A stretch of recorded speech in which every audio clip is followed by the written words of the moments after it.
Okay. I'm back after doxing some stuff, accidentally. So I just deleted all of that.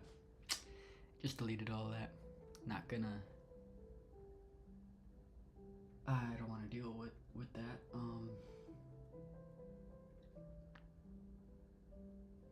So I'm just gonna keep it on the other screen. I'm not gonna have it appear there anymore.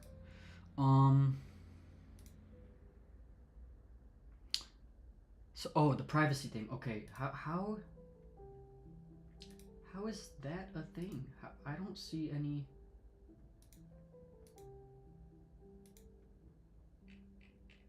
What integration with privacy is he talking about? With privacy.com. Do I have to like check for updates? I'm up to date. How card number, including an integration with privacy.com pass. 1Password has a number of cool features, including an integration with. How? No, they do not. They do not have that. 1 year ago. I don't see that anywhere.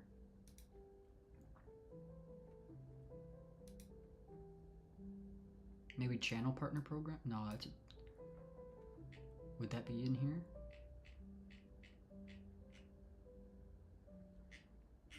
No, that wouldn't be it.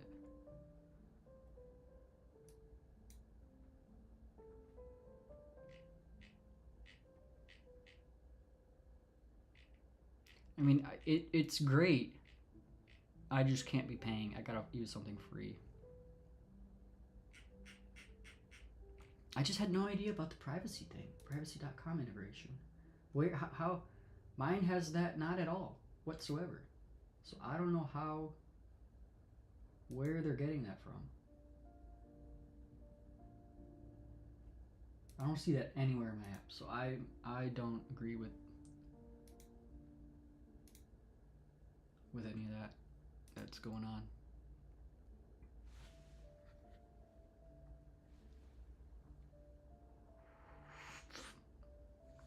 How much percent did I cover? Not that much yet. I didn't do that much yesterday. And I'm not starting on it yet because I have to switch my password manager because I use 1Password, which is great, but I just I don't want to pay for it anymore. I want to do something that's free.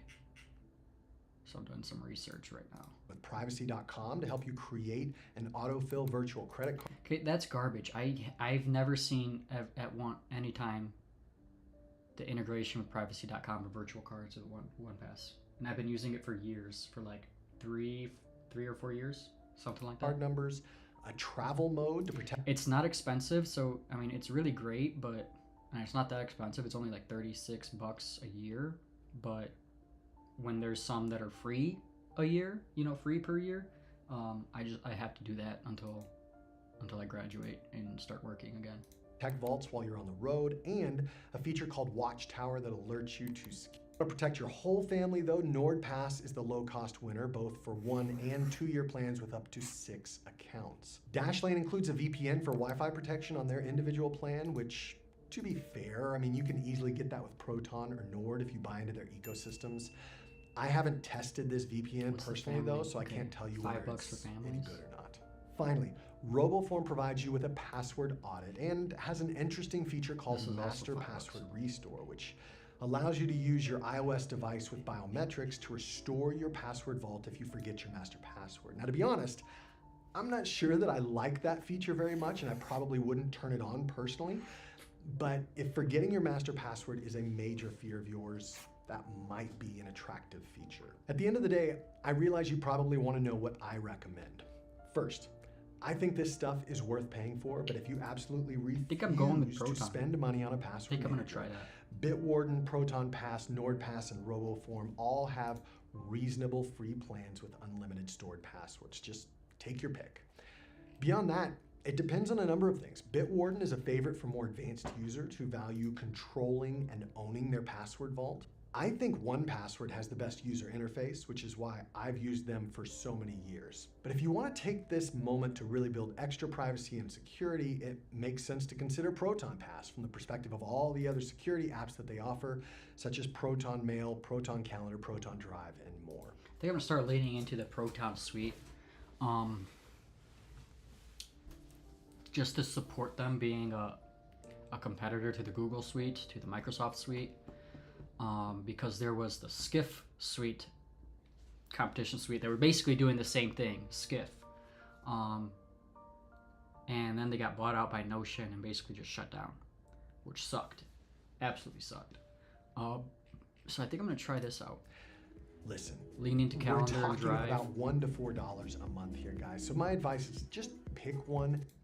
I'm just not going to. Yeah, so that was okay. That was pretty good. Let's watch this one. The This is a average new person is video. likely to be impacted by over 20 data breaches in their lifetime. But you can beat those odds right now by using a password manager. When used correctly, they can prevent you from having your identity stolen, protect you from all kinds of hacks, but more importantly, simplify your life and make it easier to maximize your secure paths. Implement a lot of the security that you see covered for the and just storing everything in site is breached. Number 4 is 1Password. 1Password is probably the most popular option on this list. It's mainstream, has an excellent security team with a great audit history. They were one of the first password managers to release passkey support and an approachable user interface with great cross-platform support. It's truly designed for almost anyone to use with a large degree of security, hence why they're well known for having a great family plan. Cons: 1Password offers a free trial, but it requires a paid subscription for continued use. The more important con is it's the only password manager on our list that is not open source. That's a big ding for some people. While 1Password implements some industry-leading security practices, it's hard to rank them higher when the other options that we're going to cover today put their code on full display for the community to verify it. Overall, it's just a great service you can't go wrong with unless you're someone who exclusively wants something open source. Number 3 is Bitwarden, a huge favorite in the open source community, so I'm excited to cover it. Bitwarden has one of the most generous free plans for a cloud-based password manager, and it's all open source with excellent cross-platform support. They are audited, support passkeys, and implement top-notch security practices, and if you upgrade, they have one of the most affordable subscriptions I've quite literally ever seen. It's pretty commendable. If you're a savvier user, you can actually self-host Bitwarden, which puts you in complete control of your data. The cons of Bitwarden are its free plan has some limitations compared to premium, but in my opinion, the biggest con of Bitwarden is usability. Many users find Bitwarden's interface less intuitive and dated than 1Password. This is personal preference, and given Bitwarden's free plan, I would almost universally encourage people to try Bitwarden first to see if it works for them before deciding to lock in 1Password. That's what I personally recommend to people I know, and I think it makes a lot of sense. Ultimately, people in the privacy community adore Bitwarden, and it's been a favorite for a long time that countless people rely on. Number 2 is new to the list, and it's Proton Pass, and it's also the password manager that I personally use. Proton Pass is open source and part of the Proton ecosystem, creators of Proton Mail, so it's hard to justify a different password manager when Proton Pass is already free if you're a paying Proton subscriber. Proton Pass also gives 1Password a real run for its money in offering an incredibly usable UI UX. Many people like how it's from a reputable company with a great track record for security. It's cross-platform, supports passkeys, and the highlight feature is its direct integration with simple login email aliasing for people who want to generate emails for every account. Bitwarden has a similar feature, but it's a little bit more direct when it's from Proton, who also owns simple login. The cons are Proton Pass is newer to the market and still developing its features, though they've been developing crazy fast. I went from being pretty critical of the service to actually using the service in about a year's time. The other major con is Proton Pass has the biggest risk of lock-in because of its email integration with simple login, which granted you don't need to use, but if you do, it makes it extremely hard to ever justify leaving the Proton ecosystem, which in some ways almost speaks to just how great this integration truly is, because otherwise you wouldn't feel like you couldn't leave it. To bring it together, Proton Pass is a fantastic password manager, the one I'm personally using, and is a great balance of security, usability, and cost. Now, before sharing number 1, I have 2 quick honorable mentions. While seemingly simple, relying solely on pen and paper for password management has big drawbacks. It limits password complexity, manually entering passwords is time-consuming and prone to errors. Additionally, a physical notepad poses a security risk if lost or stolen, potentially exposing all of your account credentials. However, it's an honorable mention as it's an alternative for those who, for one reason or another, aren't able to use a password manager. If If you're forced to use pen and paper, make sure to be more cryptic so that if someone finds it, it's not just a basic list of your accounts and their respective passwords. The second honorable mention is Apple passwords. Previously, Apple only let you save passwords on Apple devices via keychain. They have since slightly expanded this to their new password manager by including support for Windows with browser extensions, and now it's a dedicated program which functions as more of an actual password manager. However, it still lacks the robust cross-platform support and advanced features offered by the dedicated password managers like 1Password, Bitwarden, and ProtonPass. You should almost always look at the other options first. They're just kind of better. And finally, our number one password manager of 2025 is Familiar, and our prior winner, KeePass. KeePass is open source, offline by default, and a bit different from the others on the list. While the others set everything up for you and use a traditional account-based setup, KeePass puts you completely in the driver's seat. Your KeePass life exists in this database file, which is just an encrypted file, which gives you the most ownership, control, flexibility, and in many ways, security. The main downside to KeePass is inherent to its flexibility, which is there's a variety and quality of clients. We do recommend KeePass XE for Windows and Linux, Strongbox for macOS and iOS, and KeePass DX for Android. Those are my favorite clients, but you'll have to experiment to find your favorites. Speaking to this variety, KeePass may have complete, limited, or no direct support for passkeys, depending on the client that you choose. So pick a client you enjoy and make sure it has the features you want, or else you're gonna have a bad time. Second issue with KeePass is the issue of syncing. If you use Strongbox for Apple devices, it can sync on your local network. You can replicate this with any KeePass clients yourself with something like SyncThing, or you always have the option to just use a cloud provider to sync your database file between devices. In short, KeePass is probably the most robust offering on this list. Best for tech-savvy users, but it lacks some of the nice-to-haves of other password managers, like a unified interface, a central ecosystem, universally reliable browser extensions, and direct integration with other services like email aliasing. But it's also undeniably the most flexible and powerful on this list. Now, as promised, no matter which password manager you pick, here are 5 super quick tips to maximize your password manager.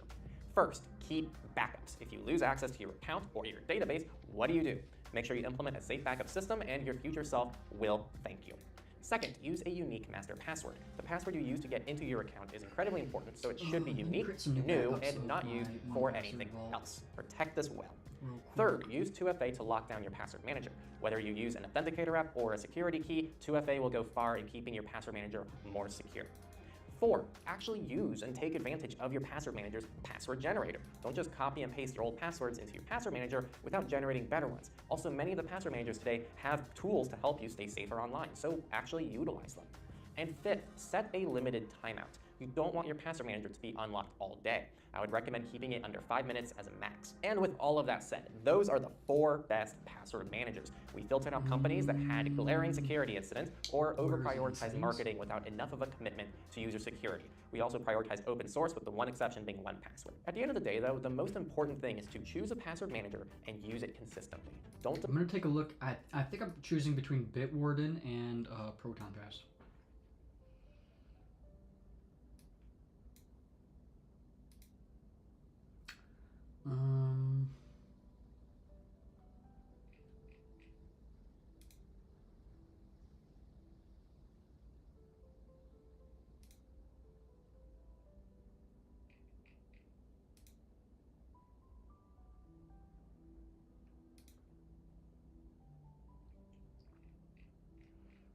Do they not have like a backup option?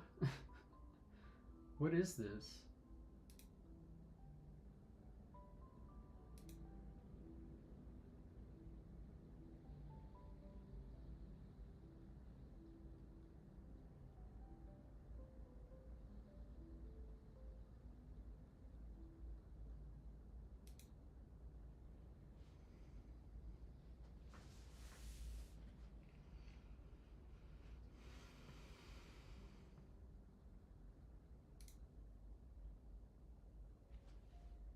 Yo.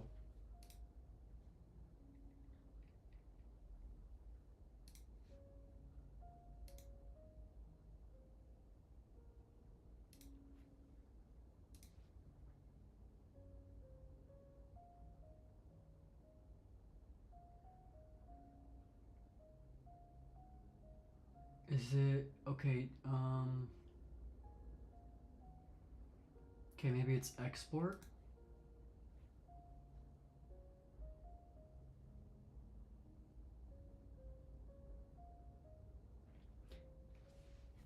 Okay, export as a One password unencrypted export.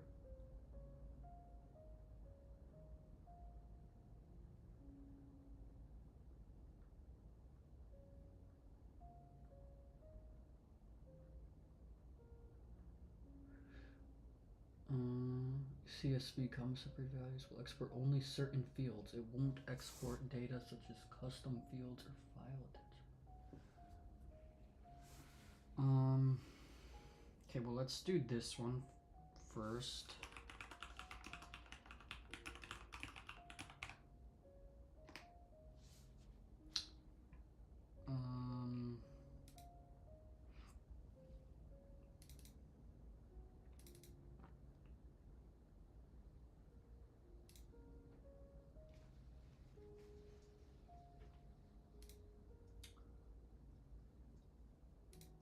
Okay.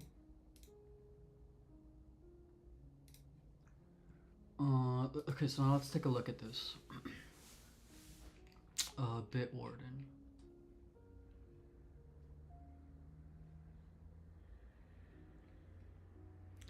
Two-step login, hardware security key, email, and authenticator app.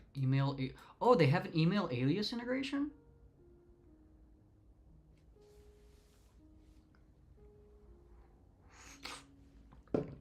Yo, maybe I won't miss, oh, but you don't have encrypted file attachments? Wow.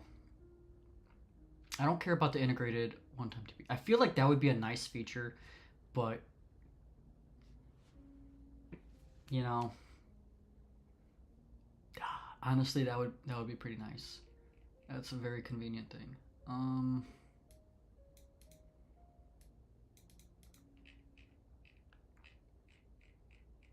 Installed features. What about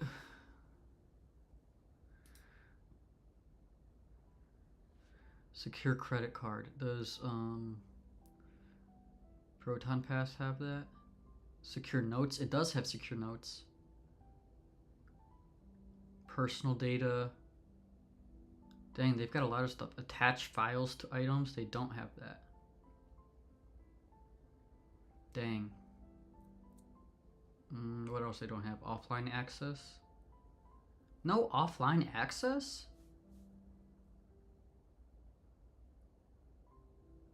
No way. Seriously?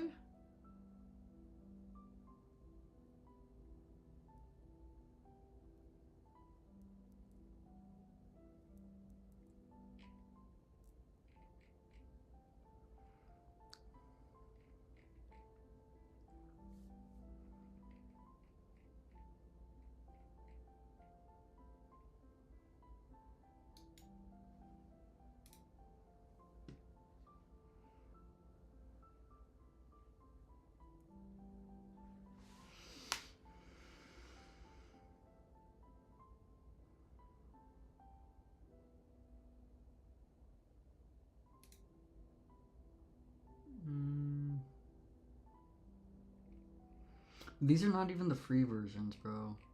So I don't even. This is useless to look at. Well, it's not useless, but.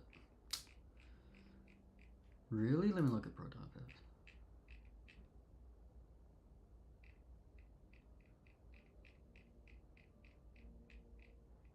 Well, I suppose it doesn't really. If you're logging into anything, that means you probably have internet access. So.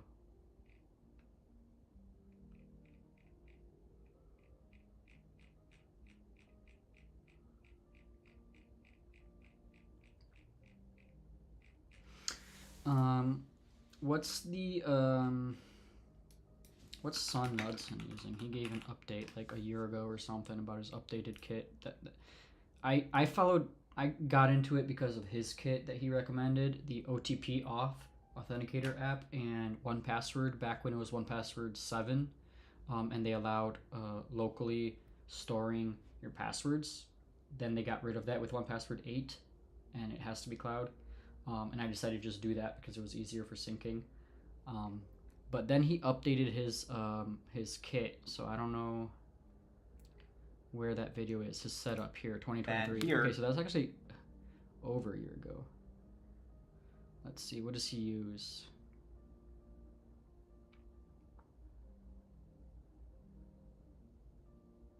KeyPass XC. To KeyPass XC for a local sync. As far as password managers go, a lot of you have asked, Sun, one password has changed, you can no longer do local sync. So yeah, I have switched to KeyPass XC for a while. And I mean, man, I have been procrastinating on creating an episode on the topic. KeyPass XC is actually the default password manager in the context of Tails OS. It is ridiculously well engineered, open source, and you can actually use a YubiKey, such as this one here. So you can use a YubiKey as some kind of an HMAC to even strengthen that encryption even more, and also to have some level of forward secrecy. That means that each time the vault is saved, cryptographic material is changed ever so slightly. So if someone can breach the encryption key, they won't be able to breach it, the next time and the next time around, each time you save. Oh, that's pretty interesting. And given I have an HMAC on this that I have configured, I need a backup for it, because if I lose the YubiKey, I'm doomed, and that's really where SuperBack shines. I use SuperBack for backing up that HMAC secret. Now, I use YubiKey Authenticator for time-based two-factor authentication, or 2FA, those 6-digit tokens. YubiKey Authenticator is a really cool open source app, and it actually stores the secrets on the YubiKey, and that is really, really good. I mean, that means that you can kind of air gap in some ways keys from the computer. It's kind of like using a hardware wallet in the context of Bitcoin, but it also means you need to have backups, and that is actually why I created the QR code scanning feature in SuperBack, so that you can back up the TOTP key material using SuperBacked. By the way, you can also do this using KeyPass XC on Tails if you have an air-gapped computer. For my use case, as I'm developing sensitive technology and I'm really careful, I actually manage all of this on Tails, air-gapped. So all of the provisioning is done of those TOTP apps is done on Tails away from my daily driver. Why? Because I don't want this daily driver, if ever it was to be compromised, to be able to screen capture the QR code and then be able to issue those 6-digit tokens in the future. So that specific stuff is done on Tails. It does connect to the internet. That's just how it works, because you need to get the QR code, but at the same time, it's done on a computer that has very little attack surface compared to my daily driver Mac.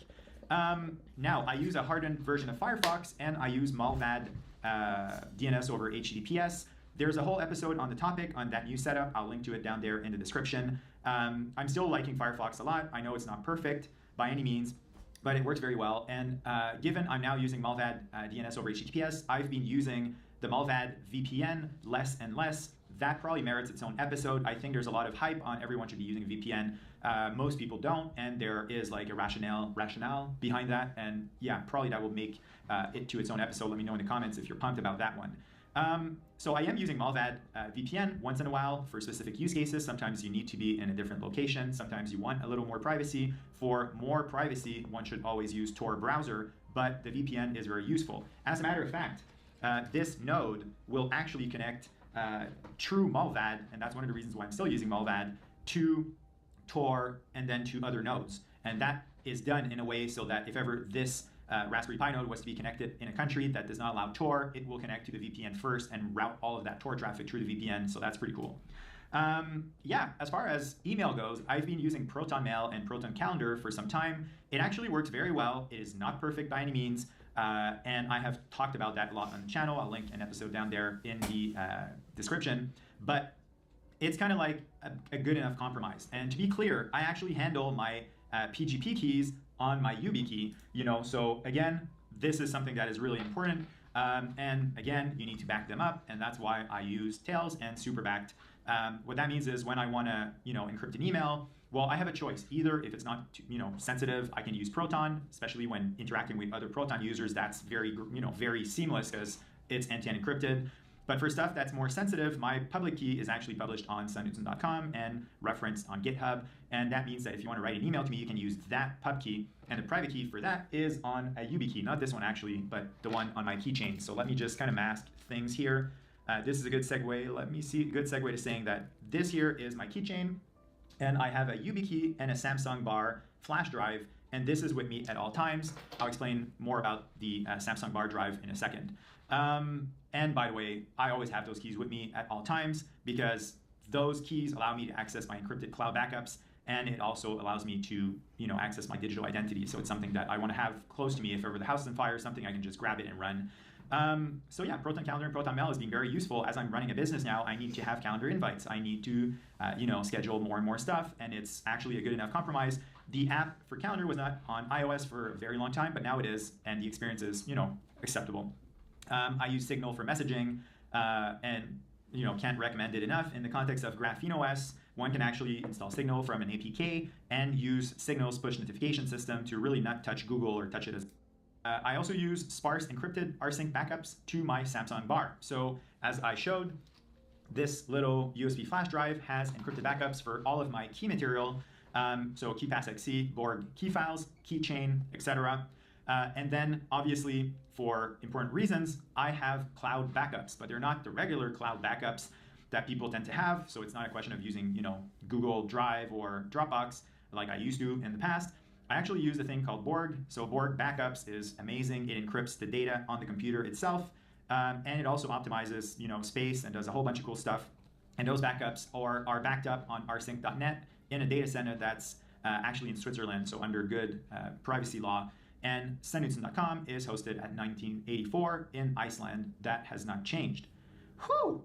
That was a lot. So yeah, I wanted to kind of give you guys a status update because some of you were asking, about 1Password, about am I still using, older versions of macOS? Is it okay to update? Now, as always, this is very nuanced. If you ask questions down there, in the comments. I think I'm gonna go with the Proton Pass because since 1Password is known for its UI, and supposedly Proton is doing some good work with UI stuff. I'm gonna try them out. I'm gonna try that out. We'll see. And I've recently been trying to really make the switch to Proton Mail, Proton Calendar. So might as well try out, the suite. Might as well try out Proton Pass. And the integration with Simple Login is nice. So I think that will be a nice. That would be nice because I've been trying to utilize. I recently did a session where I set up a lot more of my email aliases. I don't think I streamed that, but I did that last week or so. So let's take a look at this. Okay, so let's do this. I don't care about this too much, so we'll just go into it. We'll try out Proton Pass. So the blur is coming back on. Done doxing myself. Okay. Let's check this out. So I can sign in with my Proton account. Okay. And so this is the web app. I don't care for the web app too much.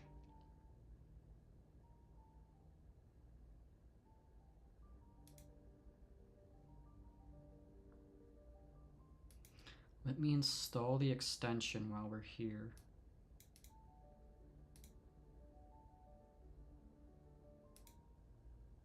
I'm gonna allow it.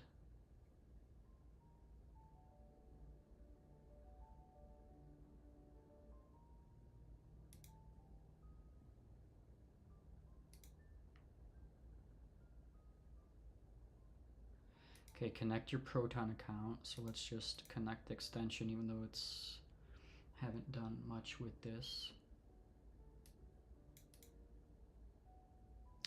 We'll keep this tab open. Okay.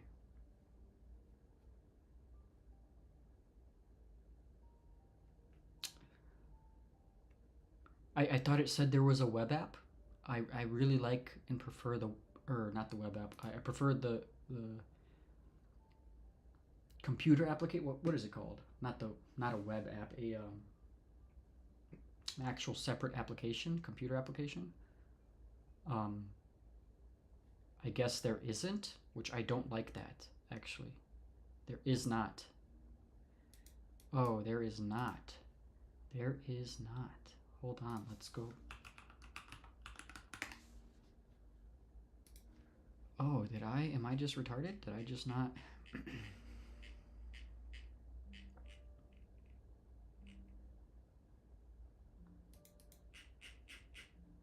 Features here.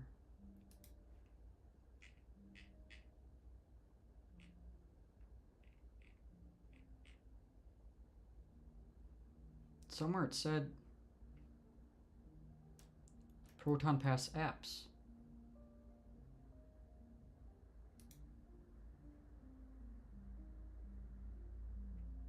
Download Proton Pass. Download for Brave. Access from your desktop. The desktop app. Yes. There is. Awesome. Awesome, awesome, awesome. Okay, I was getting scared there.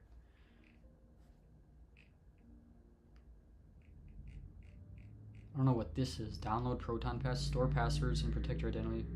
Download for Brave? What do you mean for Brave? Is that just the extension? Is that what it's saying? Because I just got the extension. Okay. So we're gonna download for Mac OS. Let's click this. Okay, this just opens up here again. Are there no signatures? Or even just like straight up hashes? Just like anything to let me know. I want to check some signatures on this. Okay, that's you know.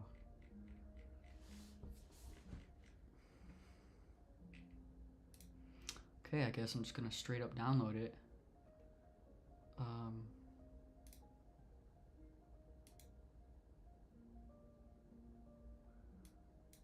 No hashes or anything? Resources and support? Maybe privacy guides?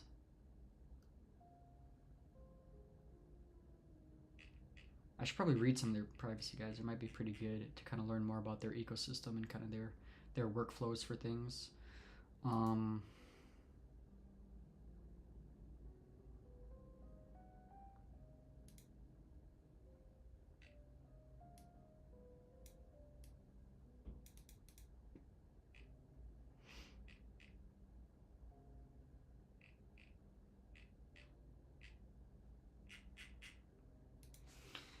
Proton Pass signature. Do they not have signatures, bro? Digital signatures?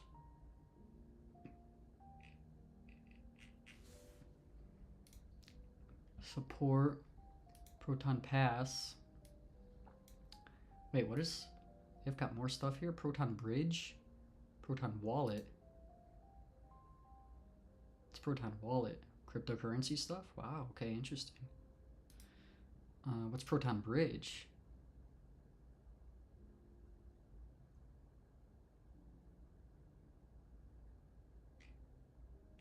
Proton Mail Bridge. I don't know. Proton Drive, okay, no, where is it? Pass, this one here. Proton Pass, using Proton Pass.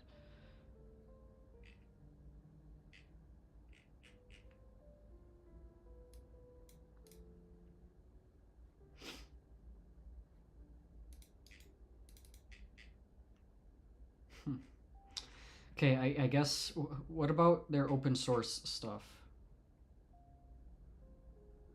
Where's their open source things? Transparency report? Open source? Maybe open source.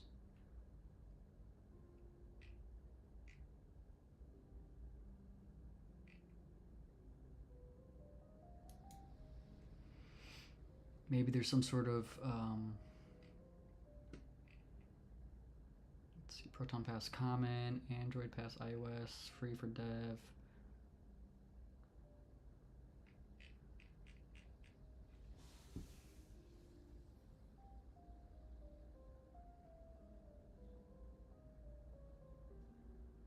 Common, maybe.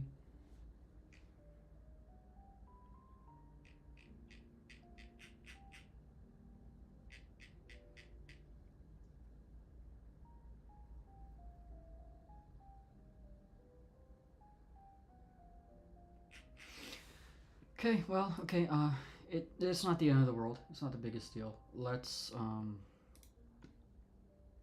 see. Let's just do this switch over because we got to do this before tomorrow. I'm not trying to waste the whole day on this, so. Downloads.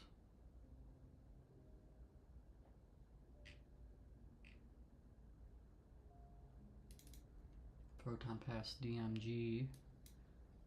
Drop that bad boy in there.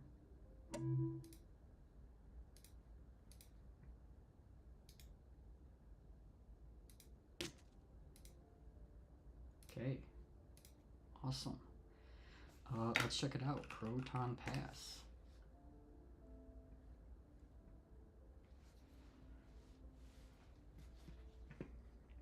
Download from the internet. Sure, want to open? Yes.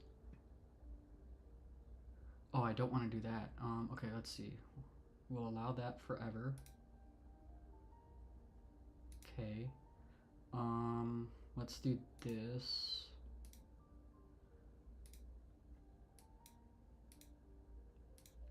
Make sure we select Proton Pass from here. You guys can't really see that.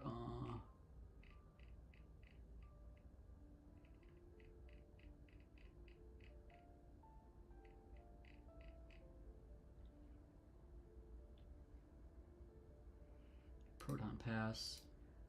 We're gonna we're gonna float this window. We're gonna float that. I think we're gonna have to relaunch this. Yeah, okay. And then this got switched around, so okay, so now this can be not like the way that it was. That's better. Something like that. So you guys can see that a little bit. I'm not going to show everything, but free password manager with identity protection. Okay, so you can sign in with Proton basically. Hide my email aliases. Integrated 2FA authenticator, but that's for like the paid versions. So it would be nice. Would be nice. And I'm interested to learn more about Bitwarden, but I've heard so much about it, but I didn't like the UI when I looked at it once, and that was like a big turn off for me. You want this kind of stuff because privacy and security stuff are already not like easy to use. Like everything that's convenience oriented is the trade-off of privacy and security, which is why like the default is so bad these days. So I really want to support, you know, companies that are doing some good stuff with usability. Secure password sharing. Okay, I've never really used that, but that's interesting. I should probably start using that more. They have that in 1Password.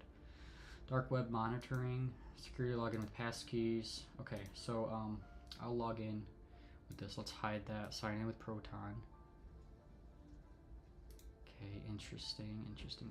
So let's go to here. Proton.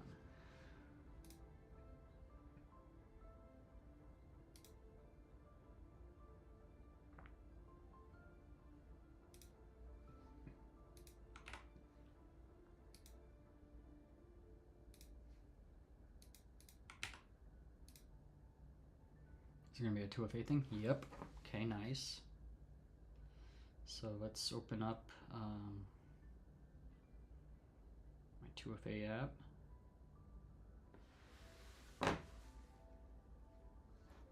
We've got, where is it? Oh wait, I ran out. Okay, it was refreshing.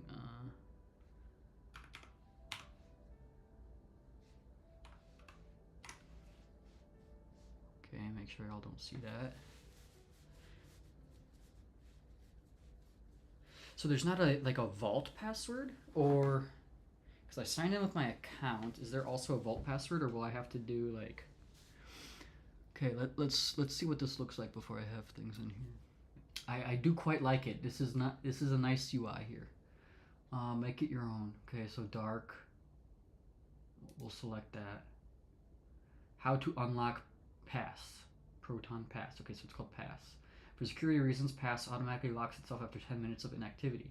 You can choose between a PIN code, biometrics, or your account password to unlock. Oh, I can't use biometrics? Yo, that's gonna suck, actually. Cause I use biometrics for 1Password. Oh, that's gonna suck.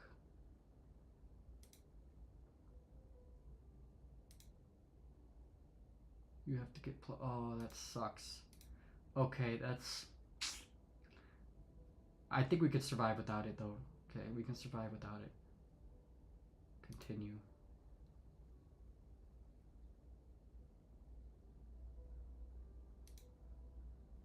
I already installed it. What is this? Okay, oops.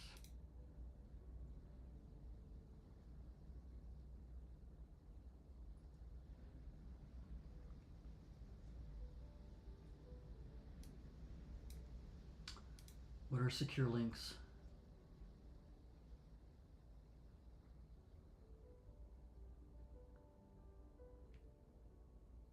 I don't know.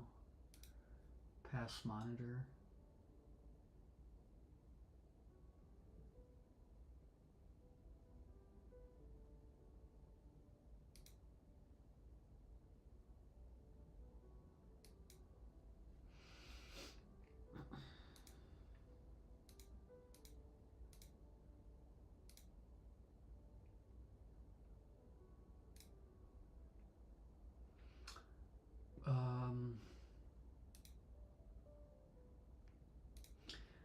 Okay, so one thing.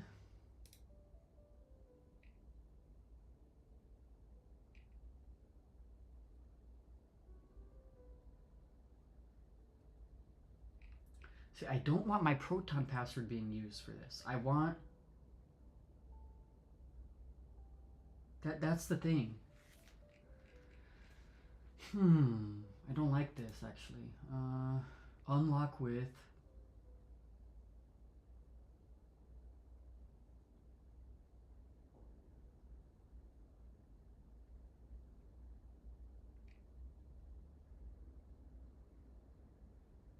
an extra password. Okay, there's an extra password feature. Here, I guess I could show this. Doesn't want. Can I not select? What is this? Yo, the app is just broken, yo. Okay, now I can move. For some, I couldn't like select it. Oh, there's no title here. You can select here though. That's weird. That's very weird. So here, unlock with none. You can literally have it just. That's crazy. Pin code is also crazy. So really, the only acceptable option is password. Access to Proton Pass will always require your Proton password, but my Proton password is obviously used in a password manager. So if I have it in here, I won't be able to fill it in here to access it. That's kind of ridiculous. I'm not understand what. And so there's this extra password. The extra password will be required to use Proton Pass. It acts as an additional password on top of your Proton password. I want to use it instead of the Proton password. Do you understand what I'm saying? Let's read some of these guides that they've given us here, because I'm not liking this. Look, unlock Proton password with your Proton account. This is completely unusable. I don't understand what they're thinking here. If I have my generated password for Proton in a password manager, how can I use that password to log into my password manager? That's how majority of everyone's going to have it. Unless you have it like 1Password, which I can just log in with the one single password that I have created and I memorized, and it's very secure, and it's never been used anywhere, never been written down anywhere. It's never even existed anywhere outside of my brain since the first time I made it. And I use that to access. So that way I can access my 1Passwords that has access to everything else. I don't want to use a password that I have to keep in 1Pass or in Proton Pass to access Proton Pass. That's stupid. I don't like that. I really do not like that. Look, I can't even look. So imagine this. Imagine this. I want to access now. This is Proton Pass on the web. So this is the web version. password is required. Okay, let me access my password manager to place it in here. And no, I don't want to change my email password to the same password as my password vault. This is ridiculous. I really don't like this SSO type thing that they're doing here. I don't like that at all. I really do not like that at all. I'm just going to click sign out of this here. Okay, and I'm gonna just exit that. I'm not happy with that at all. So let's look at the guides, resources, no, that's download the apps. What is this? Privacy guides, maybe? Let's click this one. This is brand new, January 24th. I can show this. I really don't like that, man. I really don't. If you saved your passwords in a secure password manager, you'll enjoy many benefits, improved cybersecurity, time.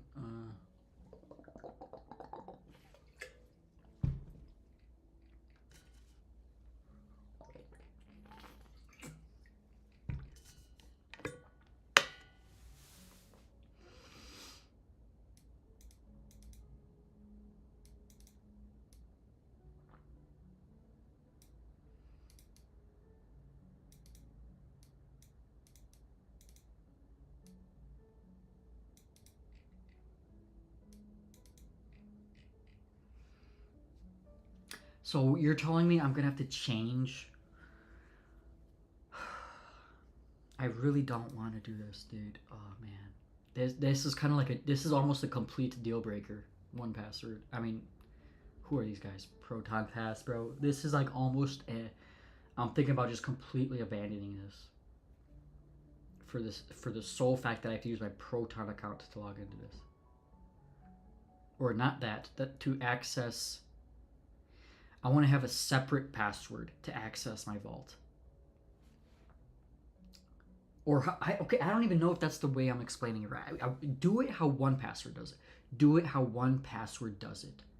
I logged in once to 1Password, and then I had a vault password, and I only ever used my vault password to get in. It would be impossible to get in to access my password otherwise. This is ridiculous, man. I don't like this at all. Alright. But hopefully this extra password thing is gonna work. This is gonna be the same as my 1Password vault, because I just want to have 1Password vault thing.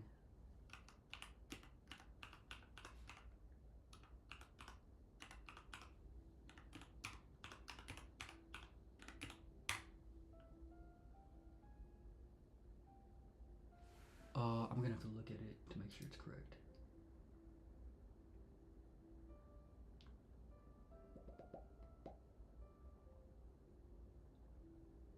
Okay, that's good. Continue. Confirm it. Oops, I messed it up.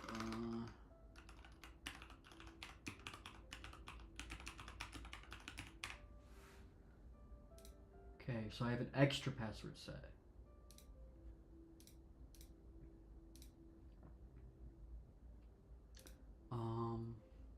General. Okay, let's look at all these settings here.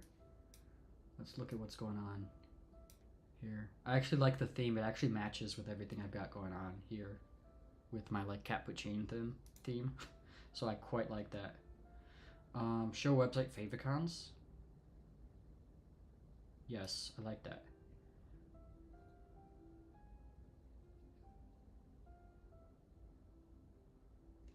I don't know about that. I'm just gonna leave that off until I know what that is. Offline mode.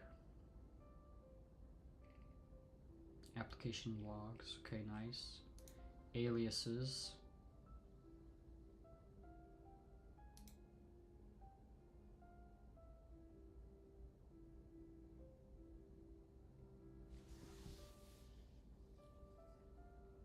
Doesn't matter. I'll just do passinbox.com because it'll make more sense.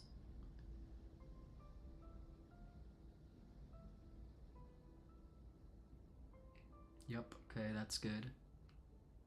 I don't want to show that actually. Dang it. Security. I mean, I guess it doesn't matter. It's not really a hidden thing.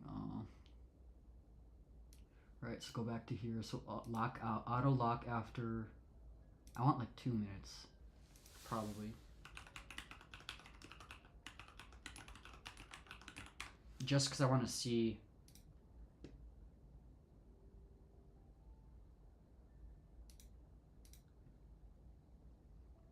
Because I want to see what the. Okay, clear the clipboard after 1 minute. Yeah. Extra password, yeah. Import. Oh, this is nice. So it's not just CSV, but they actually have the 1Password type of file, so not just generic CSV, which might be better. Export, PGP encrypted JSON. Look at that. You can actually encrypt it. You can encrypt the export, and here, guess what? 1Password is not encrypted when you export it. Isn't that crazy? Your whole vault? Wild, wild, wild. You know, wild. Absolutely wild. Okay, an account that'll just open up in the web browser. Okay, interesting. This is interesting. I don't know about it, but we're gonna go with it. We're gonna try it out for a little bit. Well, I don't have that much time to try it out because I have to basically abandon 1Password. Dang. So I'm gonna have to change my 1Password. I mean my Proton password, because how else am I going to get in? I've got recovery codes saved in here. I've got, you know, okay, support, export. I mean, all right, cool. So let's import. Let's import it. Let's see how that works out. And I'm not going to be, at this point, I'm not going to be showing anything else anymore. I guess it's going to have to be all over here now. Let's just look at this. Okay, there's an before we do that actually, so let's just, we're just still in the settings, so let's just go back. So this is going to be,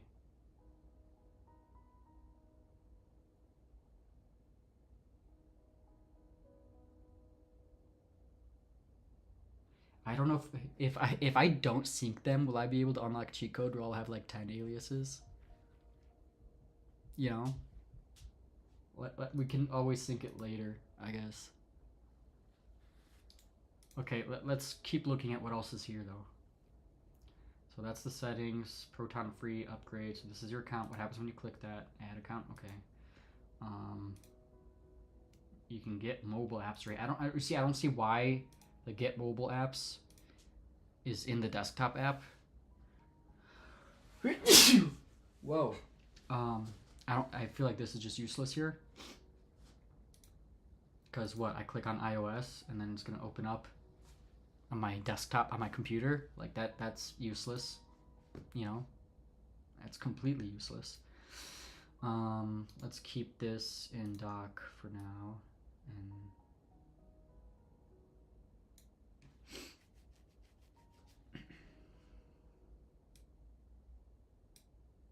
yeah, I'll go there, probably next to Brave. It makes more sense.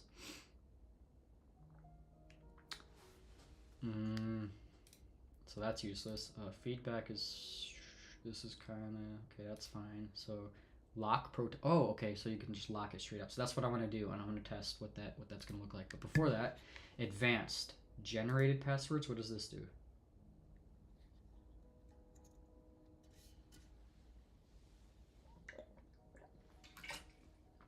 I'm not sure what this is. Generated passwords? I mean, all my passwords are going to be generated.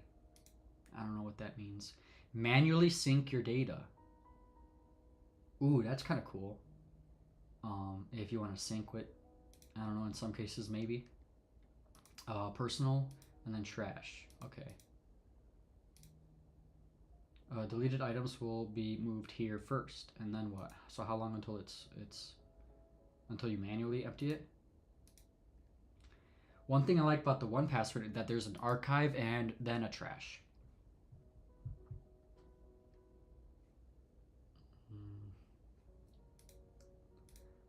A lot of the features in 1Password I didn't quite use though. Okay, so let's import. Let's I think we take a look at everything. I like the UI. I really like the color scheme. In fact, I kind of like it a little bit better. Well, let's get passwords in here and see what it looks like. They also have logins. Create a hide my email alias. Create a credit card. Create an encrypted note. Create an identity.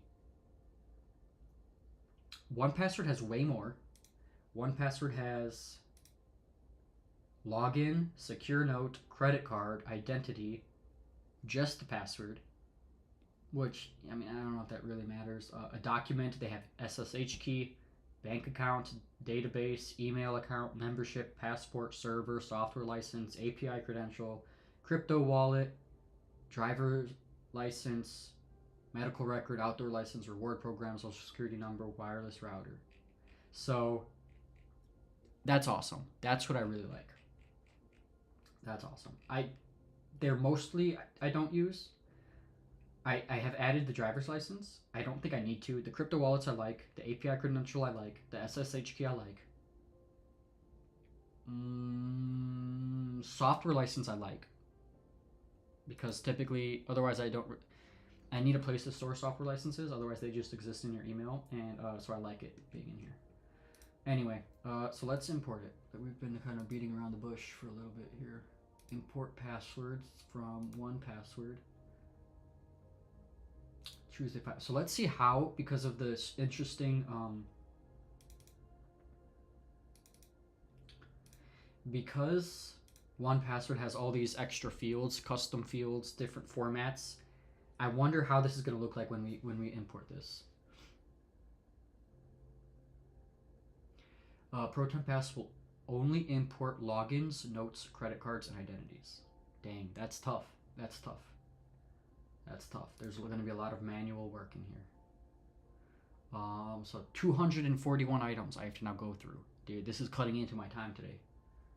But I have to do this. Okay. So we're importing that. It's got a progress bar. You can choose which vault to import it in.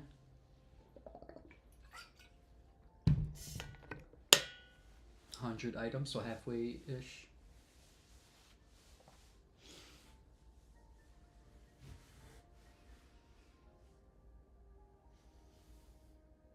I'm gonna have to go through all of those. Let's see, how many items are there in just my thing, my total.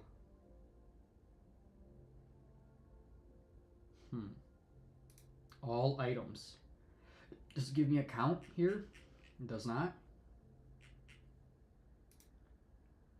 It's not going to give me a count. Just all items. Maybe at the bottom. 236. Interesting. But it total items, it just imported. But it recognized. So Proton recognized 259 items. And imported 241 items. And it says the following 18 items could not be imported, which are files. Oh no. Okay, so let's see. So that's one of the bad things about 1Password, is that the different formats of items make it less interoperable with other password managers, because it's telling me cannot import PDF files, any sort of files that you want to secure, such as a secret key, a backup key type of thing for different accounts. Most of those are kind of like PDF files. I used one SSN format, so that's not. Crypto wallets are not going to be sent in. API keys, not going to be doing that. Software licenses not coming in. My driver's license not coming in. Funny enough, Proton recovery codes not coming in, because that's going to be that's probably a file. Not sure what what format that is. I know what that is, but let me look at this. This is just it's the money sign. So what is this? A pin? It looks like a bank format. If I click new item, what is that? A bank account. I don't know why that's a bank account format, but weird. That's just okay.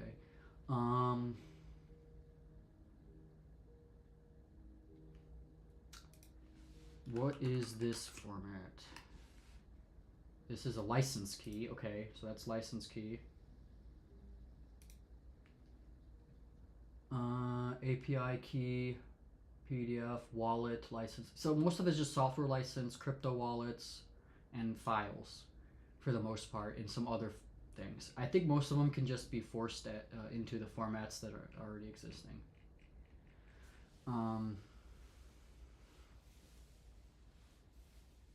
So we'll just go through and manually add those since it's only 18, which is not the end of the world. It's not like you're changing all the time.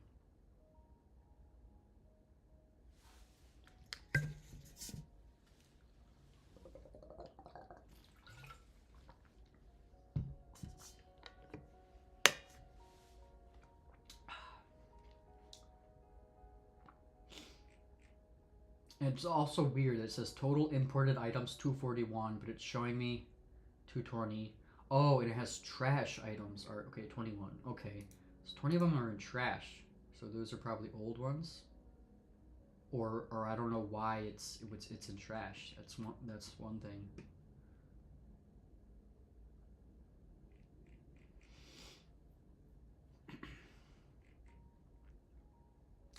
One of the wall. Okay, so anyway, gonna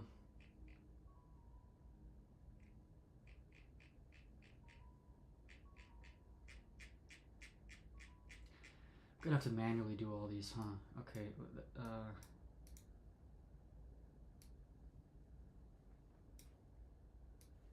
this can go up here. This one can come down here. Okay, we're gonna manually do this. That's just the only way. Actually, let me move them to the main screen, but let's just do this so you can't see what I'm doing here.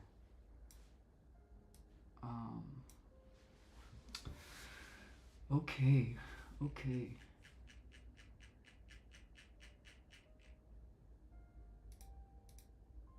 So you've got all logins, aliases, cards, notes, and identities. So what is note?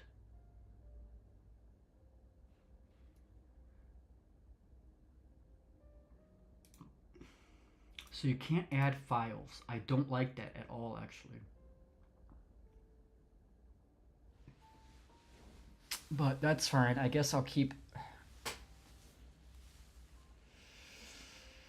just turn all the files into secure notes, I suppose. That works. Actually, that works really well. That works fine. It's a little bit annoying, but it's fine. It's fine.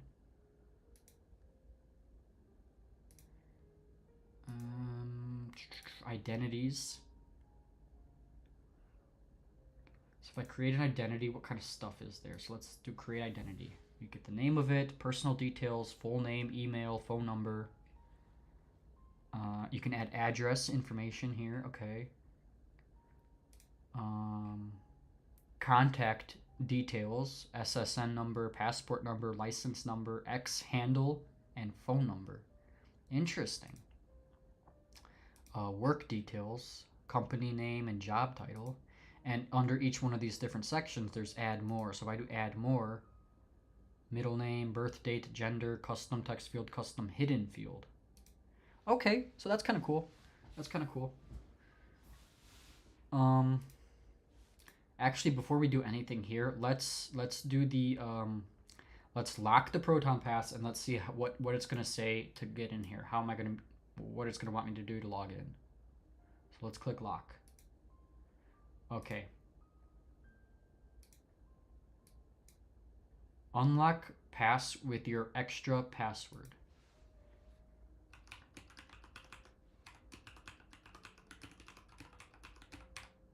Continue. Nice. Okay, I like that. So it saves my account login. It saves my account login. Okay, so that's like 1Password. That's like 1Password. So actually, that's good.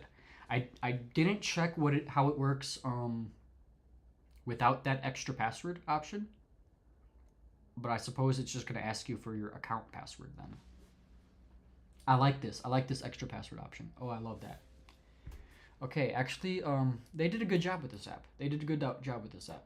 I was worried about that login thing, but for being the newest offering out there in the market, I mean, this is pretty awesome. I'm not gonna lie. Pretty awesome.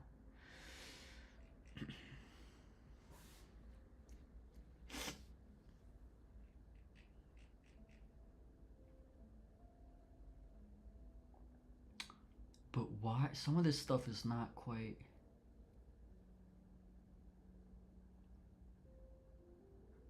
in order here.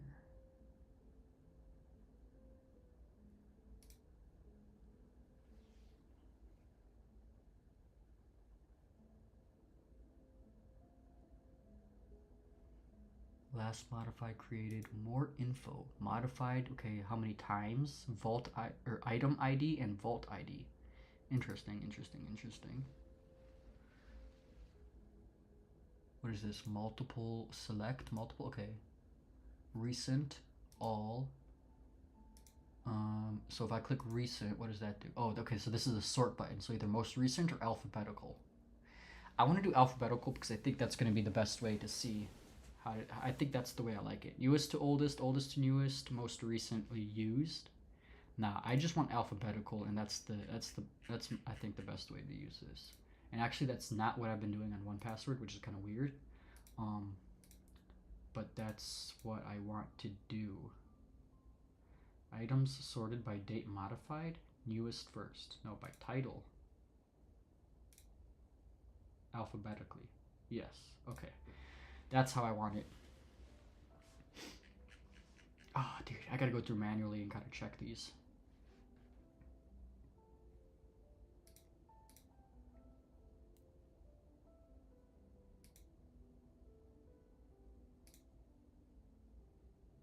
What is this? Okay, so it imported a... Okay, I see. I like how 1Password has document previews, and you can attach a document, you could link items together. It's... So let's see, if I want to edit this... A note. This is a custom field. You cannot add fields. Are you kidding me? If I just do create an item, click login,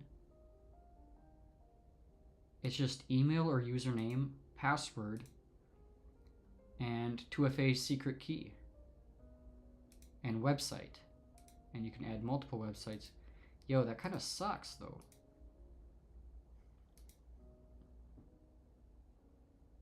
And you can add just a wait, what is this? Oh, this is a create a password thing? Okay, so let's see.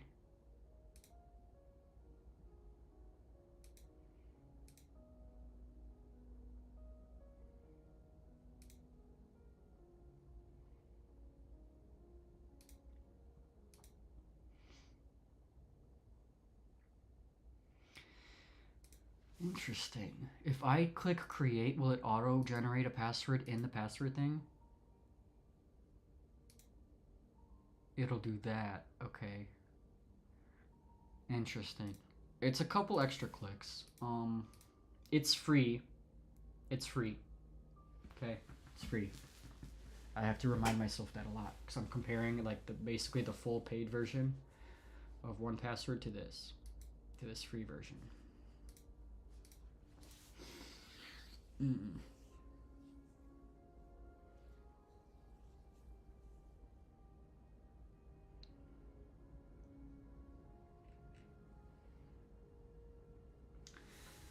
But this just means I gotta do a lot of like editing with all these. I have to literally double check every single one. That sucks.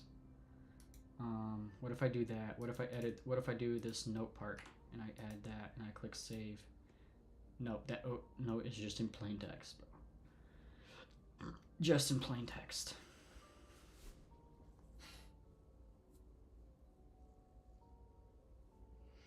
Straight up plain text. But the custom field is there. The custom field from 1Password is imported. It's just not gonna let you see it. It shows there, and it brought it in properly. It's just not there. It's not even like the dots, like a password hidden. It just is replaced with a link that says upgrade, with the icon that shows that it's gonna open up in like a browser or something. So you gotta upgrade.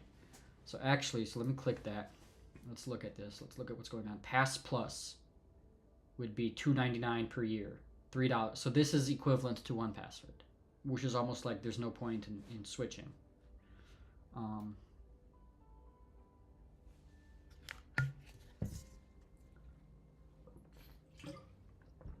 Your 40% discount to Pass Plus has been applied. Oh, so it would be $5.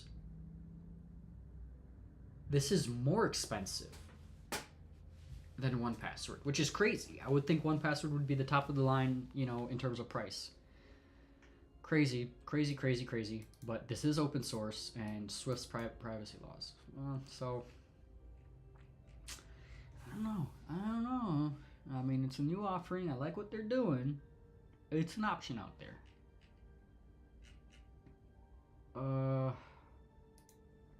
What about Bitwarden? I actually have that open. I don't need this. Bitwarden. Should I try it out? Should I download it and just try it out? I can do that. I can do multiple of these guys.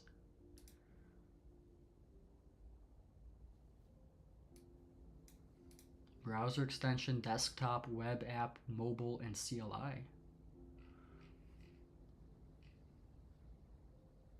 Oh, and you can install with Brew. That's pretty nice. And that way it'll check the signatures and everything for you. It's also in the Mac App Store or a standalone installer.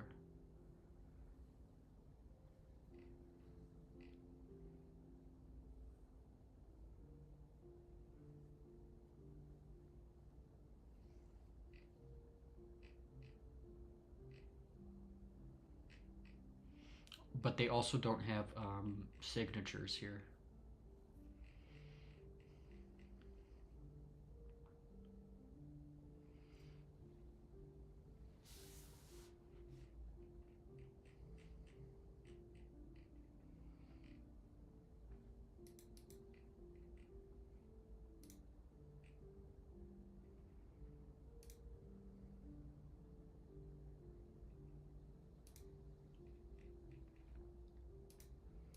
Let's look at Bitwarden. Let's see if there's a recent video. I want to see what it looks like.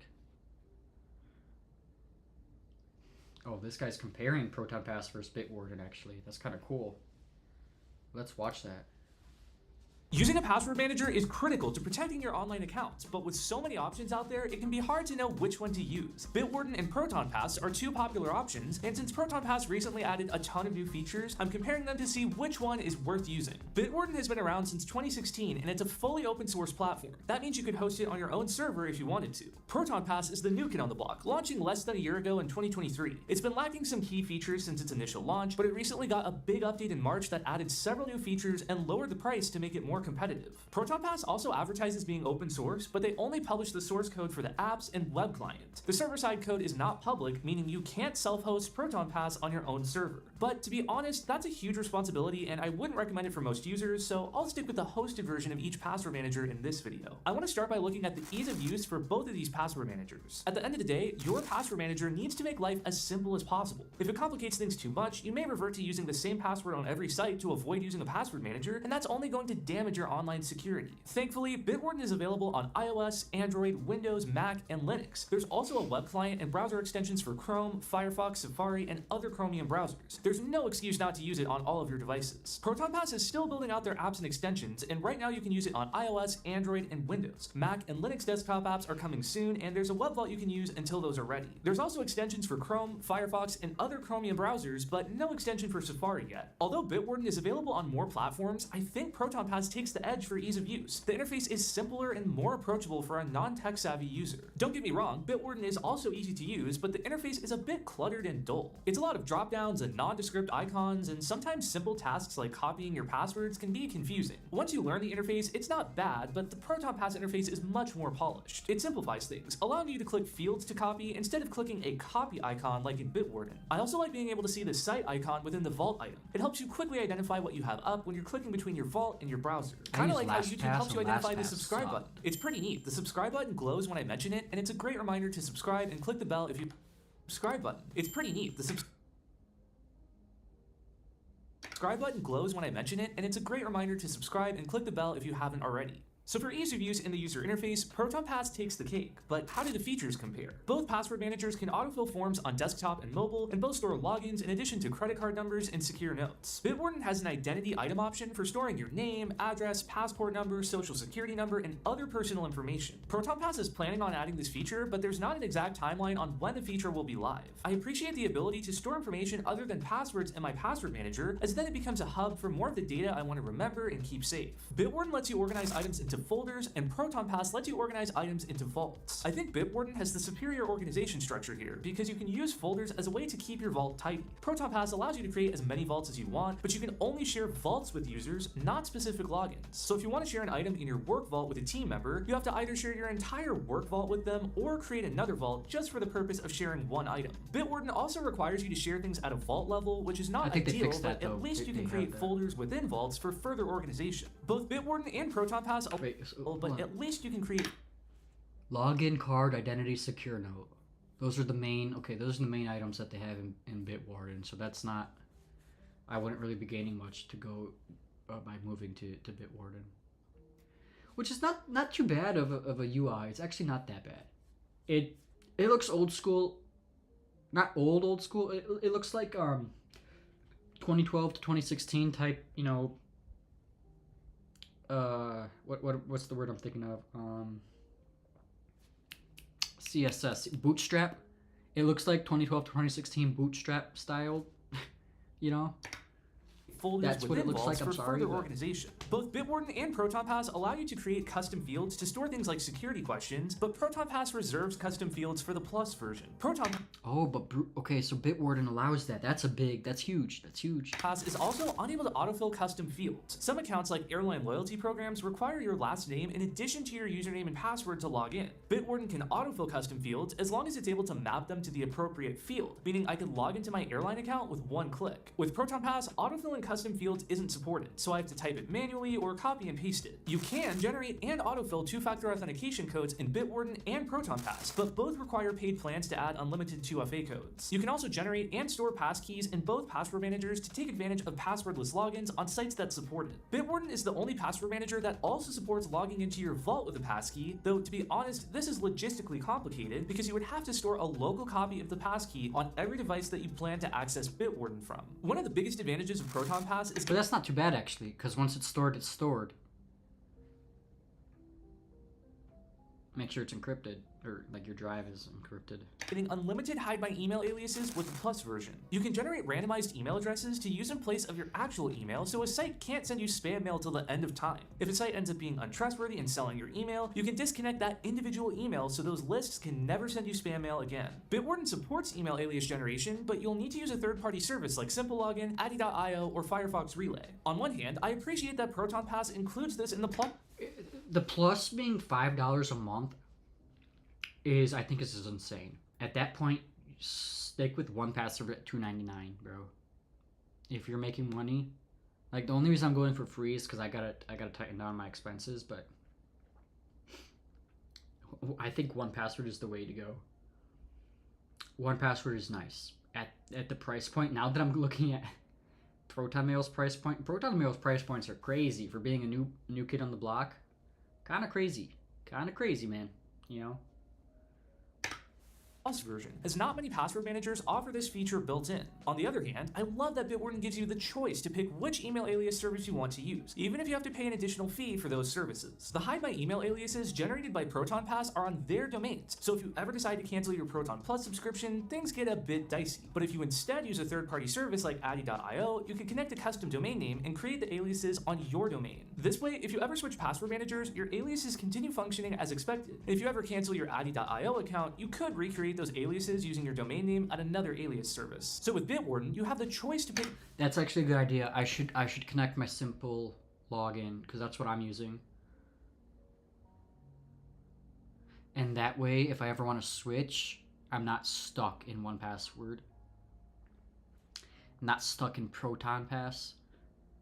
I can easily switch over. Okay. An alias service that will allow you to connect a custom domain. But with Proton Pass, you have to either use the included domains or forego that feature altogether and still set up a third-party service. Bitwarden also has a report screen to see reused passwords, weak passwords, and sites where you can opt into two-factor authentication but haven't done so yet. Proton Pass says they're planning a dashboard with reports like this, but once again, there's no exact timeline on when this will be implemented. As you can see, there's a lot of nuance that goes into picking the right password manager for you. So if you're curious to get insight on your exact use case, I'm always available to chat in my Discord server. I help out as much as I can, and you can also get insight from other members of the community, so I'll have it linked below if you're interested in joining. Ultimately, the most important thing your password manager can do is protect your data. Proton Pass uses the same end-to-end encryption as Proton Mail, and the optional Proton Sentinel program uses AI to monitor account activity and enact additional security measures even if a bad actor successfully guesses your password. Proton Pass also proudly boasts their open source infrastructure, inviting tech-savvy users to take a look at the code and ensure that it uses proper security measures. Still, as I mentioned earlier, they don't publish the server-side code, so you can't get a full picture of how Proton Pass functions. Bitwarden publishes both the client-side and server-side code, and so far, neither password manager has experienced any breaches. So in the end, which password manager should you use? If you're willing to pay for your password manager and you want the smoothest option, I would recommend Proton Pass for most users.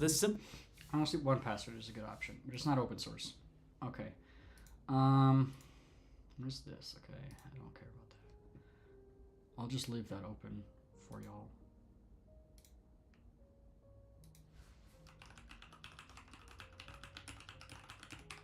I'm gonna miss the biometrics. Oh, for sure.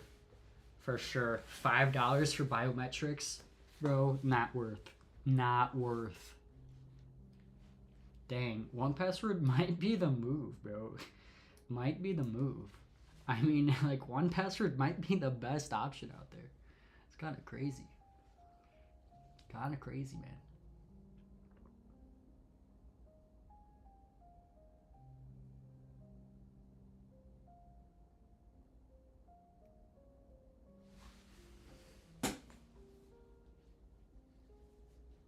One Password's got better icons too, I think.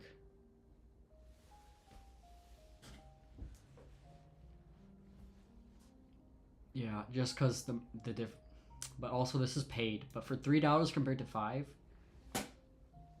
I'll do 3. 3 is like the max I'll do for a paid thing. $5, no way. $5 is like a family plan, bro. I'm not doing more for a single thing. All right. We have to just fully integrate into this and test it out and just start using it. Which means I have to go in and do all of this stuff. And I can't even rename this note, bro. Can't even create a name for that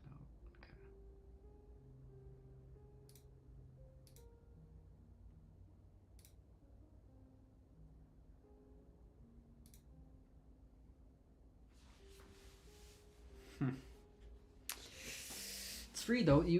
They're offering it free. Come on, man. You know, they gotta make some money somehow. So they gotta reserve some features to entice people to upgrade for sure. So I get it. I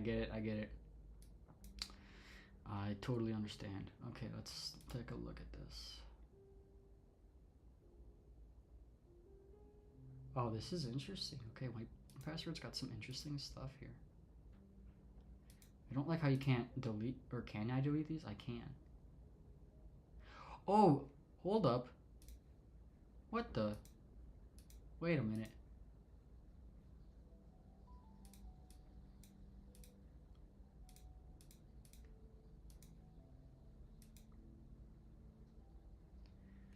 So, okay, so this is interesting.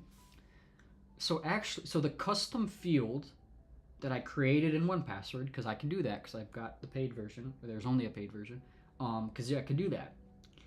It imports into Proton Pass, and it's there with the name. But when you're looking at it, it blocks it out. You can't copy it or anything. It's kind of just, it shows you that it's there with a then upgrade button. Kind of like, hey, it's here. You want to use it? Pay money. Just kind of sucks. But when I click edit on the actual item for the whole entire login, and want to edit, the fields or whatever, all of a sudden that field that was blocked out is editable. Like I can change it. I just can't like copy it. So like what you can just do is go in here, highlight it, copy it,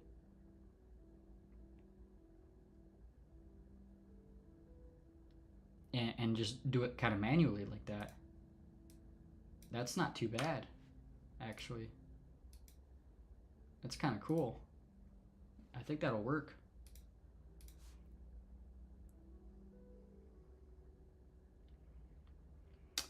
Anyway, okay, I gotta go through all of these one by one, bro. That's crazy. That is crazy. Okay, edit this. I don't really care for that. Save. Not doing all that.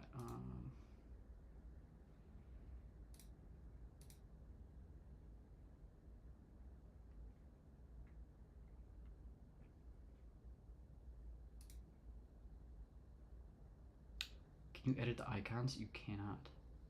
What is this? Oh, that's how you create a forward thing. Okay. X. No, I don't want to do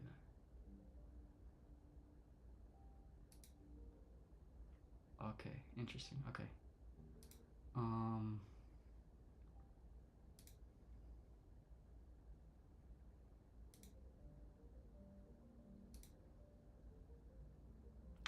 Why is my identity not showing up though?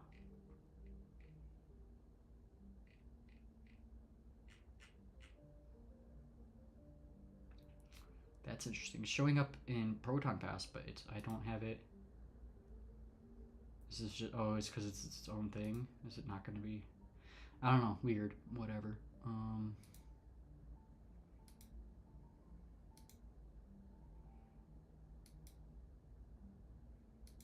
That's a weak password, really?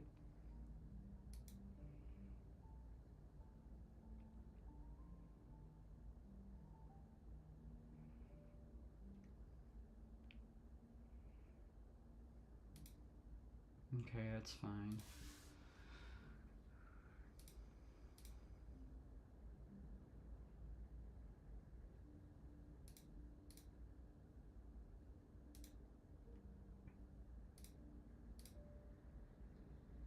This is vulnerable? Why is that vulnerable?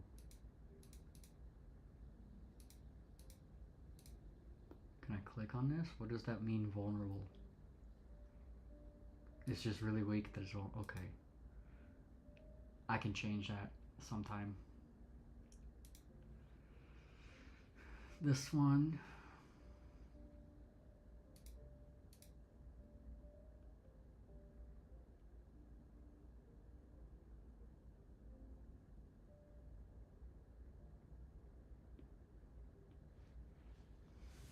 I kind of want to hide this UI stuff. I don't care about looking at that. I'd rather just have that underneath like a toggle.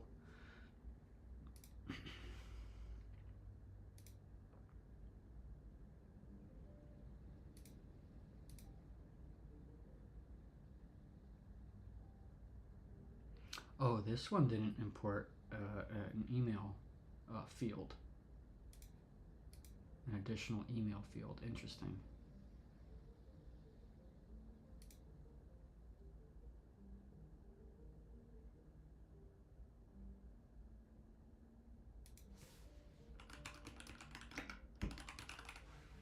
Let me change this then to, let's do that.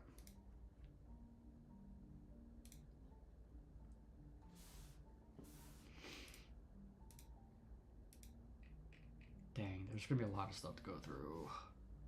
kind of sucks because you can import, but it's not the move, fam.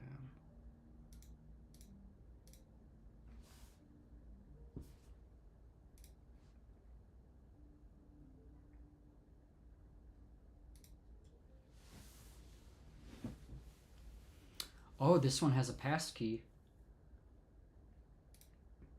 Did this import the passkey?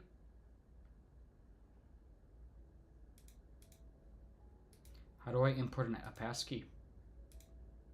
Create.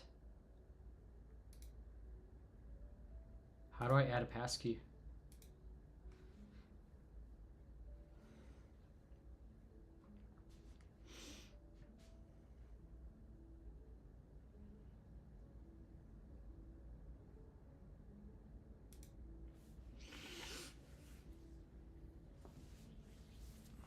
Oh man.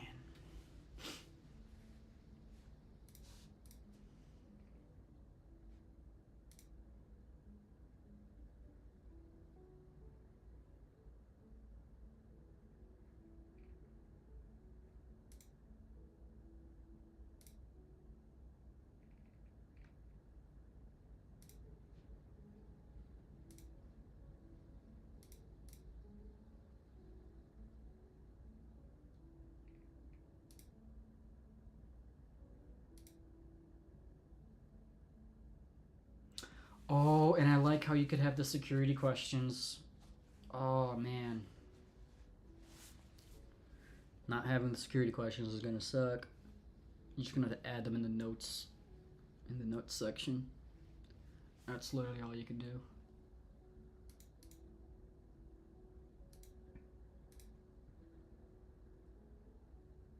Or you can just it is okay, it is there. It just wasn't sure. Oh, there it is. Okay. You just have to do edit. Okay, I mean that's fine for now. We gotta do free. We gotta downgrade a little bit. You know what I'm saying? You gotta downgrade a little bit. It's called we do a little bit of downgrading.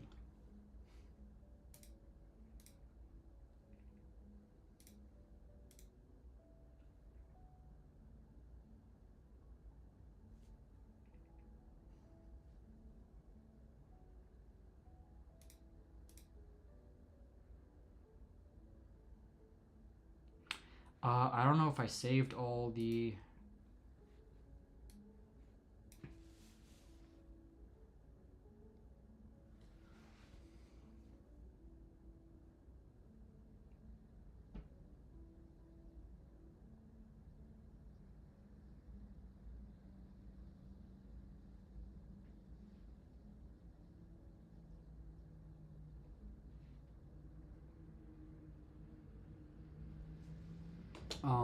What was I saying? I don't know if I saved all my recovery things.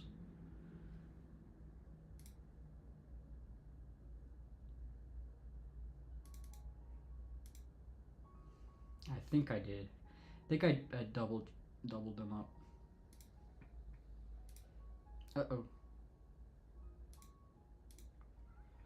Um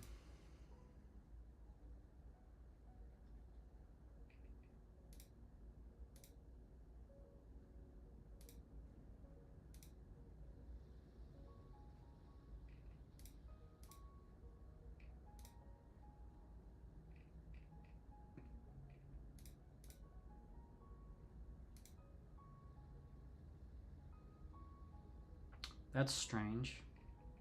Why do I have two accounts? I don't even know what this is.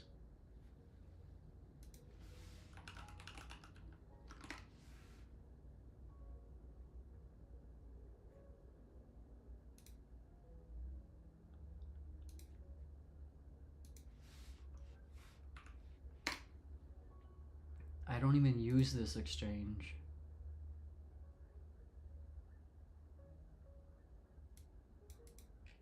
Yet I have two accounts of this. I literally do not use this.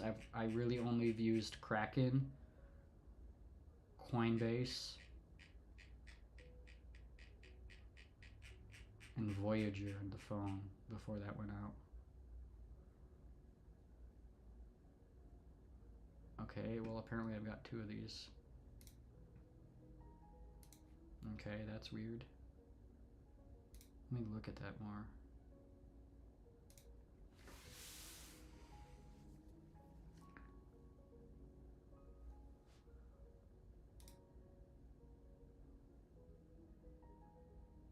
This is not even, what even is this?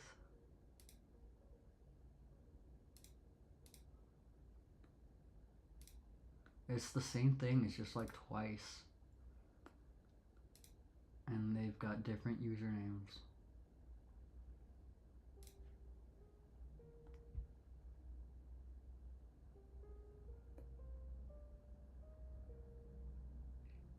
Weird.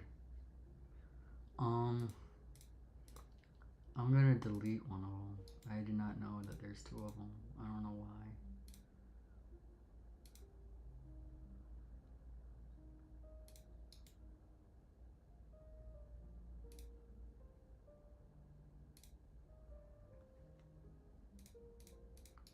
I'm gonna delete this one. Can't right click it? Okay. Just gonna go to here, move to trash.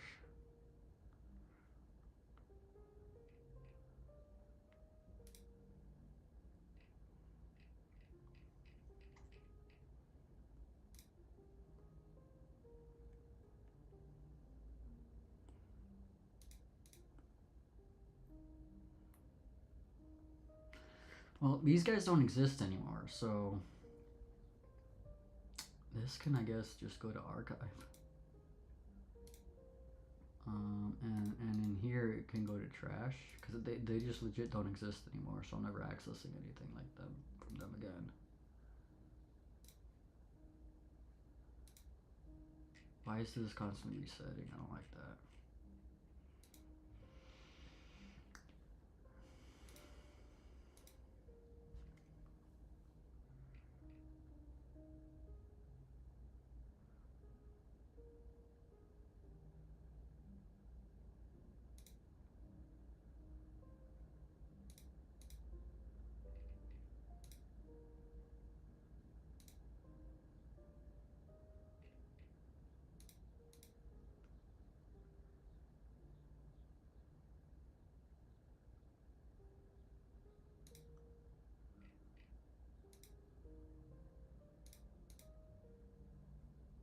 Oh, I do have a demo account thing. Oh no, that was probably later when I visited it. Okay. Here we go. Here's the first one. Crypto wallets.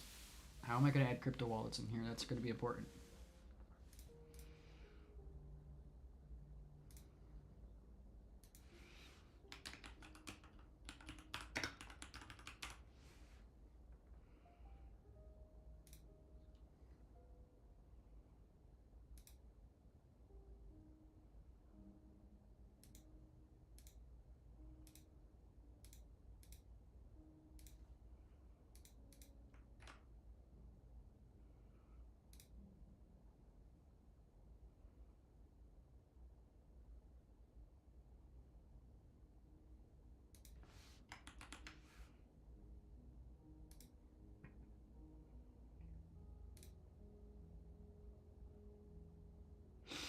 Yeah, I suppose I can just do it like that. Or what I'll do is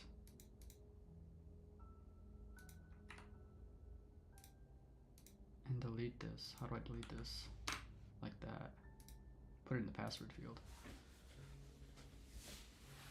I suppose I can do that. That works.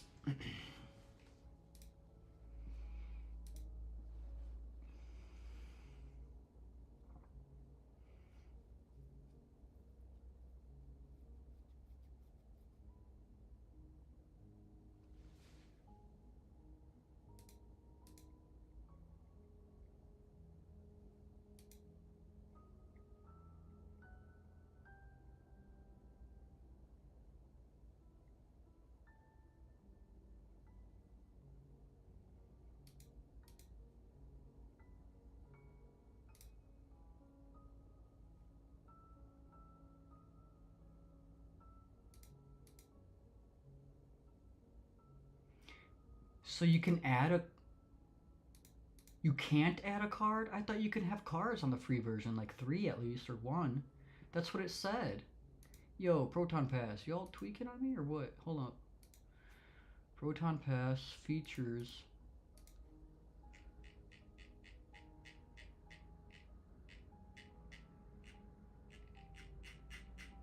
Maybe pricing?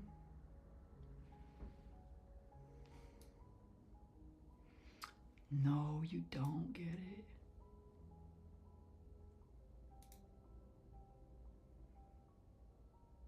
You need plus in order to get credit cards. You can't do like 1 or 2 credit cards in the free version, bro. Oh, that's crazy, bro. It's just not worth it, man. It's just not. 1Password is just overall would be better. It's just overall better. If you have to pay money, like $5.99 a month, yeah. I mean, you gotta be smoking something. Yeah, no way, man, no way. Oh, I hate looking at all this, but I have to go through here manually, check every single thing. I mean, it imported the card, it just didn't save the card number. That sucks.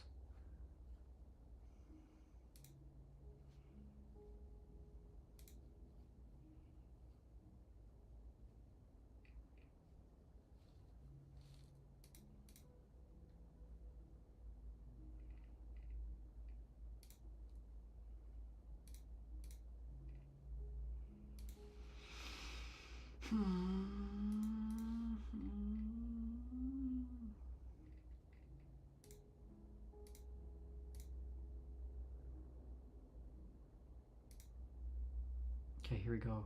First API key. Oh man. Look at this API key. I will not be able to save this. How do I save this?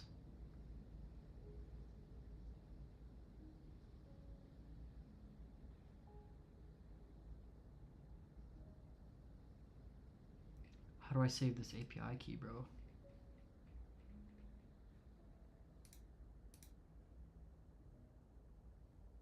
It's gonna have to be a note, I suppose.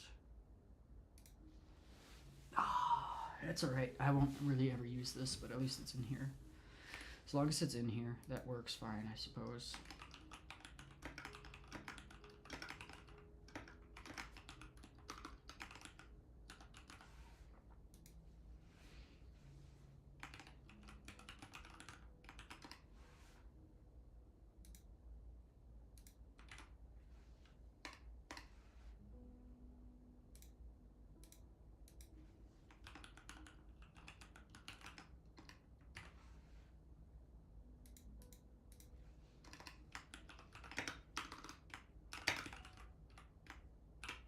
I was not planning on doing this today, bro, by the way.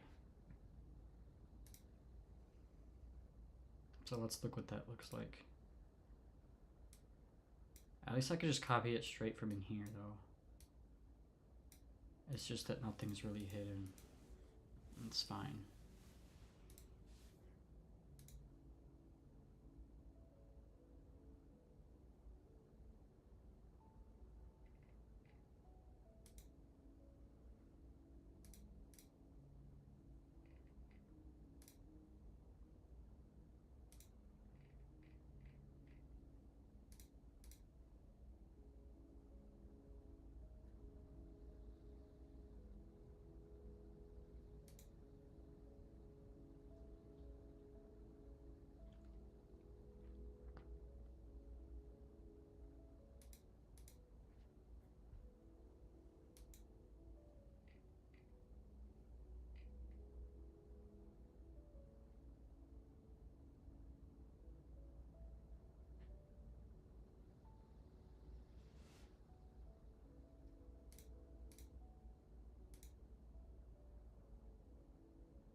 2 of these. Oh, one is one of those things, and one is a sign in with Google. Oh, this doesn't save a sign in with Google.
Why do I got 2 of these also?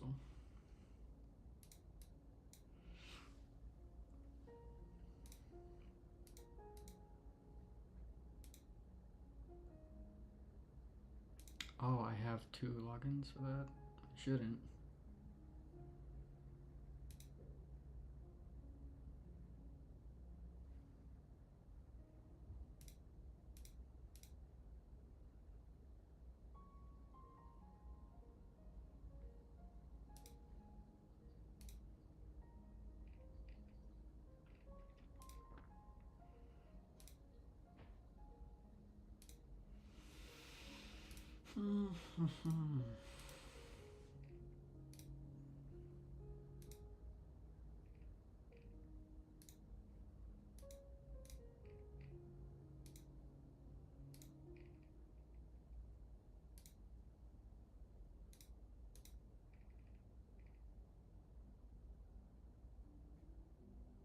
Is that really my GitHub login?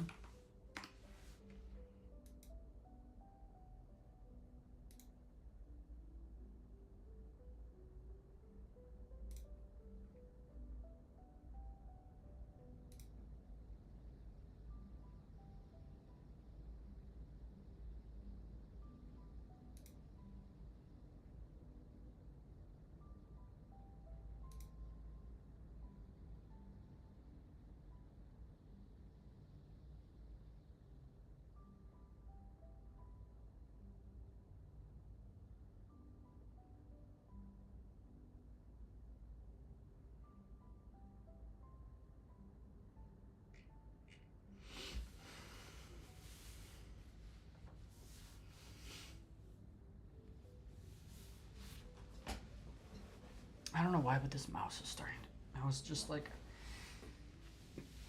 I loved how comfortable this mouse was, but now it's starting to get annoying, like right now. Just like today, for some reason.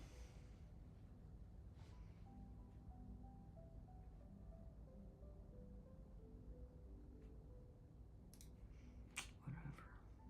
Oh, this is taking forever, bro. This sucks so much.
Okay.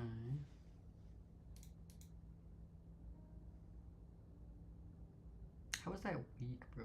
It's not weak.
Here we go.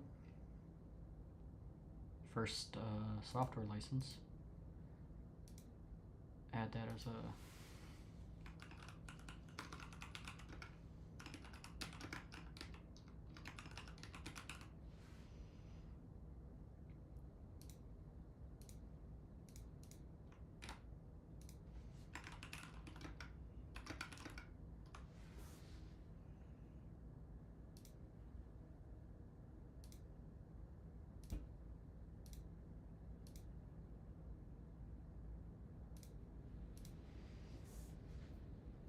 See, you could just force everything into the format of a login, and it sucks, but that's the way you can do it.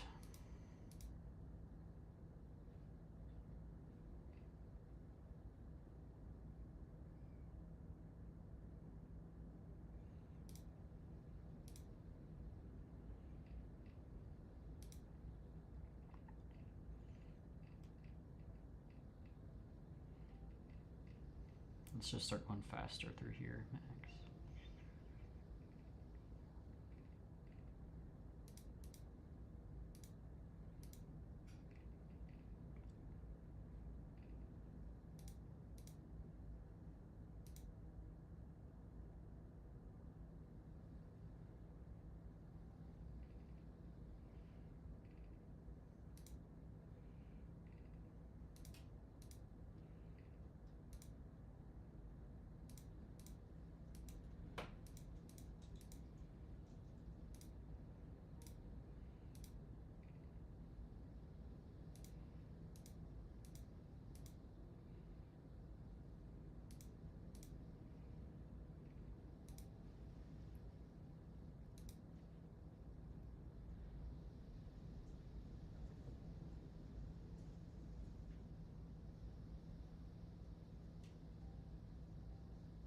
That's hilarious. When did I do that? That is so hilarious. Holy cow.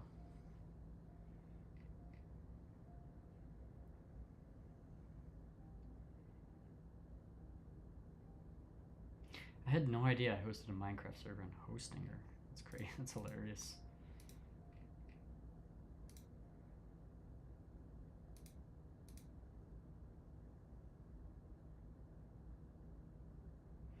The big thing about 1Password, you could sign in with different profiles, like Apple and Google and things, Microsoft. Seems like you cannot do that with this.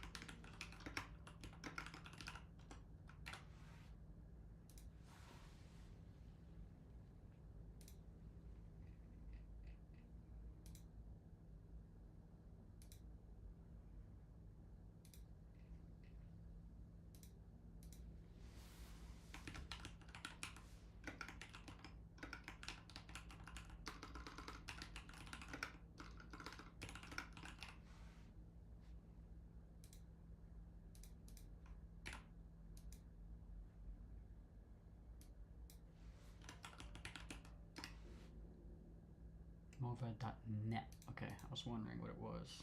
Would not have guessed that.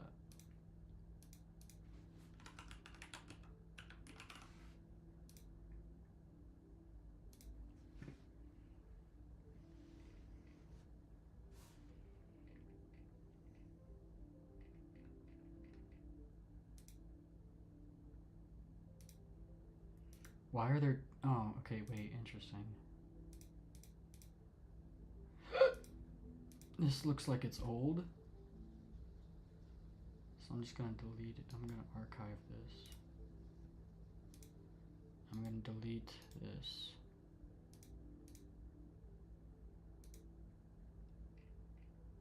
This is the new one.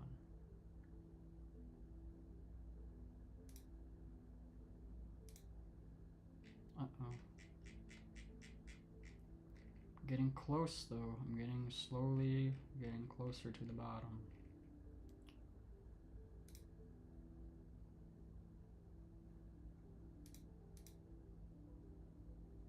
What is this?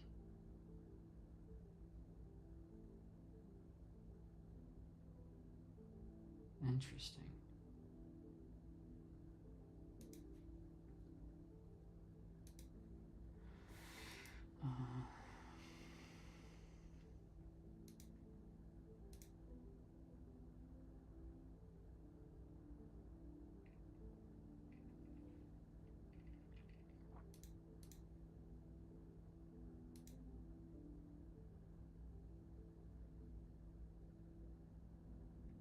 This I can delete.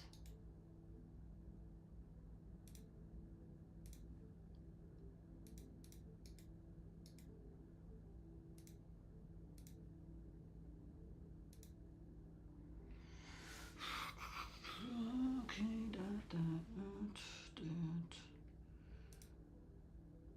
Quit resetting, bro. You're all tweaking on this.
Interesting how that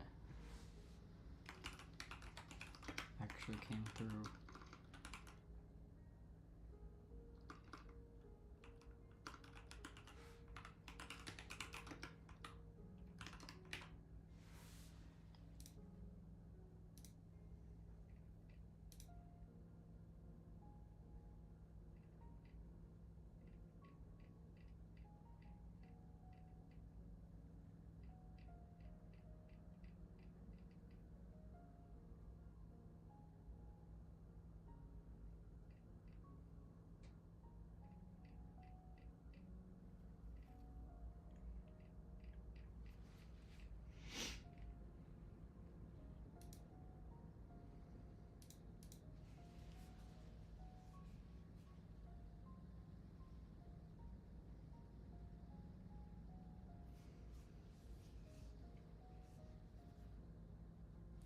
Okay.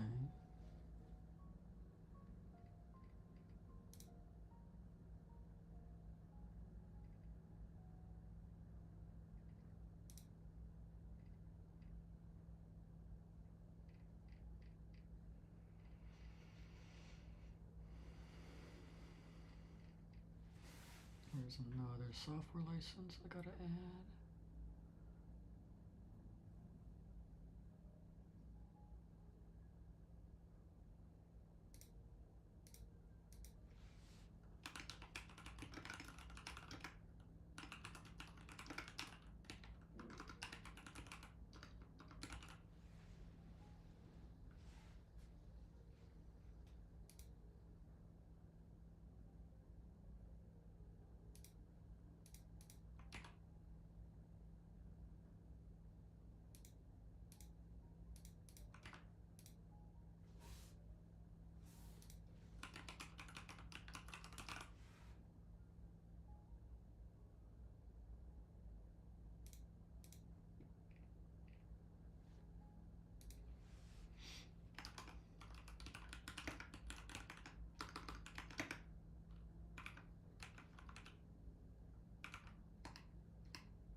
I don't know what this is.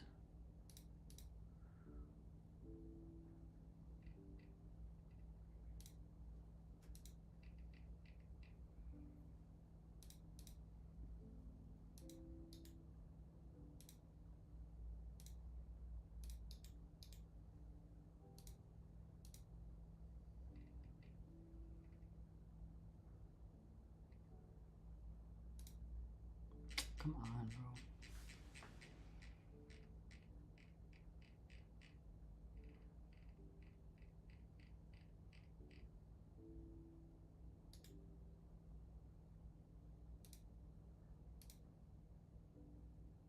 Quit resetting to the top, bro.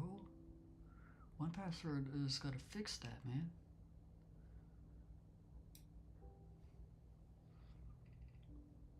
Okay, here's another thing I'm missing. Okay.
out for like a note.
Okay, I think that's everything.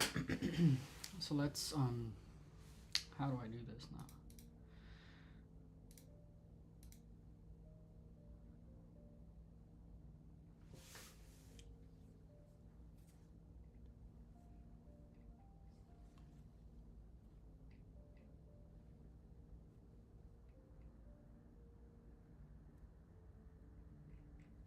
I think I've got all those.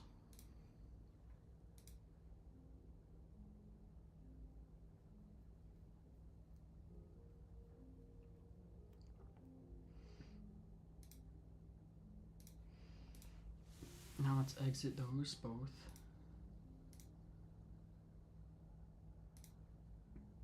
Is there a way to remove it from the toolbar? There's not. It's gonna have to be in there. That kind of sucks.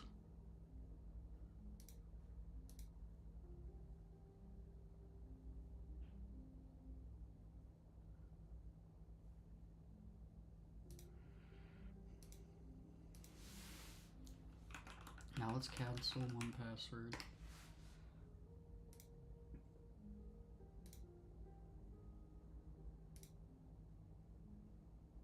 Oh, I have to sign in here? I thought I already did. Let's test out. Well, okay.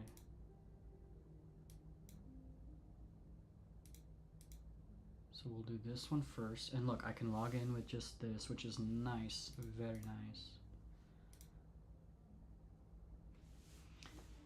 I thought I already logged in, but I guess maybe not.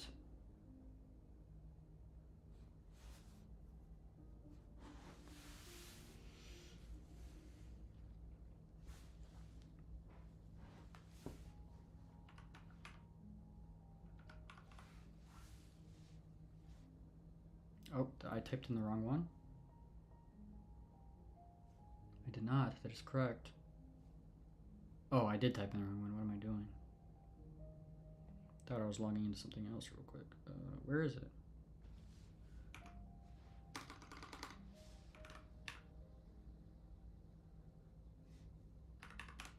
There we go.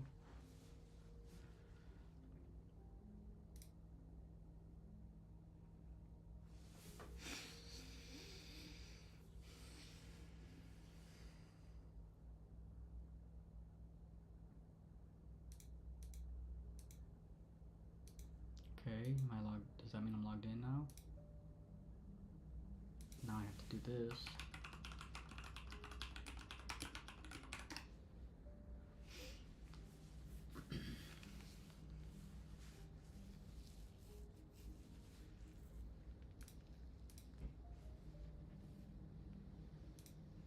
Okay, let's test this out.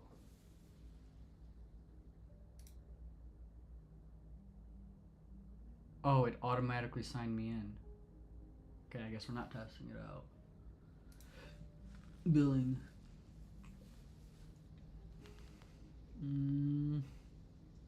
It's gonna make me pay. Your next payment is today. No, cancel it.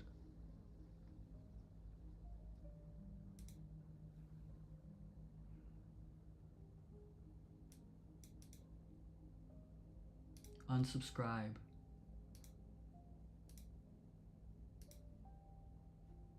Uh-oh.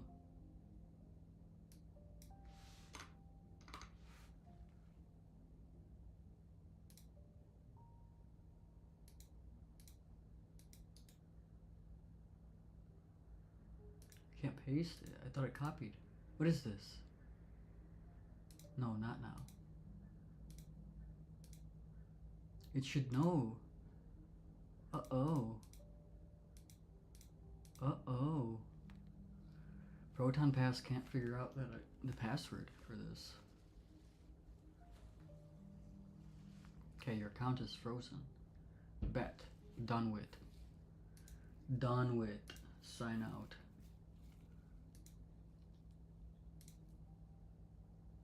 Manage extensions. Sorry, 1Password, but you're done. Off with you. And off with 1Password.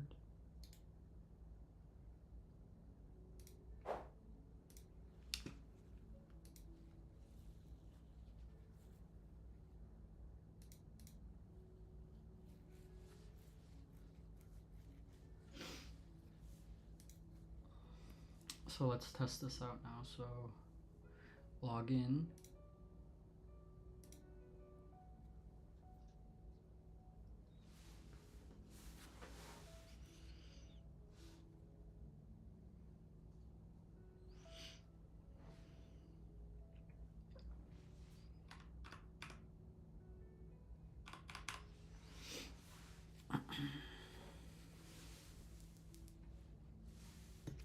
Damn, this sucks, bro. I wasted so much time with this crap.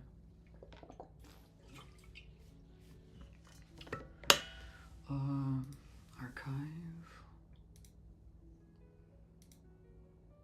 Okay, so that's fine. I don't even know why I logged into this. I could sign out now. What I want to do is sign into simple login.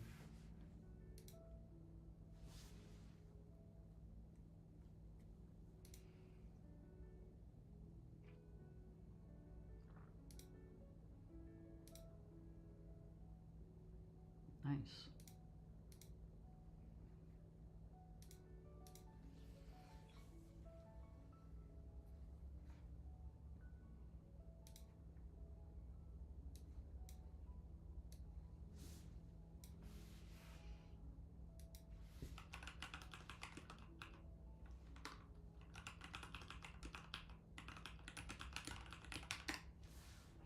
So now it's downloaded on my phone.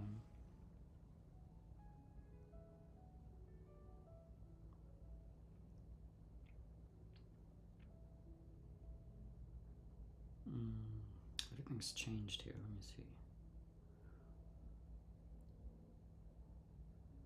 Why does my stomach keep growling, bro? I'm like not even hungry. I ate big time. Proton Pass.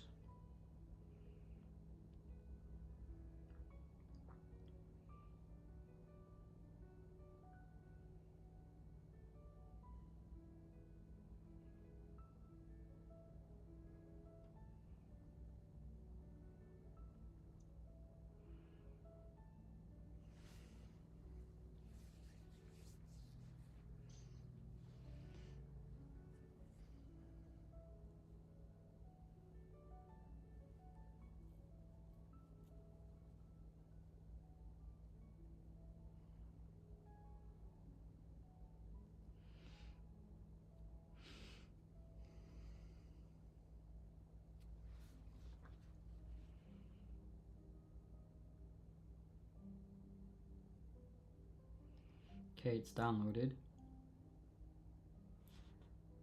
Move it over to here.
copy that. Man, I think 1Password's just gonna have a much better user experience, bro. It's just gonna be much better.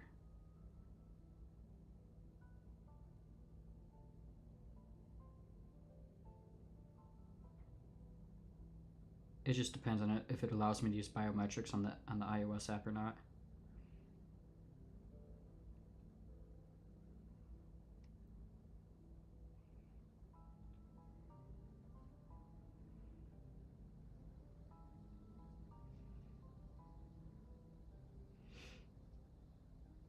Switching it to Proton Pass now.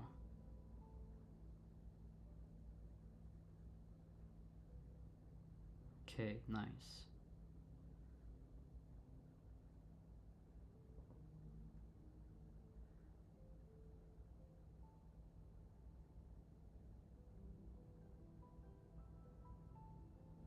Oh, you can do that. Okay, it is. You can use it. Nice. You can use... Okay, at least from the mobile app you can use Touch ID. Okay, let's look at this mobile app design.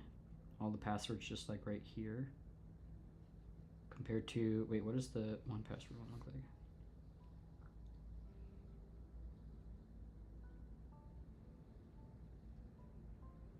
Oh, it wasn't. It wasn't changed.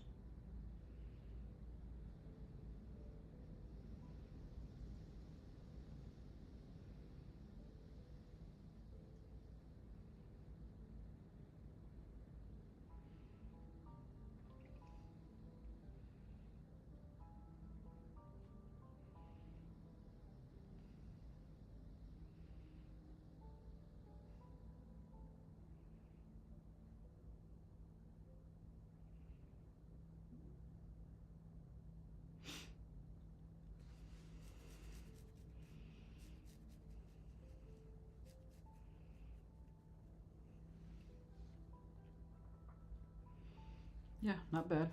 Okay.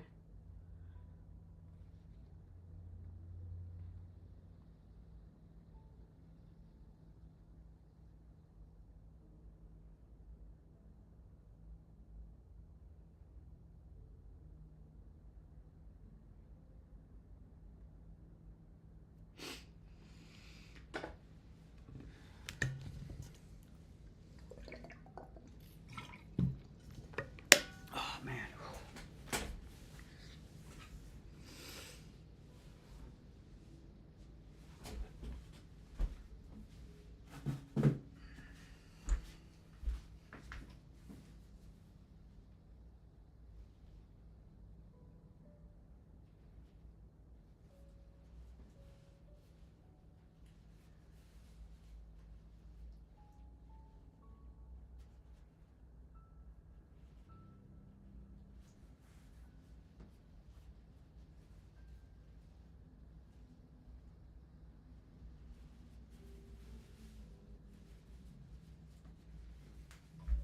Man, that took so long, bro. That was really annoying to do. But at least I have that, at least I have that done with, bro. At least I have that done with. Oh, man. Okay. Check it out.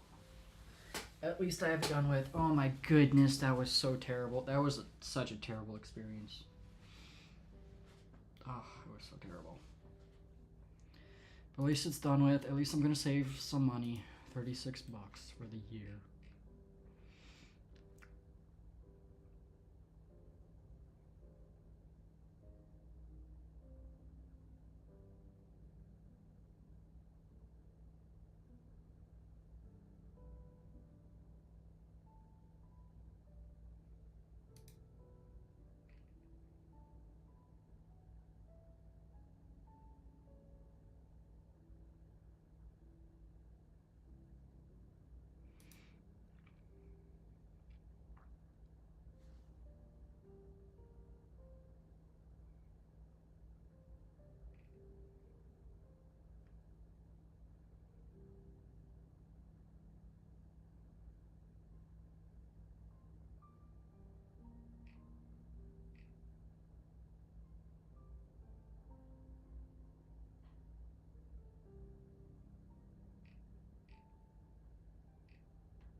Um.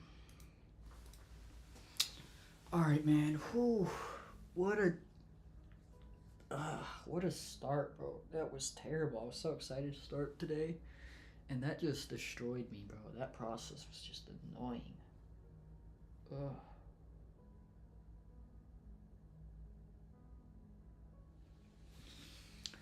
Let's set up. I don't even. Why don't I even have this thing going? Why is that not over here? I don't like this, but it's whatever.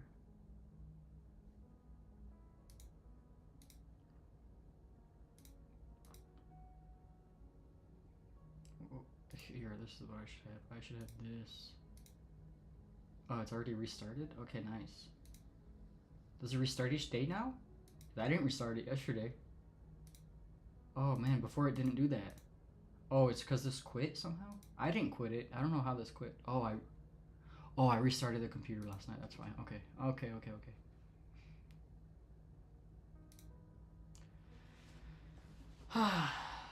That sucked so much, bro.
Person has terrible takes. Holy shit.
think I'm reset a little bit after that because that thing was really just doing that really just killed me, bro. I think I'm reset, but dude, what a waste of a day, bro, with that freaking password manager, dude. Proton really annoyed me, dude. Really annoyed me. I'm just not that happy with it. Man. It's almost like I want to pay for 1Password now. Holy crap. Okay, let's do this. Ugh.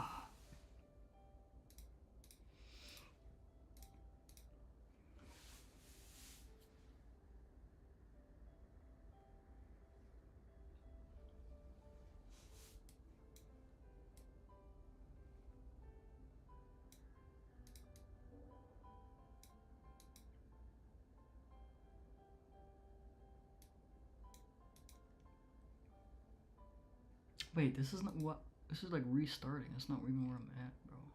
Here, this is where I'm at.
Hmm.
I don't even need that, to be honest, and then I can just do that.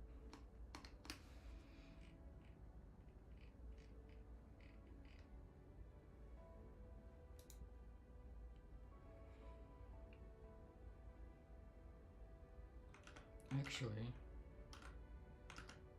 let's do that, and then this.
When one computer sends data to another computer, it uses a language both understand, binary.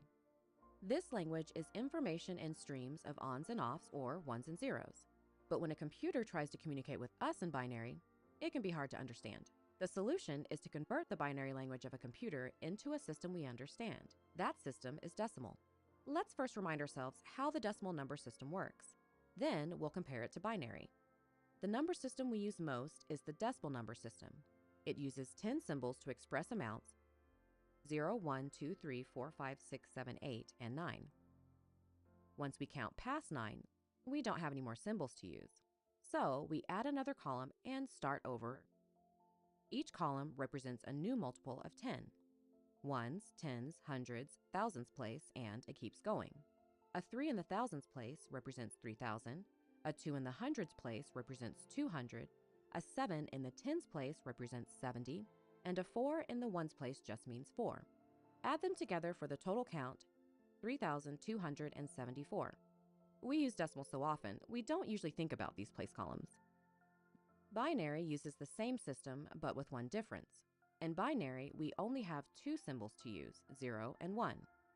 After a column reaches 1, we run out of numbers and start a new column to keep going. Because there are only 2 symbols, each place column represents a multiple of 2. Ones, then twos, fours, eights, and more.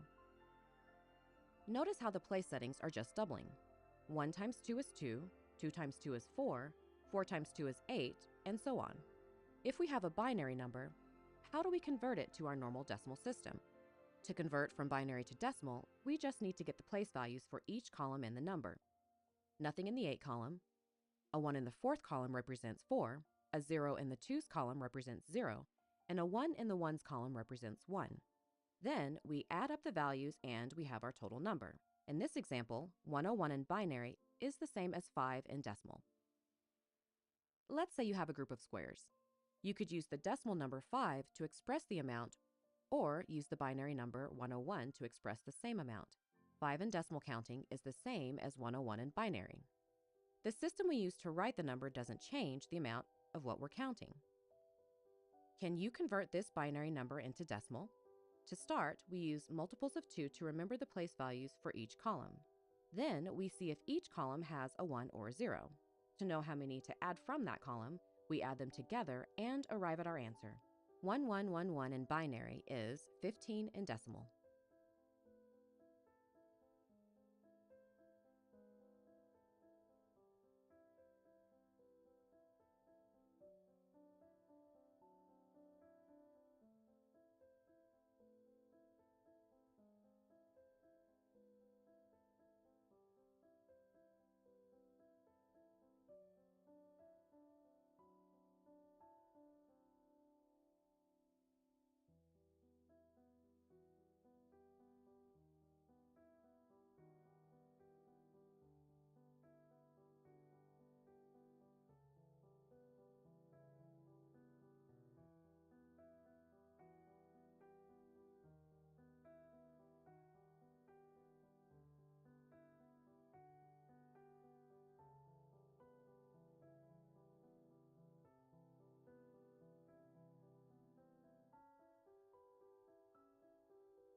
Yo, this is tripping, bro. Can't believe I was muted that whole time, Loki. What?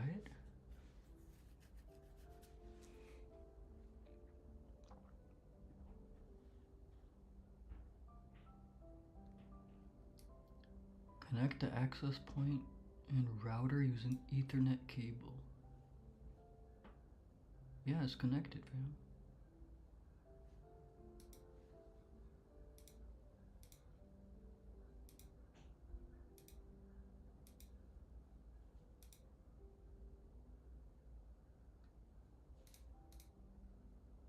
Like what they want.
Am I supposed to do something with this guy?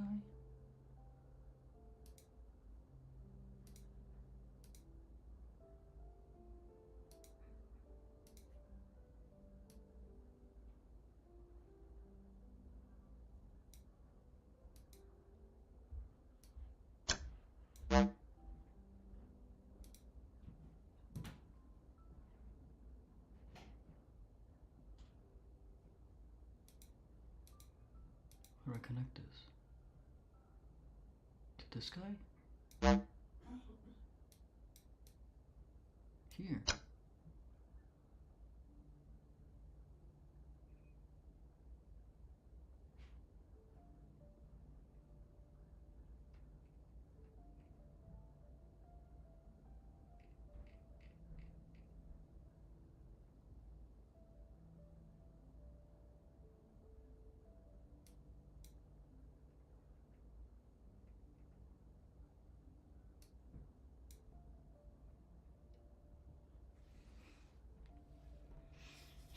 It's connected to there.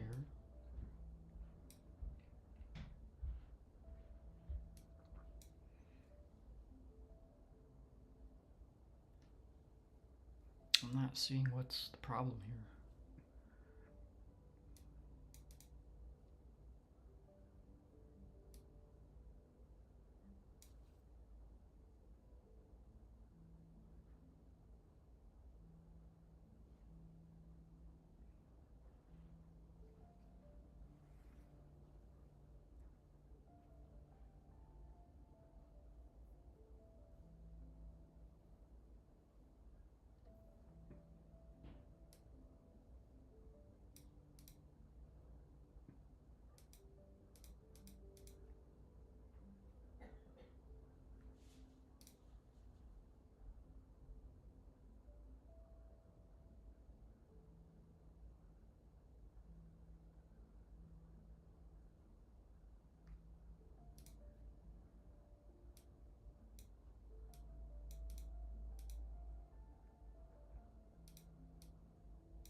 Plug it into this one instead?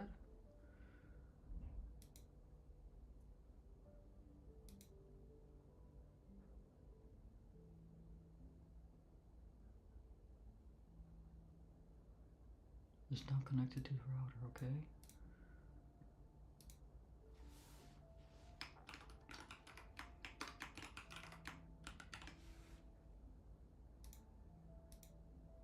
Why Why can't you add new network? I'm not understanding, fam. What is the issue?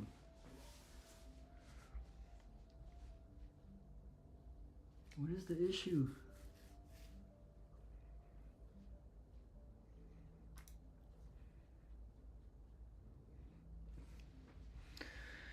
You are working on a small office, home office network. The homeowner recently changed their internet service provider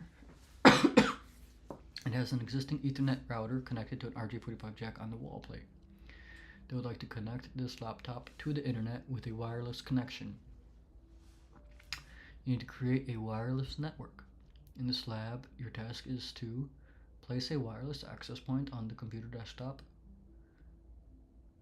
The wireless access point must have transmission speeds up to 600 megabits per second, be backward compatible with other wireless standards that use 2.4.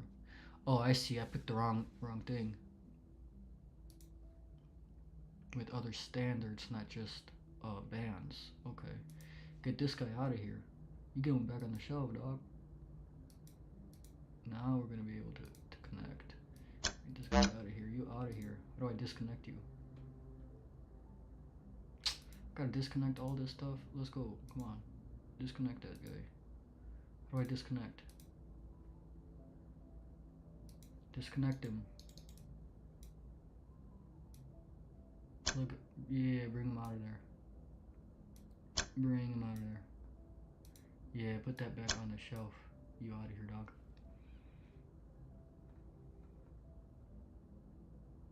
Let's get this guy. Let's get this bad boy in here. Yeah. Let's go look on the back of him. Let's go take this guy. Plug that guy right in there. And take this. Take this end. Plug him right in there. Bam. Now you're gonna connect, huh? Now you're gonna connect.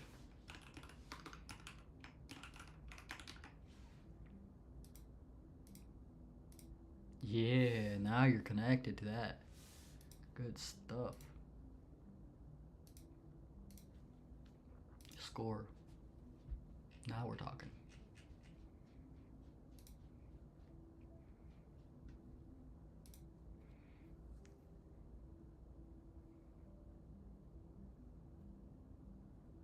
That was a home wireless network. Oh, now this is a Soho network. Oh, we got a lot of stuff here now. Add computers to the canvas. You gotta add 3 computers. Add a switch. Add a router. Connect the switch to the router. Connect the computers to the switch. Verify that a DHCP address is assigned and verify connectivity by pinging the gateway. Dang, these are some intense labs right here.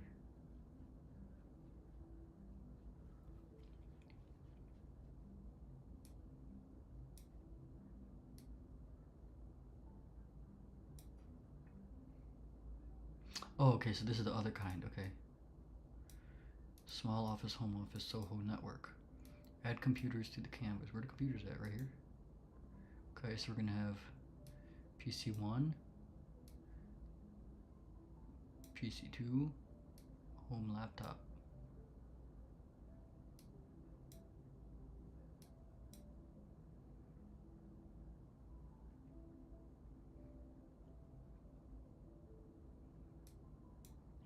Then we're gonna add the switch. It's gonna be right there, just like that. Move these guys up here.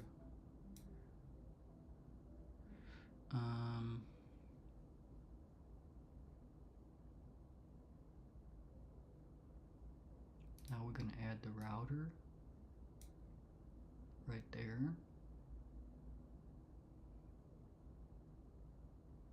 I'm gonna connect this switch to the router.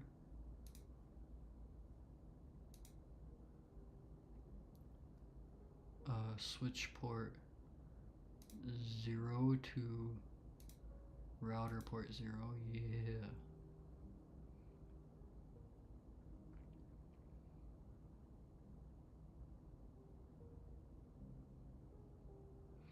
Then we're gonna connect all the computers to the switch. Okay. Ethernet to the switch, home PC to port 1, home PC 2 to port 2.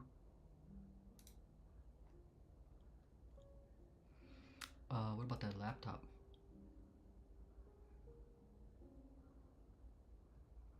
It's gonna have to plug into the, oh, that's just gonna connect to the router.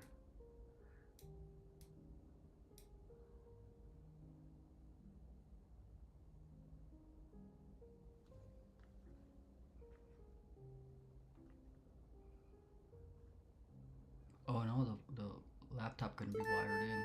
Alright. Let's do that. You can do that. To 3. Just like that, baby.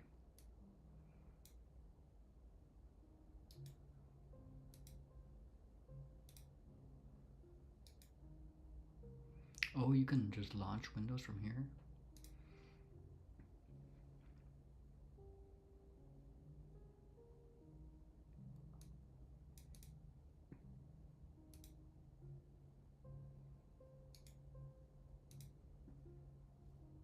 Network and internet settings. Alright, so everything's connected up here.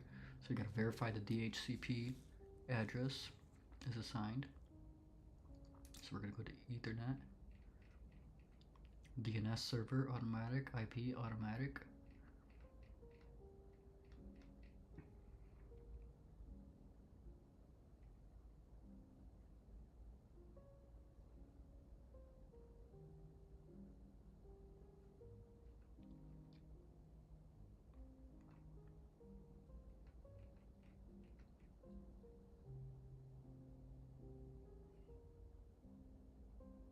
Answer the questions. Answer what questions?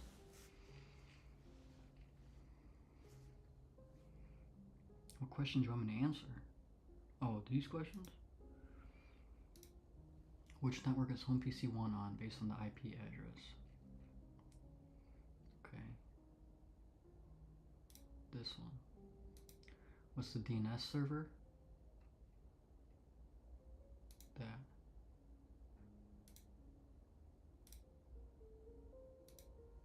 Now what? Verify connectivity by pinging the gateway. Where's the terminal?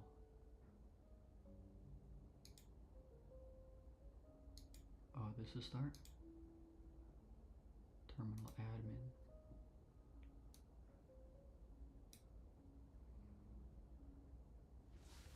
We're gonna ping the gateway.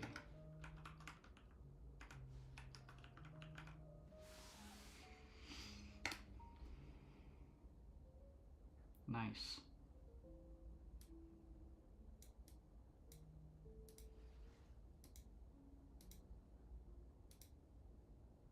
Nice. That was actually easier.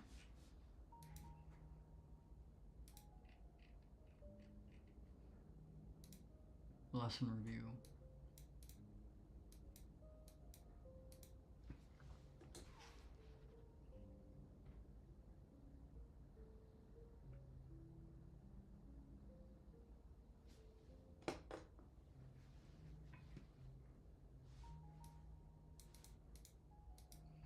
Alright, let's start the quiz. We'll do the break after the quiz.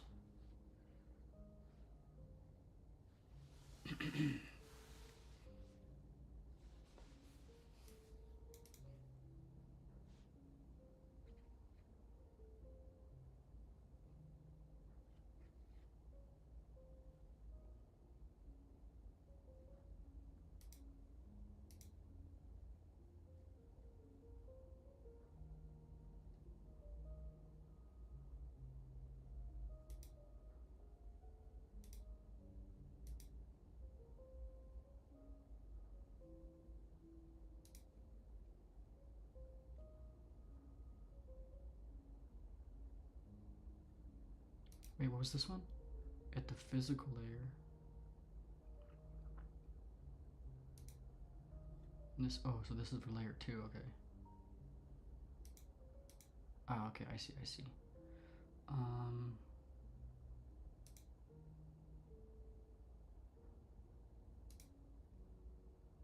Ethernet switch, wireless access point. Yeah, next.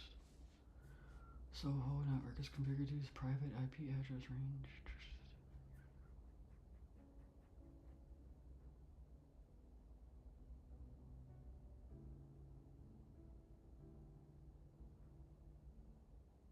this one.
Oh, I gotta do calculation of decimal stuff, bro.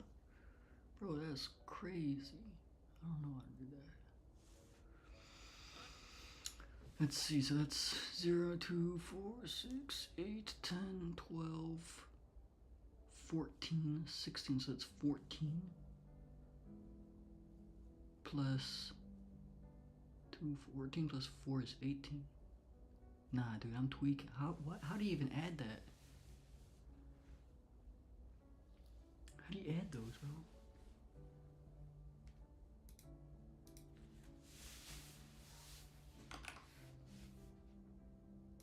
How do you add those?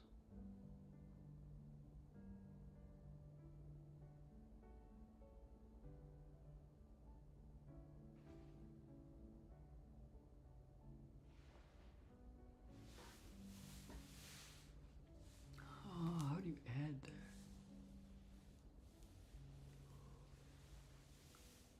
You just need to figure out one of them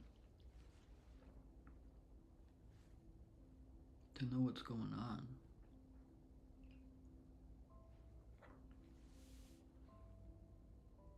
Each one is the next power of 2. So 2, 4, 6, 8, 10, 12, 14, 16. So it's a 14 plus a 4 is 18. So how is it 60 or 90? How does that make sense? Am I not doing this right? I don't want to get this wrong.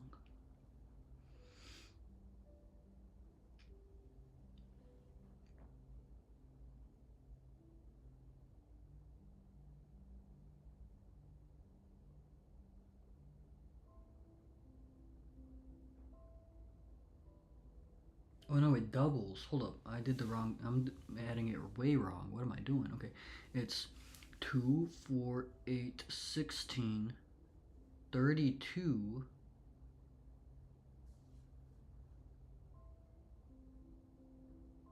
Wait. 2, 4, 6, 2, 4, 8, 16, 32, 64.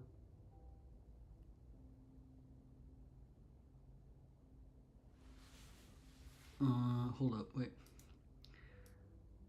2, 4, 8, 16, 32, 64, 128.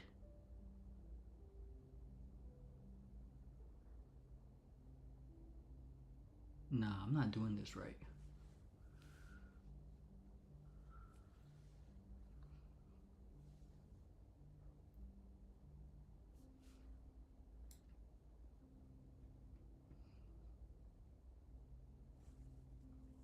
Hold on, I'm gonna figure it out by doing this one. 2, 4, 8. Let me get this calculator out here, bro, for sure.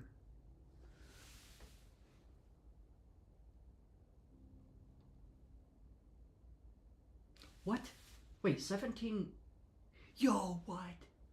It was just 5 o'clock and now it's 6? Yo, time flies. Holy cow. That is unreal.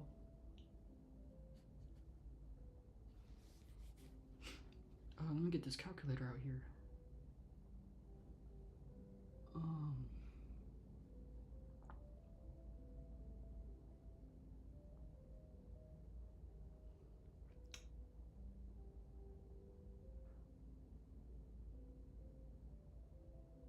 Wait, I don't know. Even then, I don't know how this works. How does this work?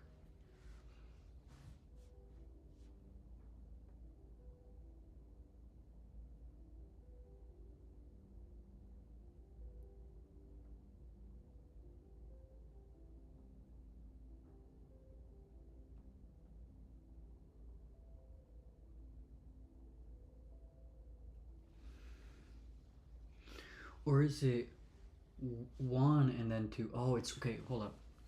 It's 1, 2, 4, 8, 16, 32, 64, 128. That makes so much more sense. Okay.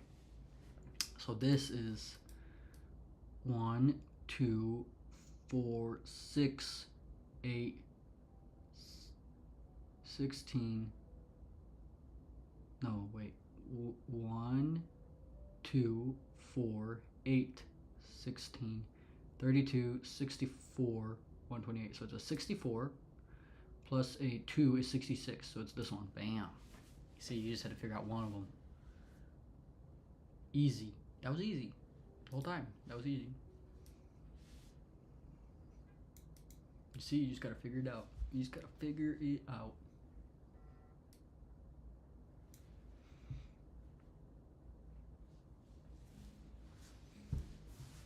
What's the font? I'm not gonna read it actually.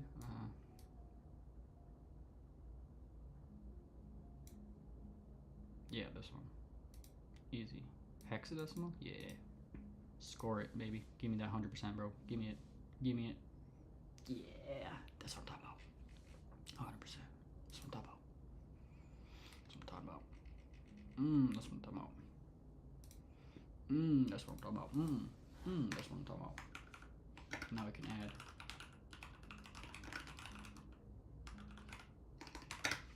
Bam, troubleshoot.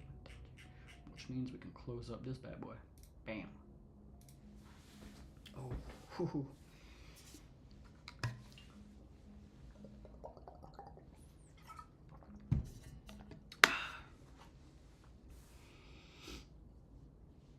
Let's start this break here.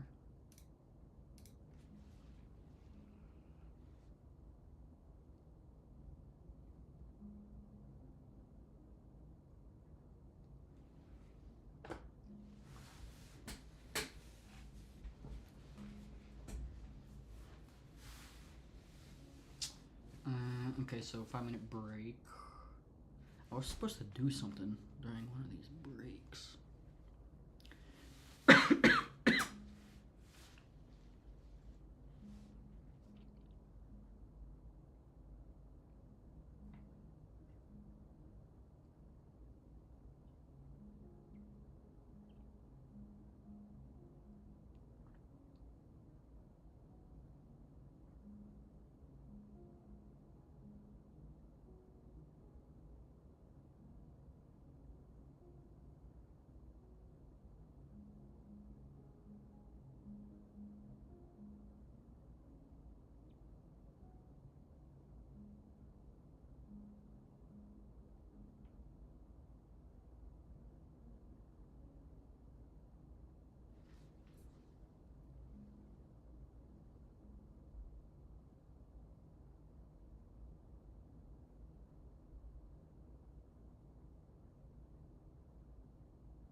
Alright, so let's start this next session.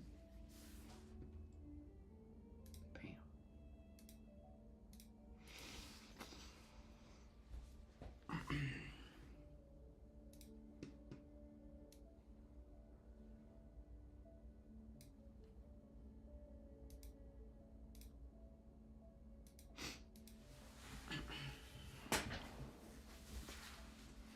Proton Pass is free. We'll see how it works out, man.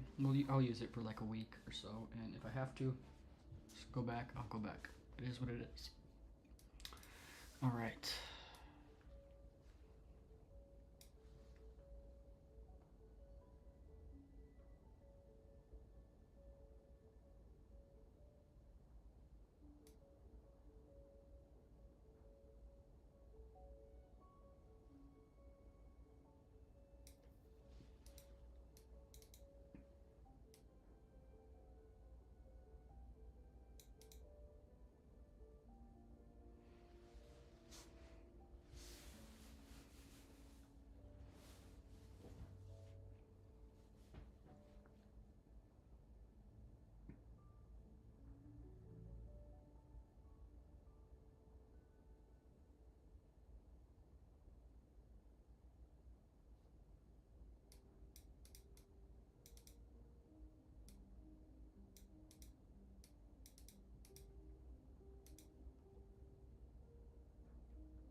I may not need take too much notes on this. Let's see. I think I'll just need the methodology, really.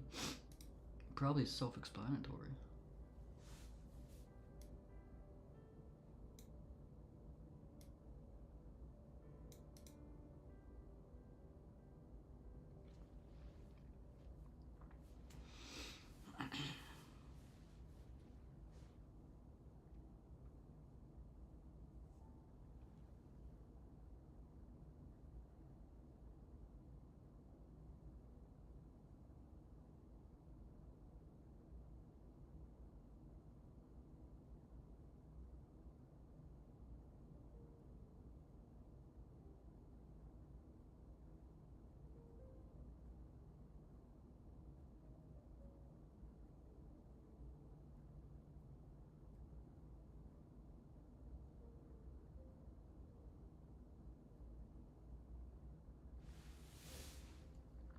Yeah, I'll do the.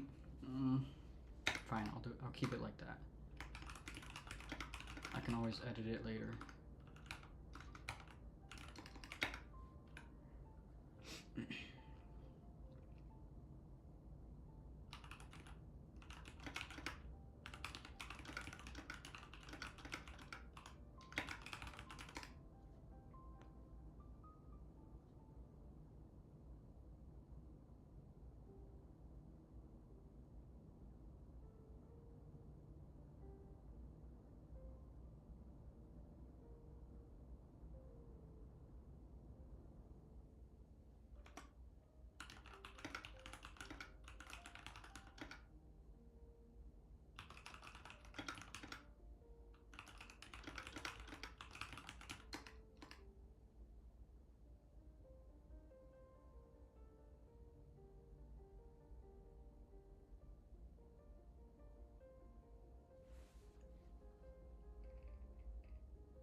Technically, I should probably have something like this.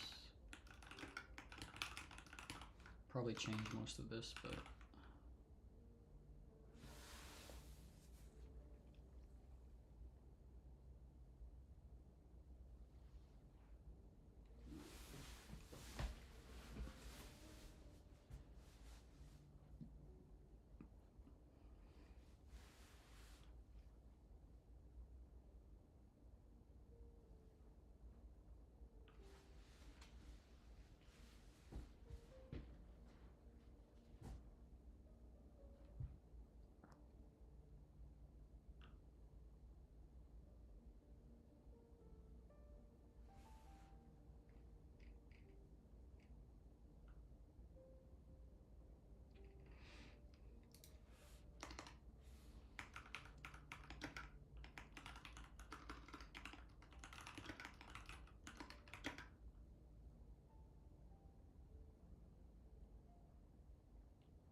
that's kind of dumb.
Probably gonna get rid of most of this stuff, bro, I feel like.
Wow.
Troubleshooting scenario. Let's start this lab.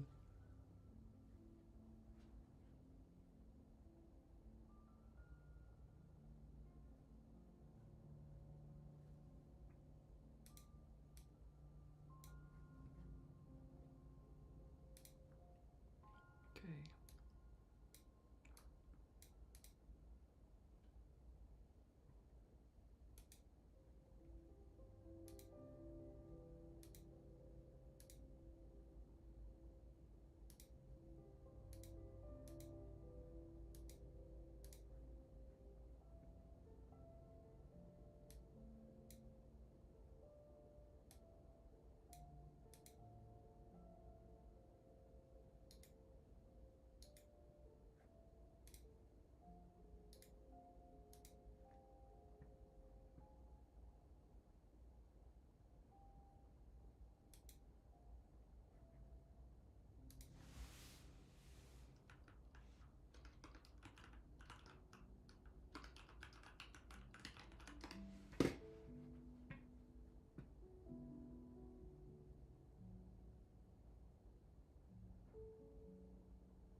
Automatic IP assignment, automatic DNS server assignment.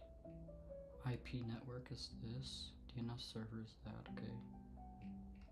So let's go back to the other one. Launch Windows, network settings, no Ethernet, okay, Ethernet settings. IP assignment manual, it should not be a manual. So DHCP settings are problematic. Let's change, where is this? IP assignment, okay, let's change that to automatic. Let's get that bad boy up and running, baby. Check it out, connected. Now let's see if we can hit that page. Yes, sir. What you thought that was?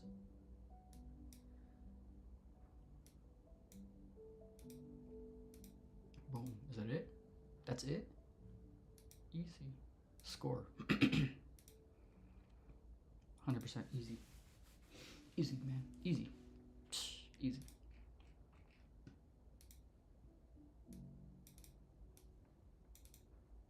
$15 questions on this one? How is this one 15 questions and the other one was 10, bro? That's crazy.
Which password manager do you use?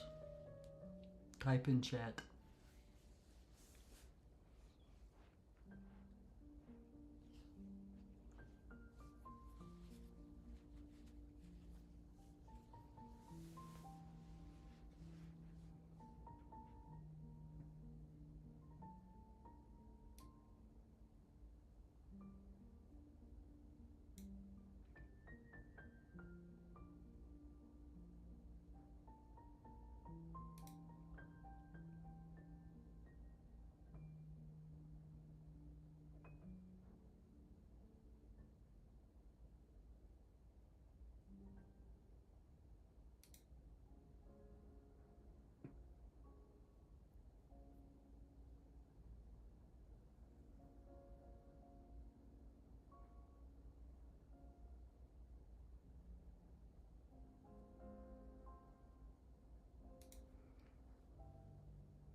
Score it. Give me that 100%, baby. Give me that. Give me it. Give me it. Give me it. Yes, sir. Oh, easy. That's what I'm talking about. Oh, now there's the whole entire module quiz? Oh, how long is that? Oh, shoot. Let's see. Oh, it's only 20 questions. Are we doing it? Or do we do that when I come back from... Let's see. This is going...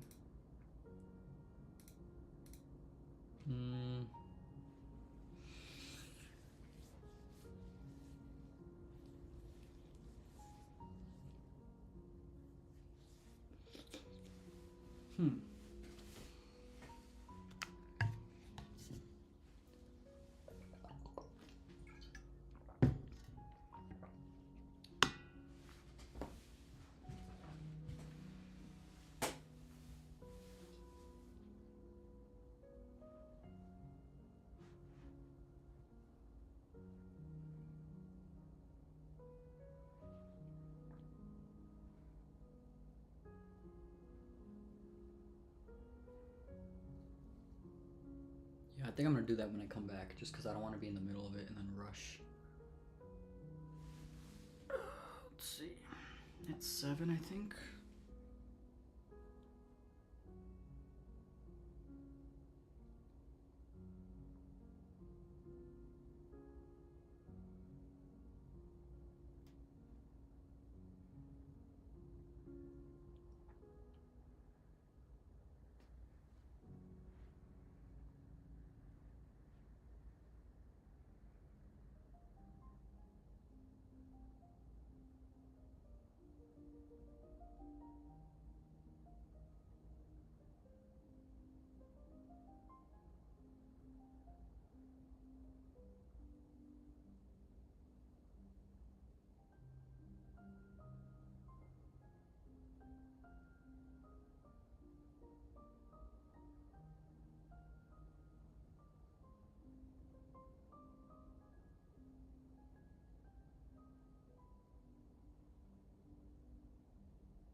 Yeah, we couldn't do that. Okay, let's put that on pause. Let's do this. Let's see. Okay. That's actually it. Oh, okay. So we did that and then that. Now we have the module quiz. We'll do. Dang, it's actually kind of a lot. So let's see. Yeah. So so I was thinking maybe I would be able to do. Maybe it's not that much actually. I don't know. This one went fast actually. So let's see. Wednesday, Thursday, Friday. I mean, I think the 6-week pacing guide would be good. I don't know if I'll be able to do faster. We'll see. We'll see, we'll see, we'll see. I'm thinking not, but we'll see. Also, there's this. Let's see, let's look at the minutes.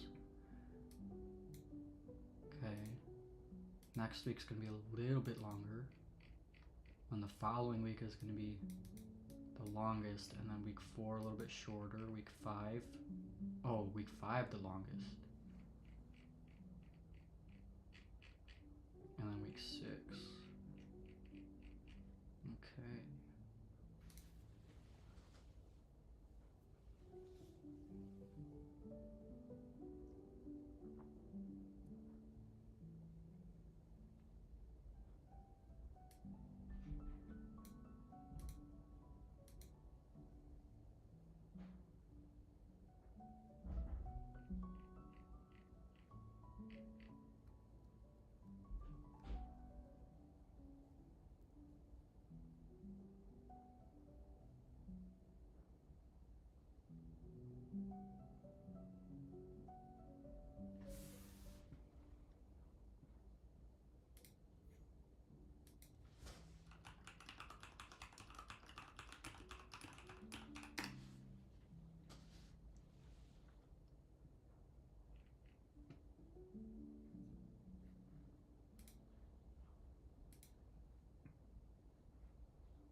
Nope, that's not what I wanted to click. Where is this? No. Where do I go to find? Oh, here.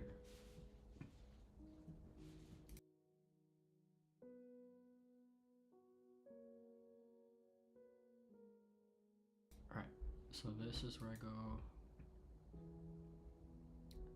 So we can change reused and weak passwords here.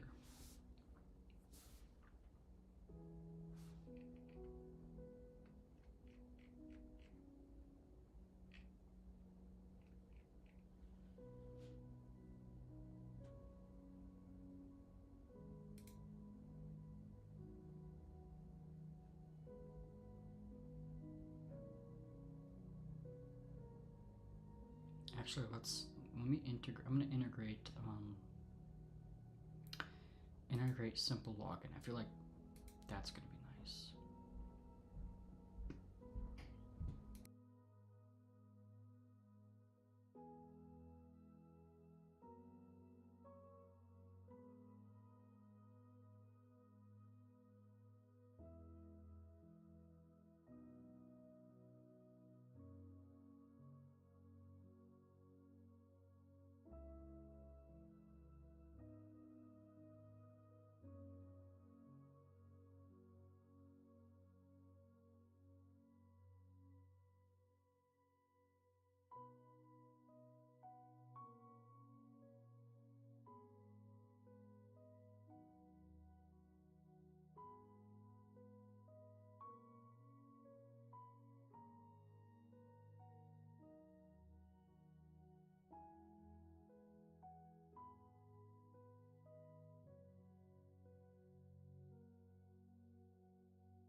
Alright, let's get this quiz going, baby. Let's get this quiz going. Know what I'm saying? Oh shit, bruh. Gonna get this quiz going.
Oh, my camera wasn't on. Oops.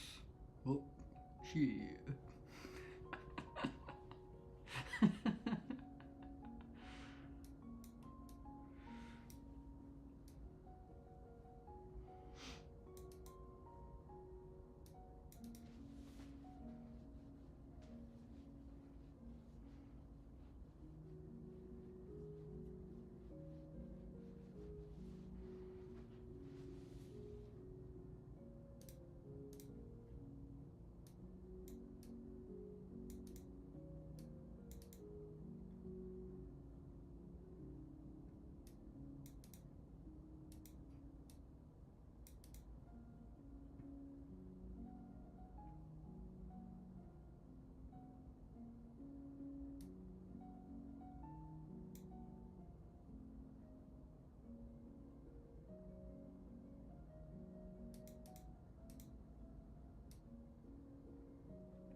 I don't know who developed this.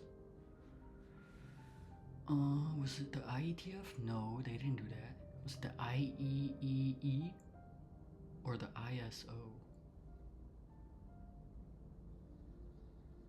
Did the ISO create the OSI? Or was it the IEEE? I think it was IEEE. I think it was IEEE. I'm going with that final answer locked in.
Score this. Give me that 100%, baby. Give me that 100. Oh, 90%, bro? No. No. Come on now. Oh, it was the ISO? That's cap, bro. That's cap. At least I remember that easily now. The ISO developed the OSI. Unreal.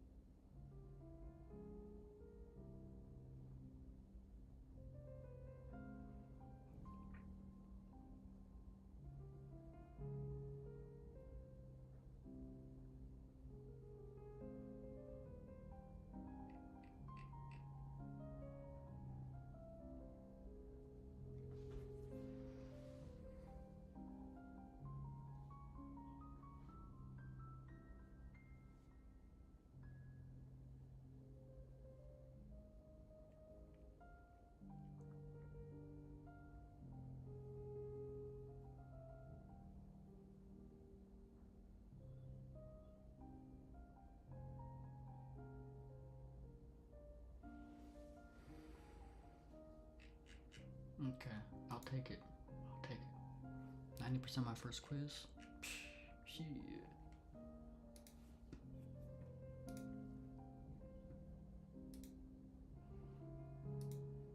Bam, so now we're starting module 2. So that means this is a done.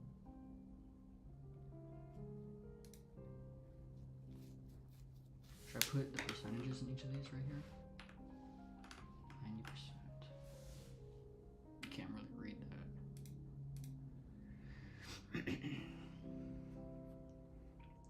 Okay. So now we implement. Now we reorganize all this garbage. Okay. Now we do this. We go into full screen mode, baby. Oh, I'm not even showing nothing here. That's the problem with everything. Wait, what?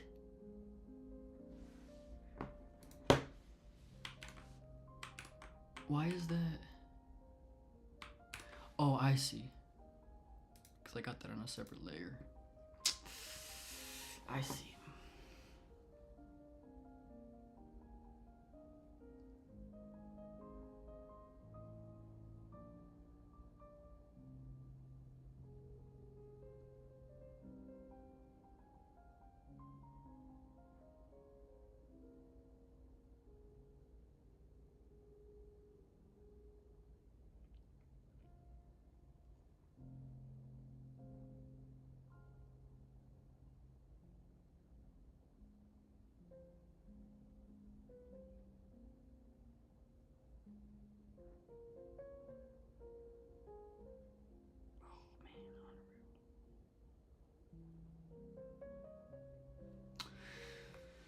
Okay, let's do it.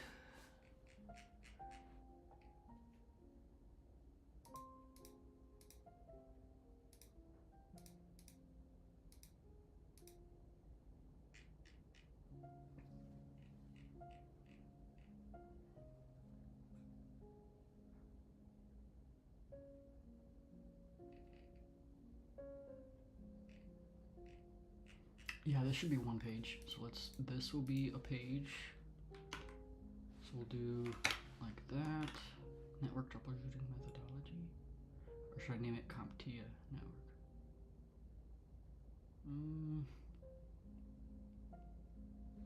I don't know. Let's just do that. And then that. And then that. Bam. Bam, would you look at that? And then start with that.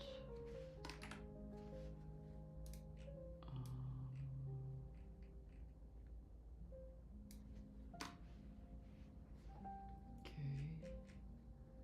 This will do.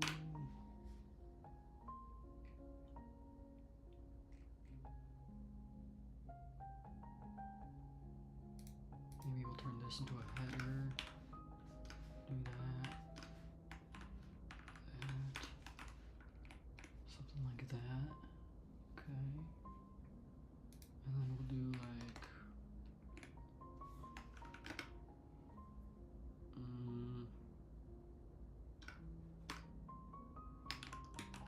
additional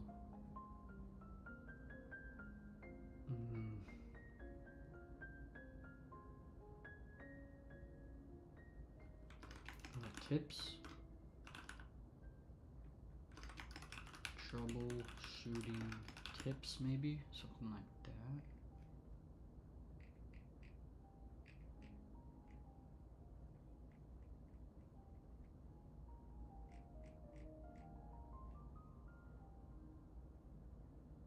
Or do I just add it into here?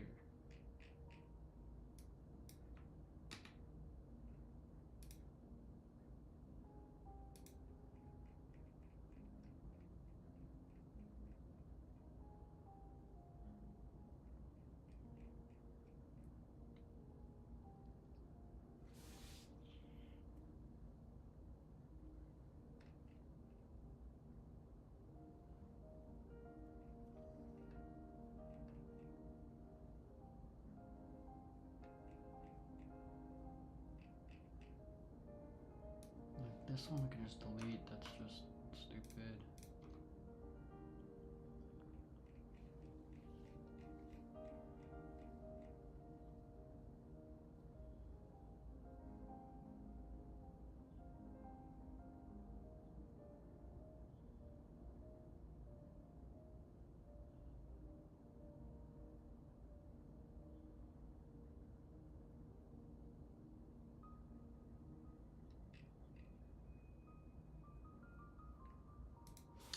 Maybe these should just be bullets. Like this. This will go down here, that will tab. That will go like this.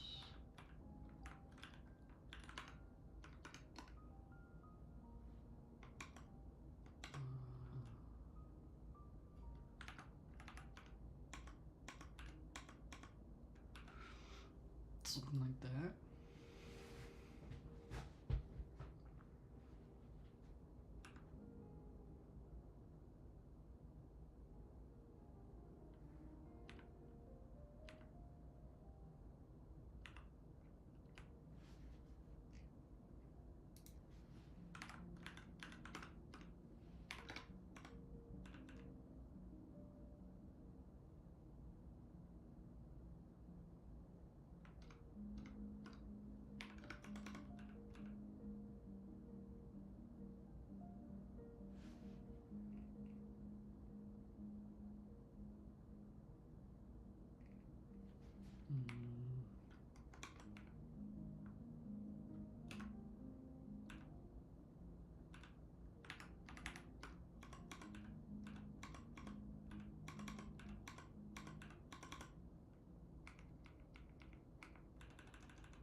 That's probably better.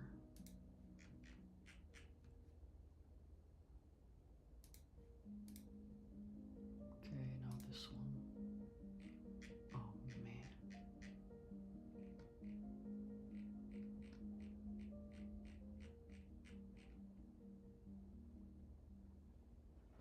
Maybe I should start at the top.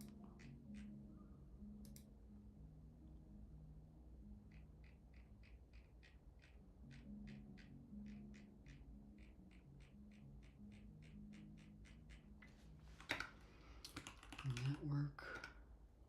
Oops, I don't want to do that. Nope.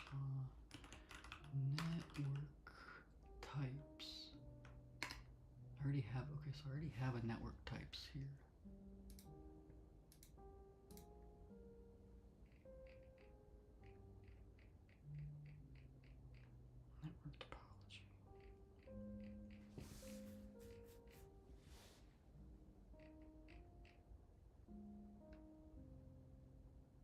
Hmm.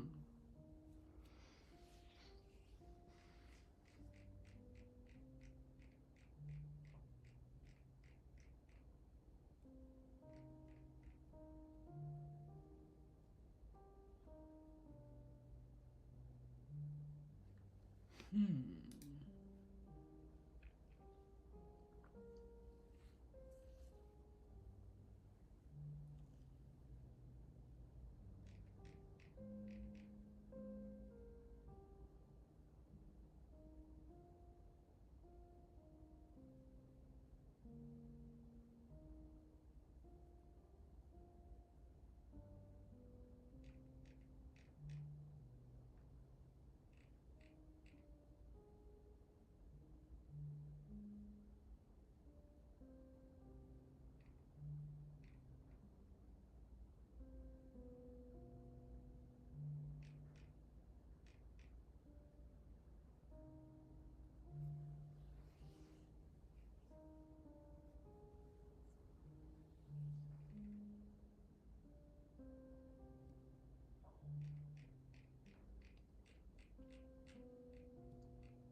Oh man, this is okay. Let's see.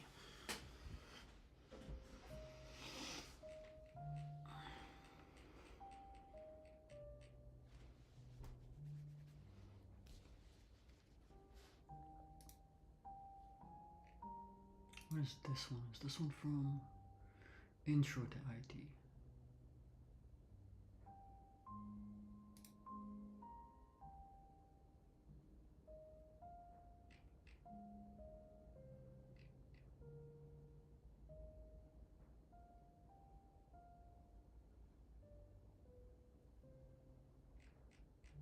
Hmm.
Explaining network topologies.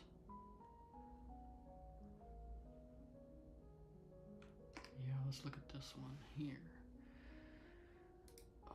What is this for? Oh, this is something. Oh, this is what I created.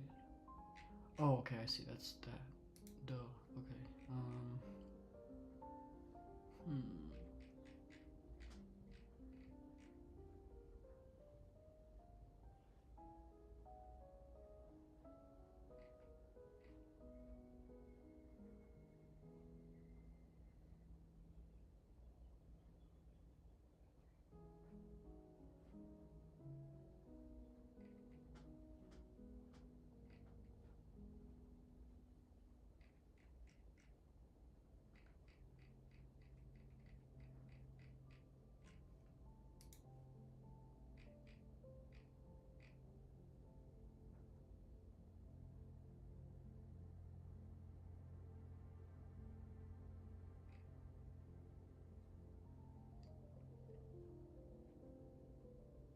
Hmm.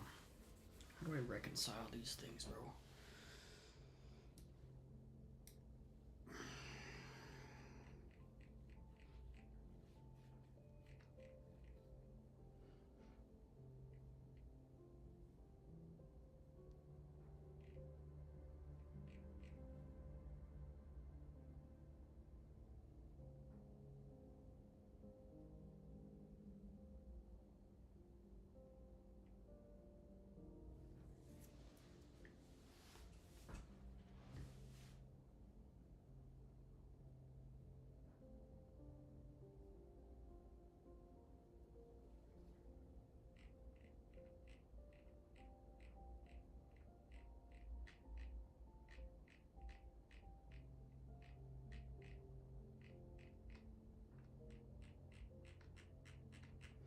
Probably just break these down into atomic pages, atomic notes.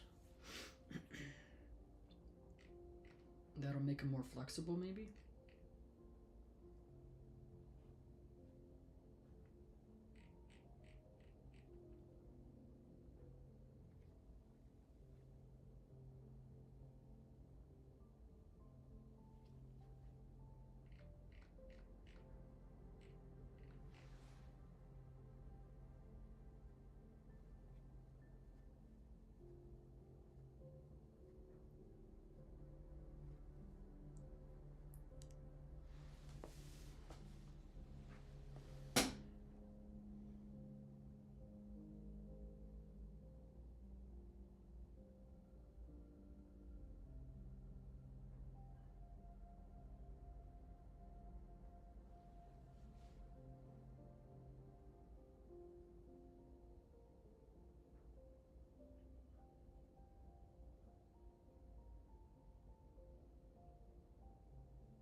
How to address this, man? How to address this? This one's not very detailed. Does this have a network topology? This does have network topology.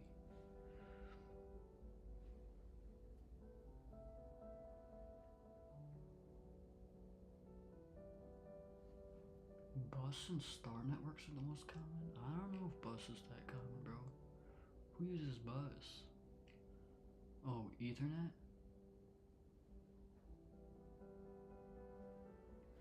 Where else are these found? Bus. Network.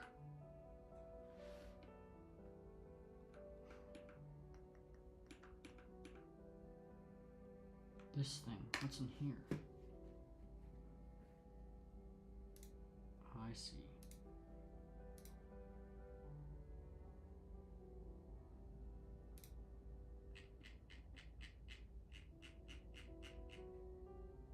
This should just be broken down either way, regardless, I feel like. I just break this down and then worry about what's going on? I don't know. Network types.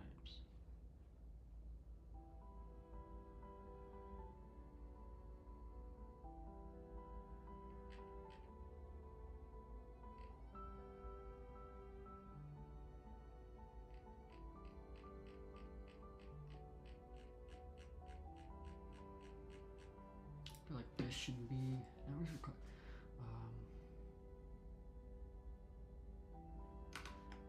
Do it like this, and then do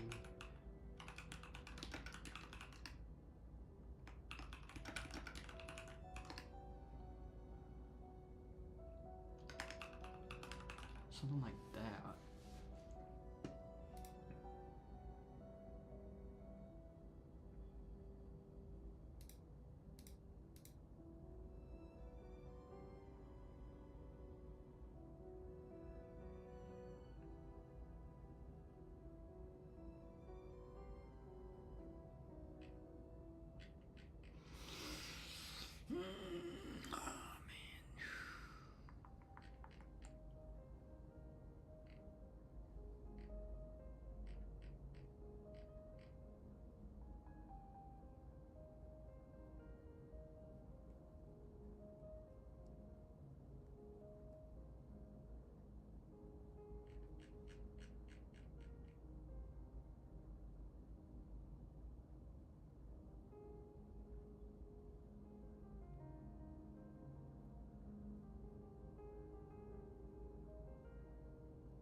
me focus on this one, because this one's probably going to be more important.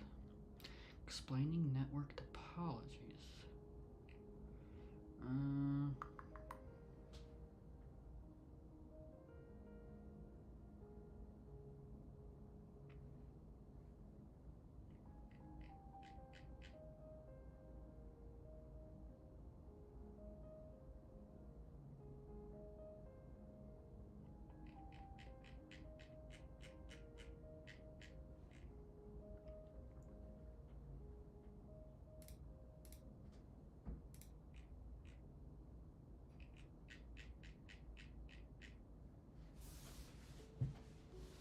Welcome back, my guy. Welcome it. Shit. We're wanting to come back right now. Shit.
I don't know how to do that.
Okay, I'm gonna skip that section for now because this one's gonna be more. This one's gonna be easier because this one for sure is gonna be its own page here. For sure.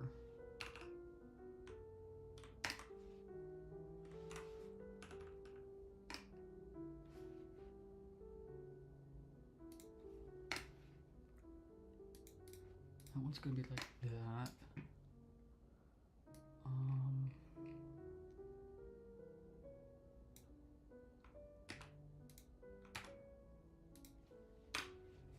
Probably gonna, yeah, something like that.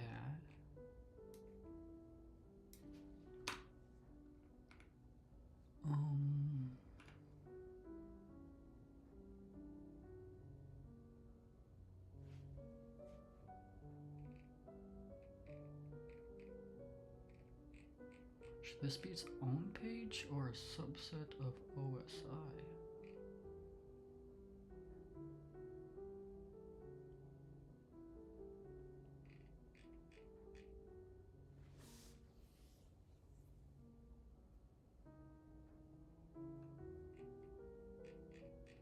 These for sure will be part of that.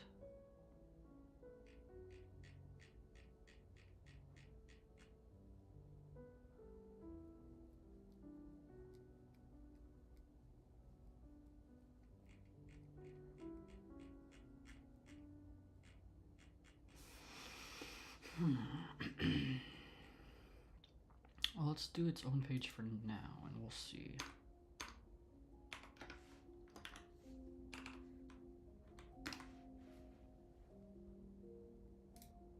Oops.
Nah, this should be for sure on the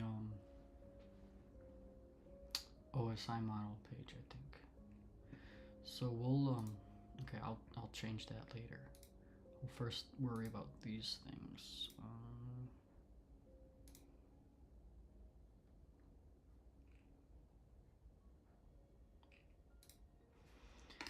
Should this be like OSI layers then? And then take these guys.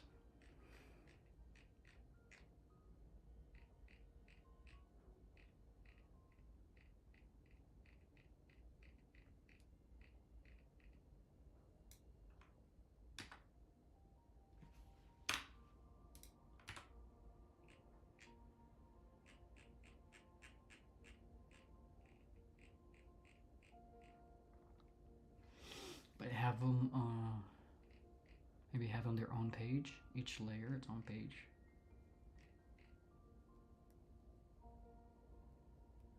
That could work.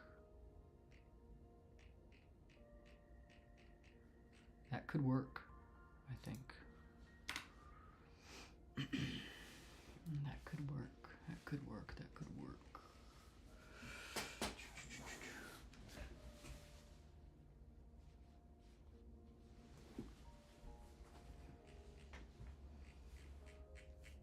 Yeah, I think that would make the most sense.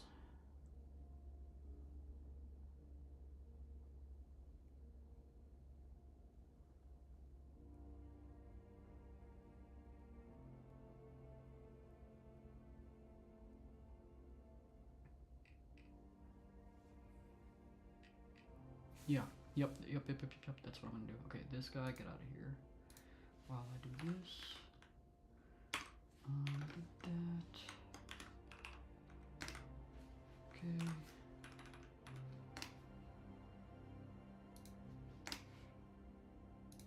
A layer 1 physical layer.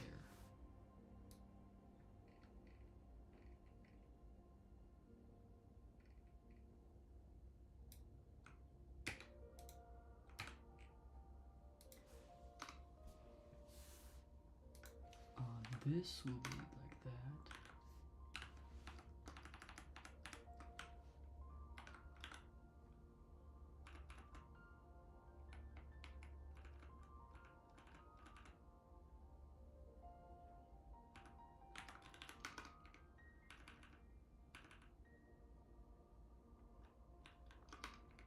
Bam.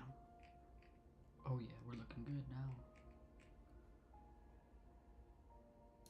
Nice. Is that going to us goodbye? And that. Boom, boom. Boom, boom. Boom, boom, boom.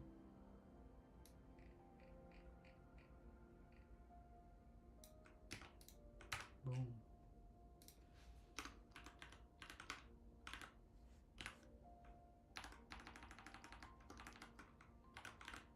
Boom, just like that, baby.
Nice.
Now these.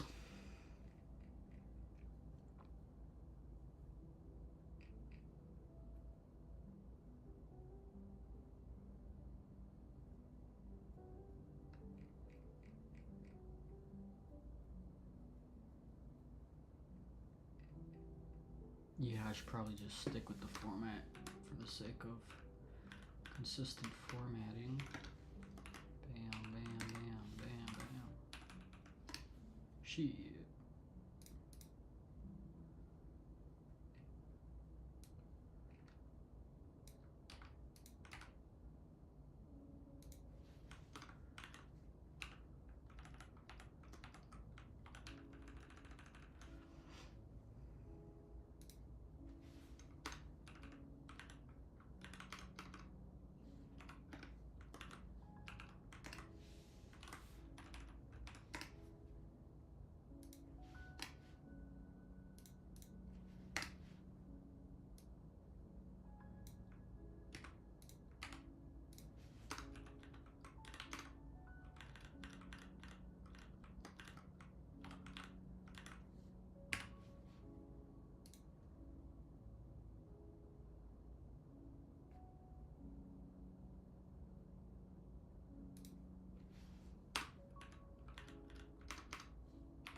Hmm.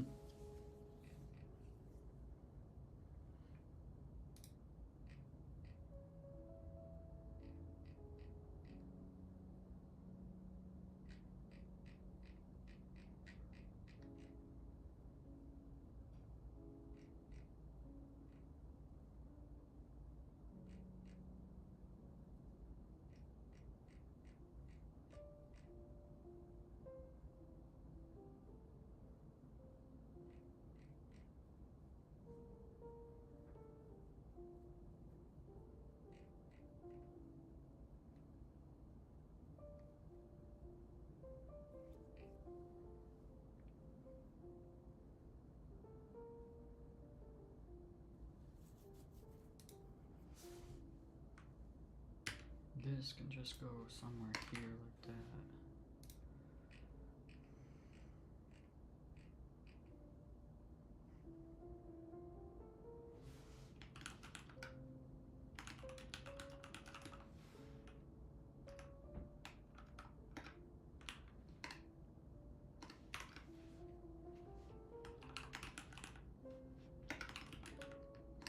And do that. Do that. That. Okay, that works.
This can be its own page.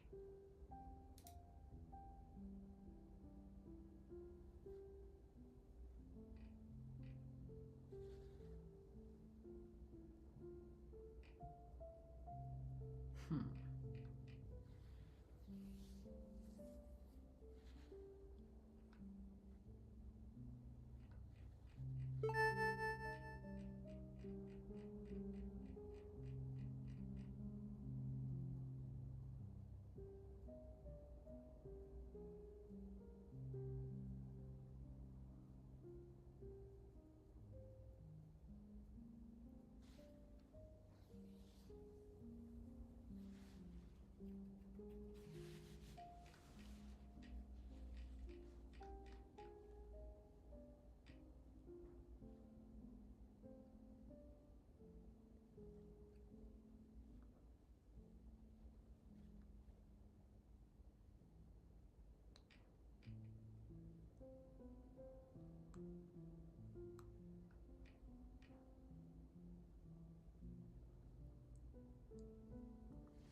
Okay, I see how this could maybe be broken up here.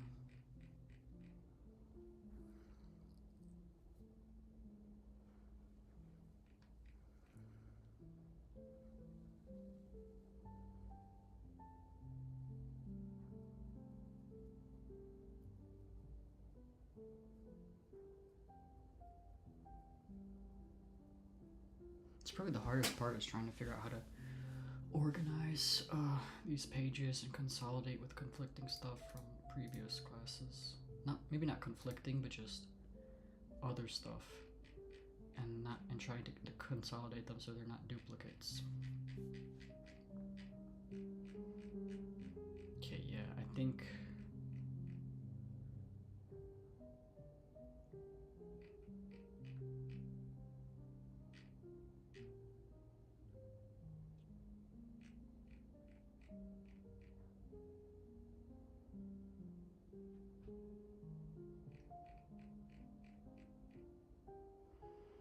Yeah, this will just have to be a page, I think. Or, yeah. Yeah, let's just do that.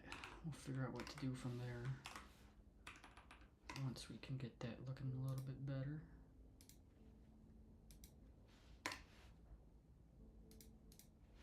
So get that like this, and we'll take all of this.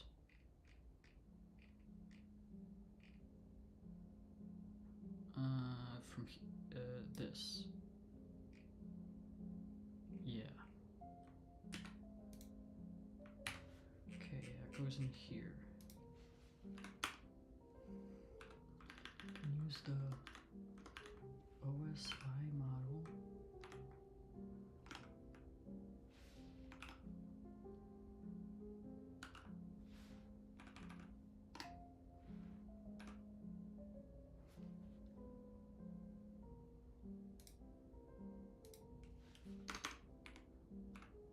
Such as this, physical layer functions.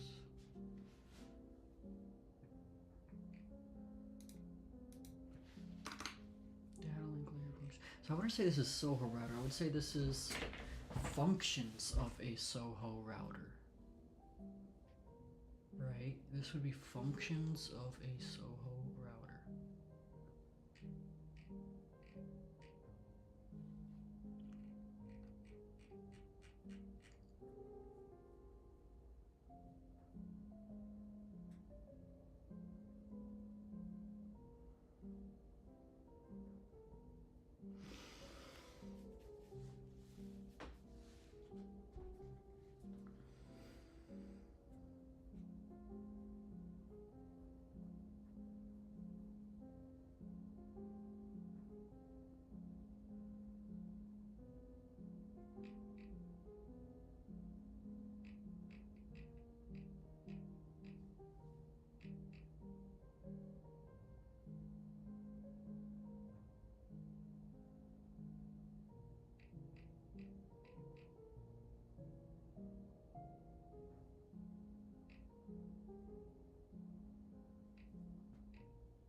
Ugh, this is not easy.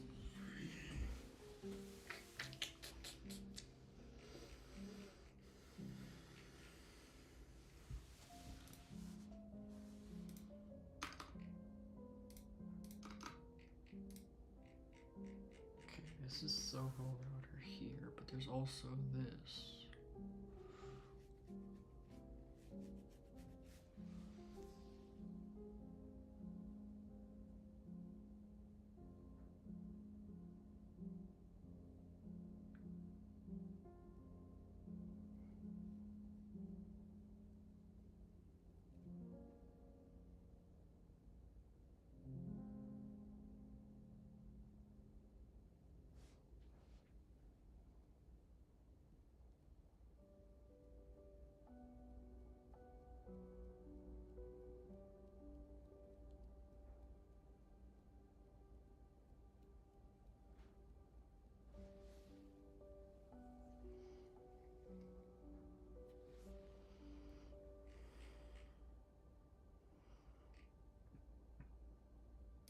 Well, I can at least delete this for now. But then there's WAN interface of Soho router connects to the internet.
guess there's gonna inevitably have to be some duplicate slash some repeating of some of this stuff.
Okay, let's do this. This will be functions of a Soho router, or Soho router functions. Functions of a Soho router. Functions of a Soho router. And then you could do this, can use, okay. And now this is a standalone page, nice. Okay, that fixes this. Bam. Okay. So then we can do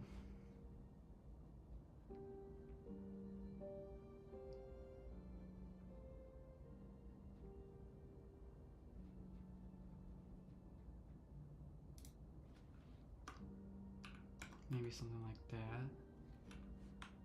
And then we just delete that and do that. And then these turn into links.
Maybe we'll just, maybe it's not big enough, we'll just leave it like that. Are there internet standards page? IANA, is that even a thing here?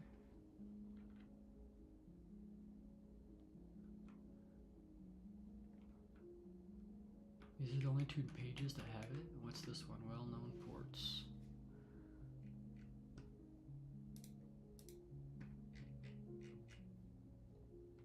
Server port numbers are assigned by the in. Okay, this should be a page, which I will now create. That way you can link. Bam. Boom. And it will not be yet be created.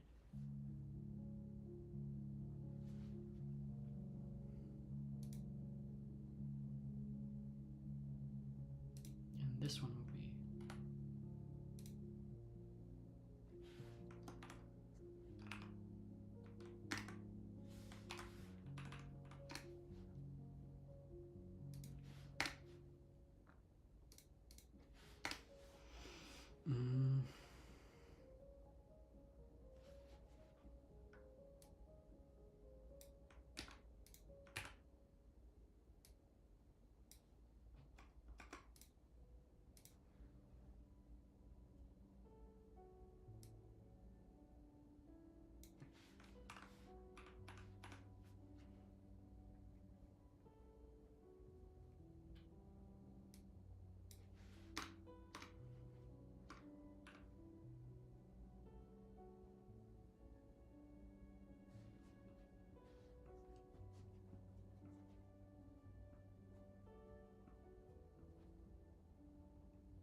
That's fine, I'll just keep it like that then. And then what about this one? IETF. Is that mentioned somewhere? Ooh, multiple places, okay. Here it's mentioned. SDN model defined by IETF. Okay. What else? What other pages? IETF is in here. Was developed from SSL and ratified as a standard by the IETF.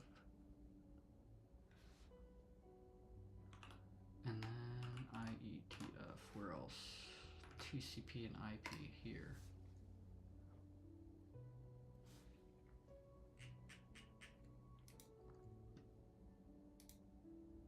What is this? D316 IT Foundations? Okay.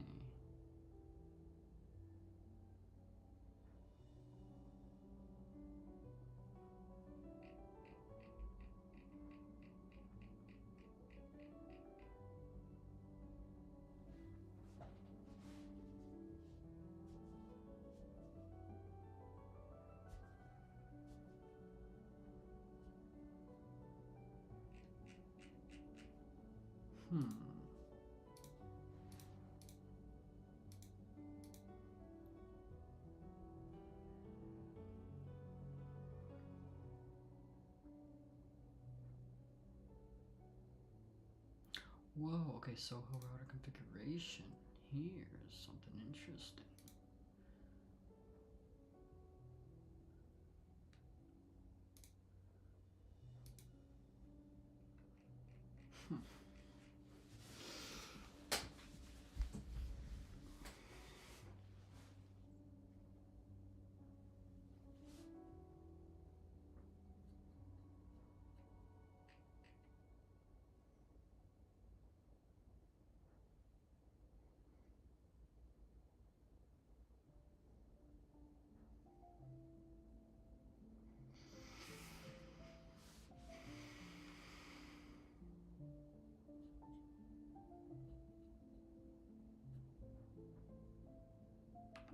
I suppose this should be a page anyway.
let's just move on to this. I think I'll leave the rest like that, and then this one we'll have to try to figure out how to do.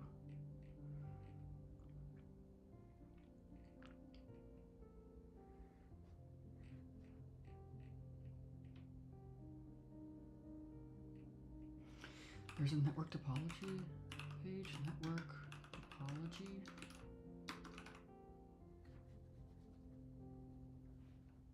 No, just this. Oh, well, there's this network topology tag.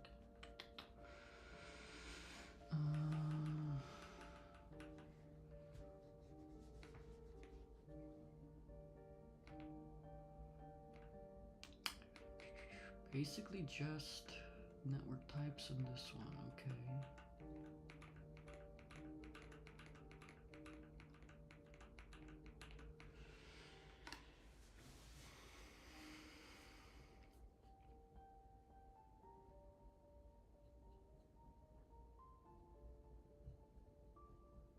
Maybe this can turn into a link. Well,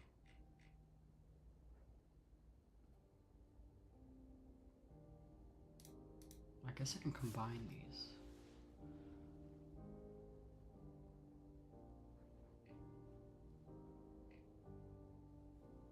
And then say types.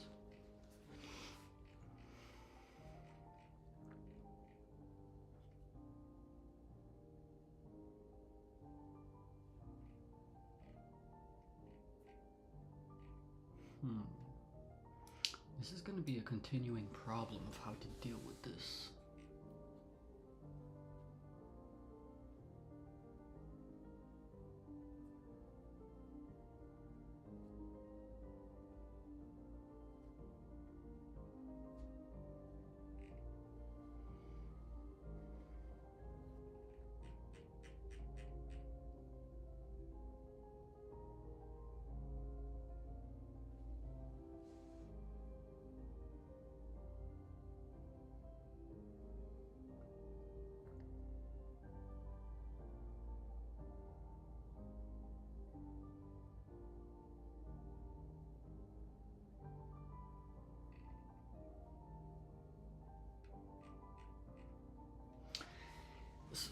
Okay, maybe, let's see, maybe things that are not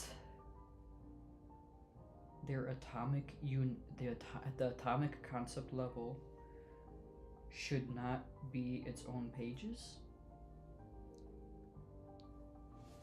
Maybe that's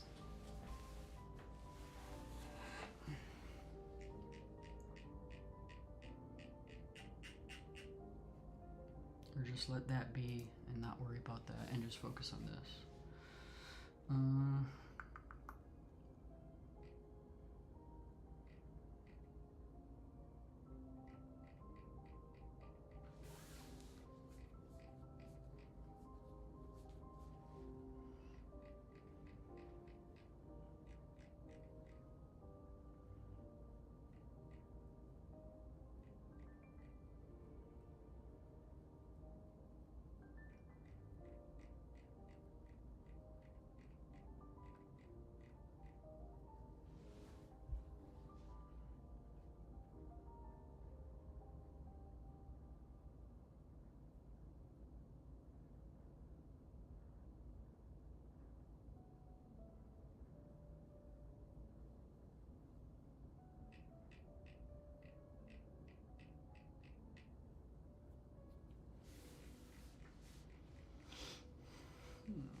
Keep it up. Shit.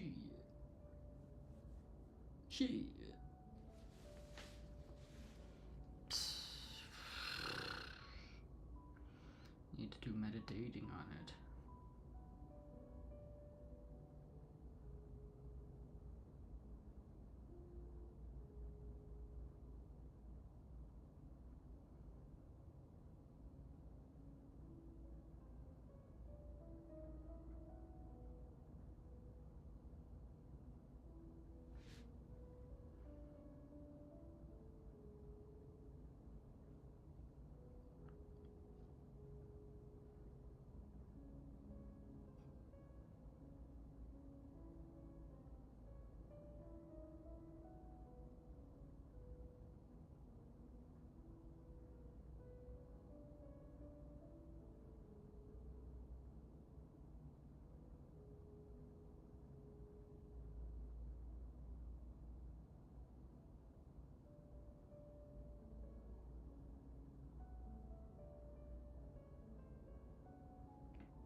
Hmm. Networking overview should include the topics.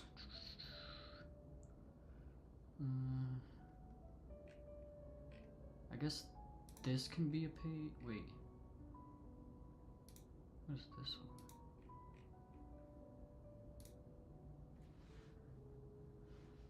Wait, is that?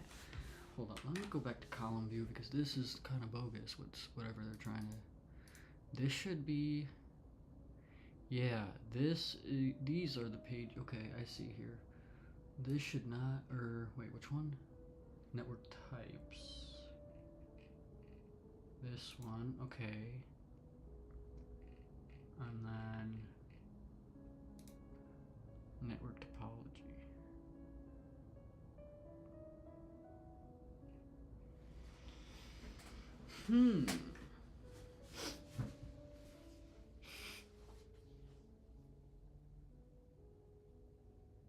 And then just move these. What is this?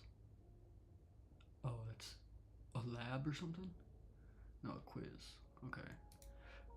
So this should be a page, this should be a page, and then these should just be underneath that. Probably. Uh-oh, why is that not? Why is this? Oops. Oops, I doxed it. By accident. It was an accident. It was accidental. Don't sue me for that, for doxing that.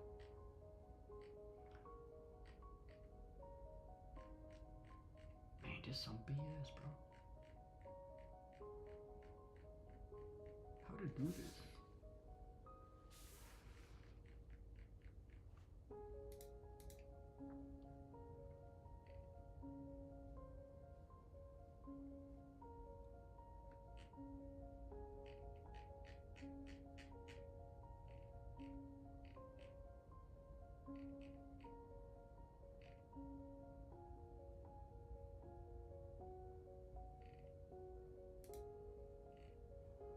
Okay, I'm just gonna turn this into its own thing because that needs to be done.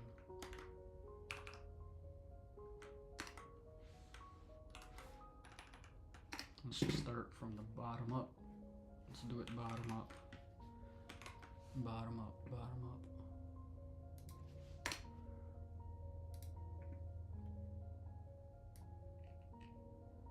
Just start little piece at a time, and then it'll work out.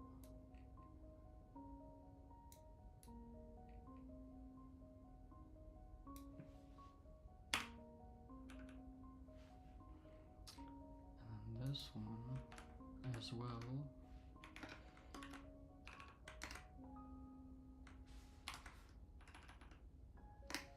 This one we get rid of. Bam.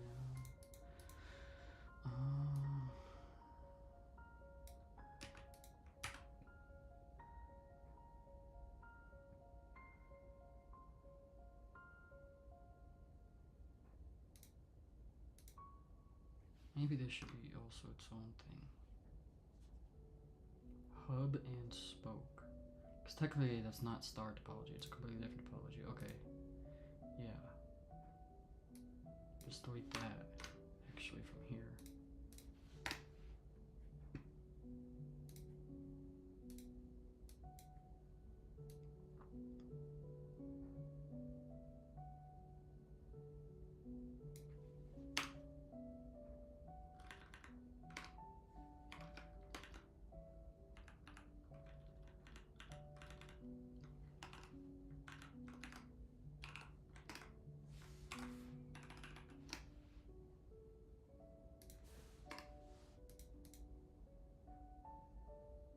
This one only has 2 bullets, that sucks.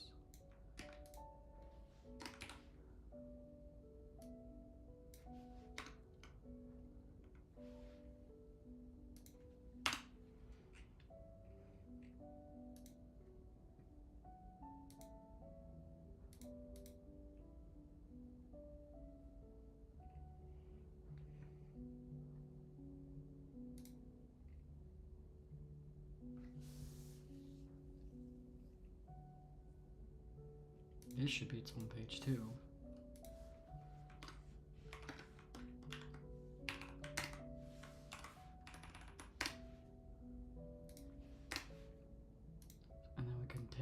those kinds from here because of that. Okay, perfect. Like this, and then we can do what? Like types or something, and then star topology, hub and spoke topology, mesh topology. Okay, that works. That works for sure. And then that goes goodbye. Okay, consolidating slowly.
We're getting better. It's looking better.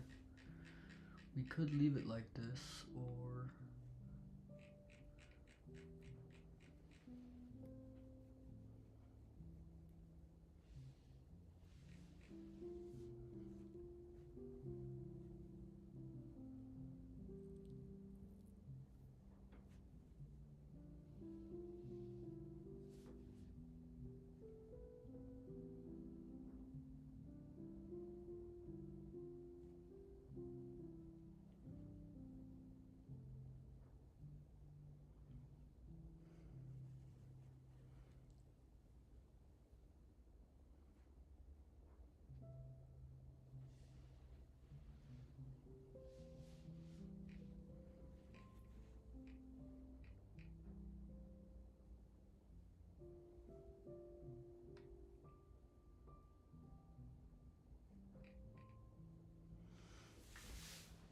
see, the nice thing about the InfoSec textbook,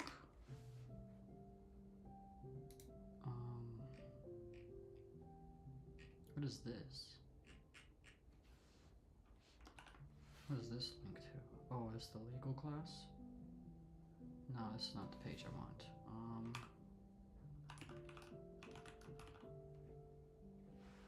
This one, information security. Yeah. See, this one is organized very easily, very nicely.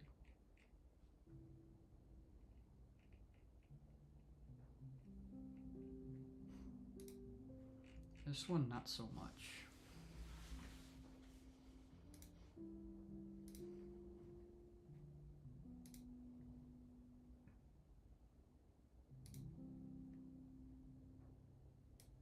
Maybe we don't even need this here.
See, there already is a network types though, that's the problem.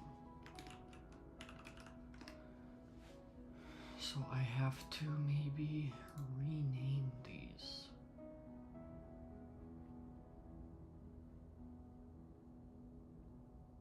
Classifying networks maybe? Instead of saying network types.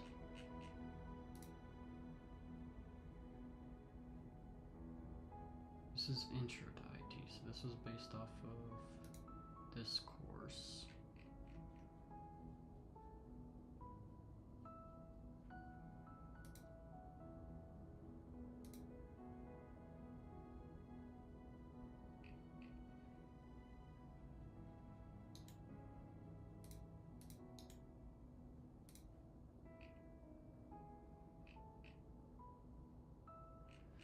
Yeah, I mean I think this is fine. The way that this is set up.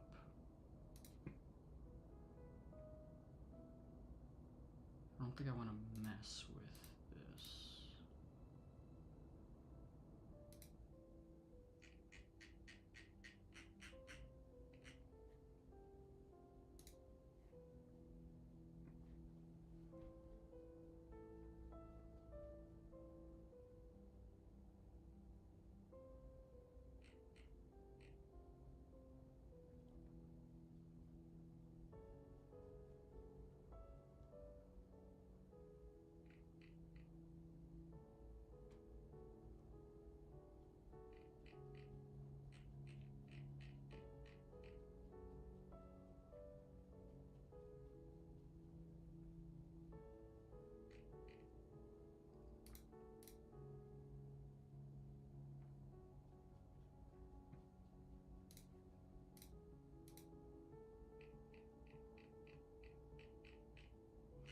Whatever, I can't figure it out. I think that's the best I'm gonna get with this one. I just don't like it. This the whole thing of how they decided to organize this is no good. Just no good. No good. Or at least the naming mechanism for this crap. What happens if like I'm gonna look at like how people are doing Obsidian, bro.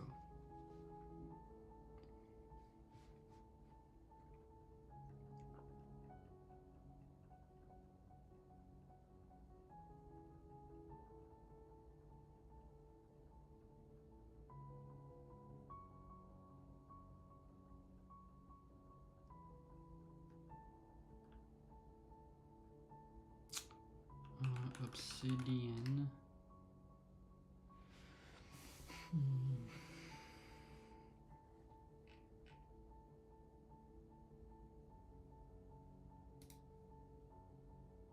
A couple of months ago, I did a very detailed walkthrough as to how I'm using the note-taking app Obsidian. If you haven't seen it, I'll put a link to it in the description below along with everything else I mentioned in this video. In that video, I mentioned I was gonna follow up on a few things that I just didn't have time to go into in detail. That video was incredibly long as it is. And I've also Obsidian Web Clipper. This is a Safari extension. This is a web extension that works with Obsidian to save websites and articles as notes. It works incredibly well. When on a site you want to save, just select the clipper from the extension menu. This will then save that whole page as text to a new clippings folder. When saving the page, it adds a ton of metadata, including the author name, publication, or detail with is my data service provider on important notes and documents from my quick note folder, essentially a home base in Obsidian.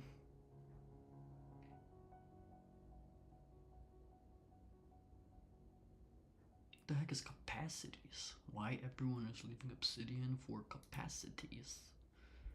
Obsidian, often called box, it feels less like assembling furniture and more like walking into a fully set up room. For example, if you're a student managing research notes, however, this flexibility comes at a cost. Setting up plugins can be time-consuming, and sometimes Okay, I'm not watching this garbage, bro.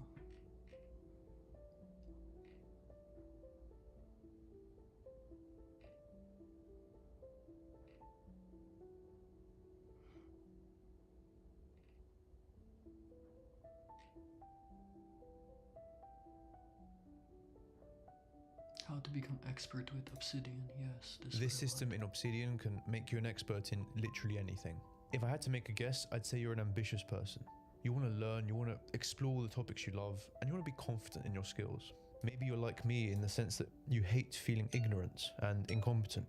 It's a nasty subject you're learning about, right? The next ones. Okay, so I know nothing about men's shoes, so this means I can start my research wherever I want, just anywhere. I found some good articles and videos, and I simply consume them one by one, or taking notes on the most important points.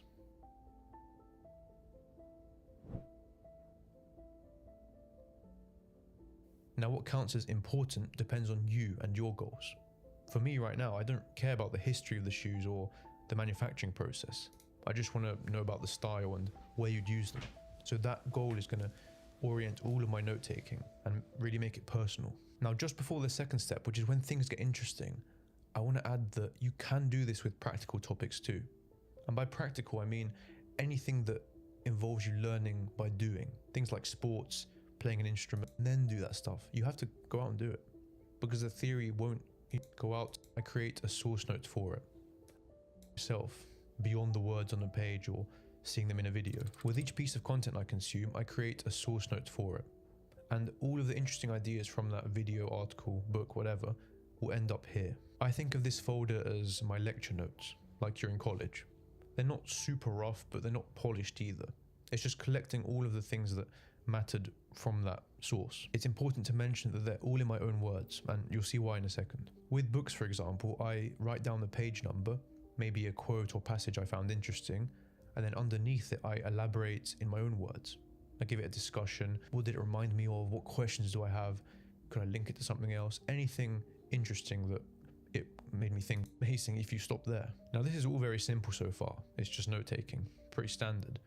But bear with me, because soon you'll see how it comes together into this galaxy of knowledge, this network, or in other words, your soon-to-be expertise. My first source note on men's shoes is an article written by The Art of Manliness, who, by the way, are OGs, and they actually got me into the online writing game, so do check them out. I'll link them below. This is a guide on men's shoes, and it's quite general, so I figured it was a good starting point for me, who knows nothing. I read through it, plucking all of the important points I find, some do's and don'ts, different shoe types, and maybe some pointers on what to look for. That's my first source note complete. And please do make sure to link back to the original piece, because then if you ever need to revisit it, it's so much easier for yourself.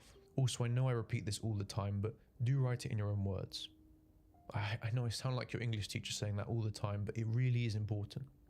You have to, if you copy quotes word for word, you don't get to think about them, and you'll just kind of think into points that you picked up at ears. In step 3, you distill, mix, and refine all of the points that you picked up in your source notes. Here we use the atomic note style, mainly because of 3 big strengths they have.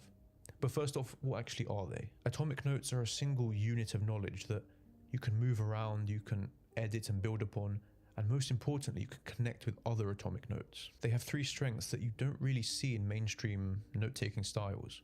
And at first they seem weird and counterintuitive. Yeah, that's what I'm trying to do, is these atomic notes, bro. Cause I'm trying to link these other same concepts together. Because otherwise I'd have 4 notes on network types from each time a class talks about network types. But I just want to consolidate all, so it's not just. Plus, you can't have 4 pages all titled network types, so it's doesn't work out. I don't know how to do this, bro. But later you realize, why wasn't I doing this before? It just makes sense. I was tempted to completely skip over these because I mentioned them in the past video. I just can't though. They're too important to gloss over. The first strength is that they're singular, which means each note limits itself to one idea. In your final write-ups, or in the real world in general, you can't really isolate ideas. There's always going to be nuance, and any sane worldview has to look at different sides of the story and consider things from many fields. That's just how it is. However, when we're talking about notes, that can be tricky, because sometimes we try and juggle many different ideas within a single note, and it gets confusing, it gets messy. We don't know what we wrote and where it's found. So the theory here is that if we separate them into single atomic notes, we know exactly where all these ideas are, and we can better manipulate them, edit them, and see the bigger picture from the top view. We take these big, complex, and nuanced topics and split them apart into smaller, more ordered units of thought, which we can work with much easier. The mixing of ideas, when we actually take these notes and put them together, that is saved for later, for when we do our final write-ups, or in general when we have learned many different things about a topic and we're ready to start to see the bigger picture maybe. For example, this Art of Manliness article is quite general. It goes over many different topics within the world of shoes. For example, it talks about shoe anatomy, and I'm going to make an atomic note on the anatomy, and in that note I will refuse to talk about anything else other than shoe anatomy. I'm not going to talk about the style, I'm not going to talk about the materials or how you pair it with other outfits. That is not for here. This note is just shoe anatomy. The other ideas I save for their own notes, and yes, they are all similar, but to keep them separate for now just neatens things up, and you will see later that we can mix them in a way that creates an ecosystem of thought without getting cluttered. Think of it like Wikipedia. Let's say you're reading an article on some French person, and eventually it mentions born in France. Just because France is mentioned is not going to suddenly go into a whole 4-page tangent on all things French. It saves that information for the France article, and it focuses right now on the person. Yes, France is related, but that doesn't mean you have to go into the politics and the infrastructure of France. It's just stupid. I gotta figure out how Wikipedia likes to split and order these things in its own articles and then link them all together. In a sense, you're building your own Wikipedia page, one that is completely tailored to your interests and written by you, for you. The second strength is that each atomic note is independent, meaning that they have a start, a middle, and an end. And you don't have to first read a bunch of other notes to understand what one is saying. By that I mean, I can pick any note from my collection, and even if I wrote it a year ago and I forgot everything, it will have all of the information I need to re-inform me, to get me up to speed. There is no extra context I need to help me understand this note. Again, it makes it super convenient to work with, because when you're doing projects, you might use notes from months ago, from years ago, and you will have forgotten what's inside. But now you don't need this whole bank of context to understand the note. It's all there for you. In a sense, you're allowing yourself to forget with this system. It does the remembering for you in a way. Of course, you will have to read many notes if you want to get a refresh of the wider topic, but the point is each note explains itself. The third strength is that every single note is free to connect. Now, this might sound crazy if you come from more traditional note-taking, but in this system, every single note is stored in one folder. Just one. I have hundreds of notes from so many random different topics, all in this one folder, and that gives them the freedom to mingle and to connect with anything else. If every single note you write is locked away in a notebook, in a folder, or in some random document somewhere on your hard drive, it doesn't have the freedom to connect to anything else. It's completely shut away, and you don't allow those bridges to form between topics to then create new original thinking or something exciting that you didn't see at first. And what you're doing here by putting them all in the same place is you're allowing those eureka moments to happen, where you think, oh shit, he's writing something that author from 200 years ago mentioned, and that philosopher said something similar 2,000 years ago. You think, oh, you see those connections. And that can happen all the time, sure, but it's much easier when all of the ideas are next to each other and they're all in the same space, despite being separated by time, by location, by all of these things. By mixing those, you hopefully find a fresh and exciting perspective, and that can only happen if you let it, if you give it the chance to do so. The linking feature, as well as the tags, help you connect notes that are from very distant topics to make connections that you never saw coming originally. So how do you actually write an atomic note? Well, I'm not going to lie to my teeth, not to my teeth, I'm not going to lie through my teeth and say that it's simple, because it's not.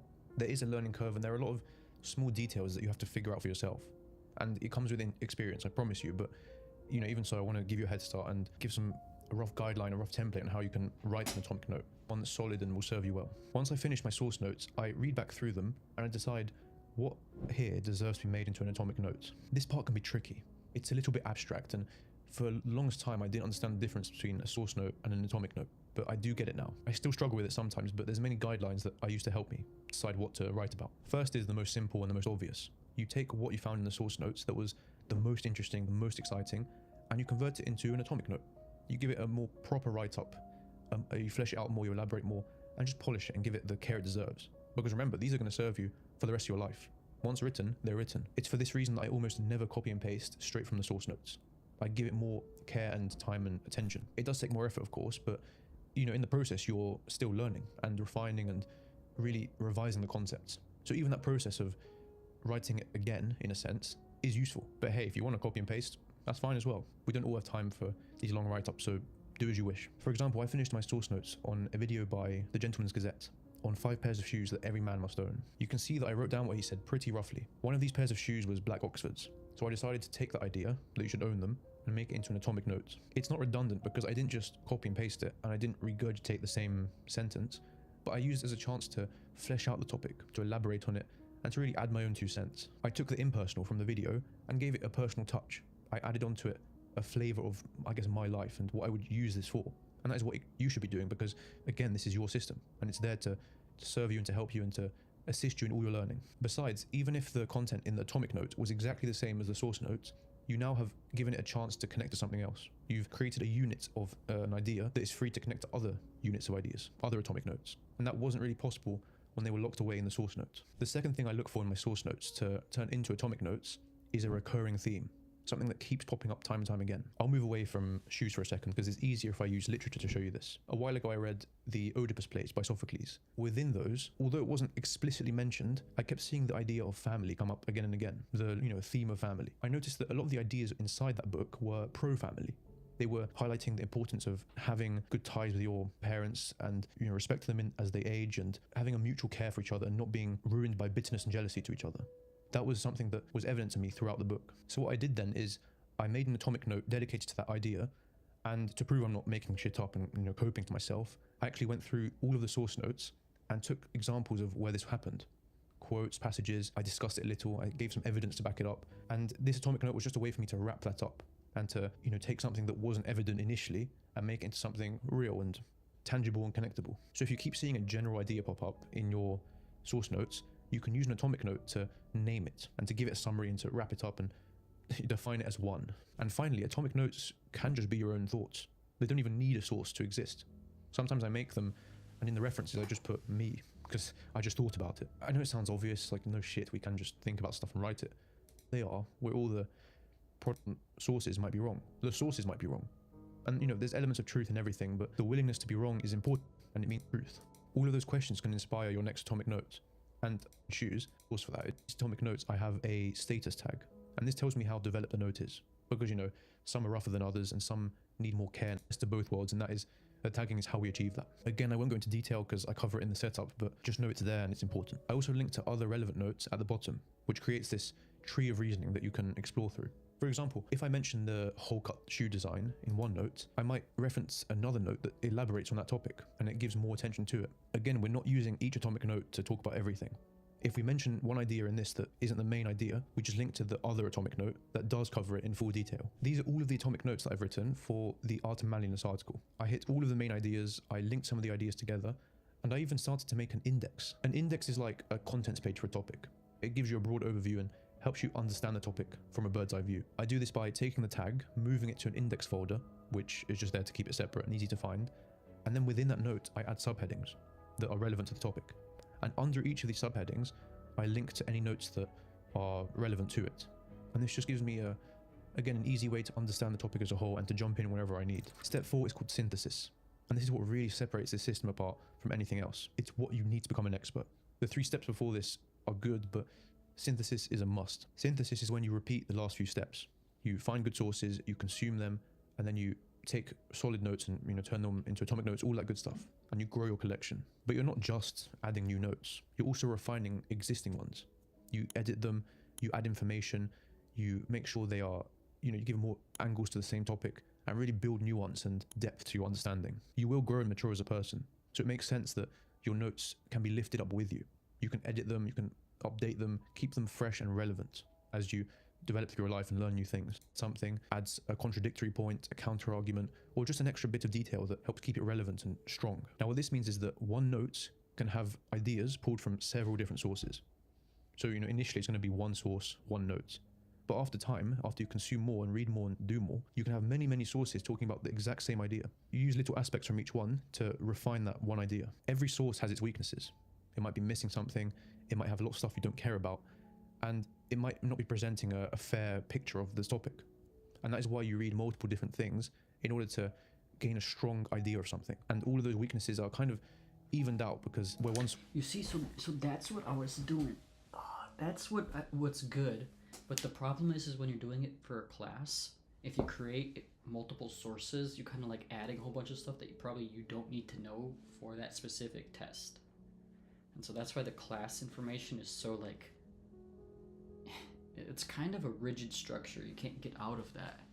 That's the problem with classes. It's like networks one, like let's say you take a class on like networks 1 and then like advanced networks or like networks 2 or something. It's like you can't kind of combine them. It's all like a sequential thing. It's not really, it doesn't work out. Classes don't work out too well in Obsidian. That's the thing, just because of how they're organized and structured. Source lacks in something, another source might account for it. Or But for literally anything else, it's awesome. you know, make a counter argument, all of these different things. With fuck's sake, can't say it. With synthesis, you pull the most relevant, interesting things from a wide variety of sources to make your atomic note stronger, as strong as it can be. And not only stronger, but better suited to you as an individual. If you have a STEM background, like me, then this might just sound like research to you. And it is. It's research.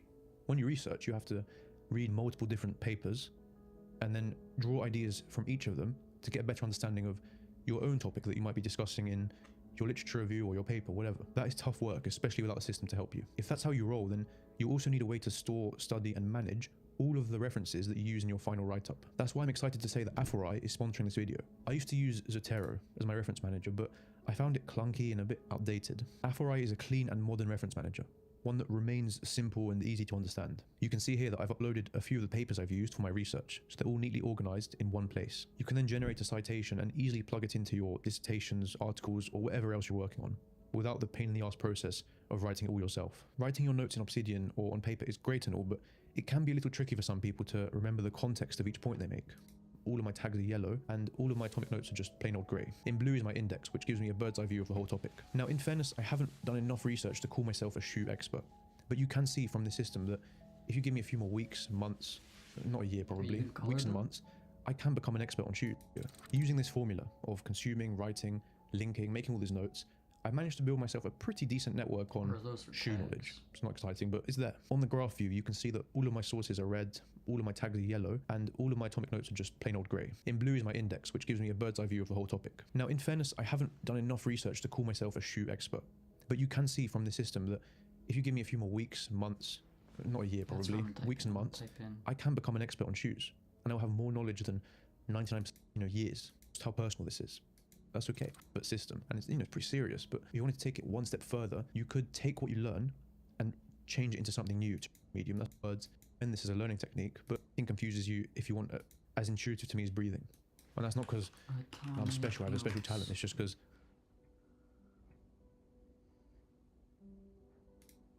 the illusion of competence. So you read an actionable, insightful book. You learn visually by highlighting the key points and follow the author's flow of thought. Instead, it's about think about it. If you use a giant word no, this is not the person that's going to teach me how to do anything.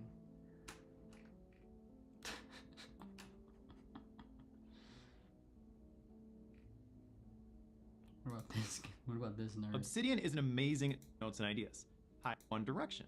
So if you've got a link on note solves this by using bidirectional links that create a two-way street between two notes when even one link exists.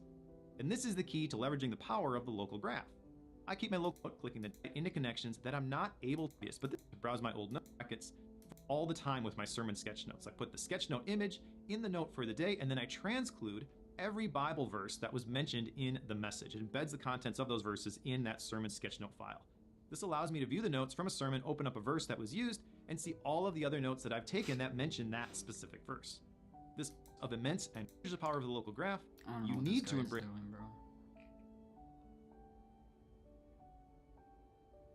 This guy.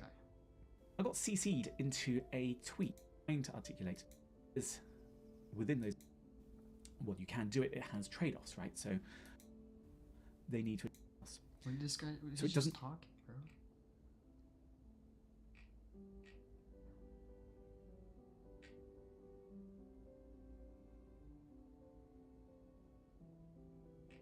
Okay, this is a whole bunch of just like garbage, bro.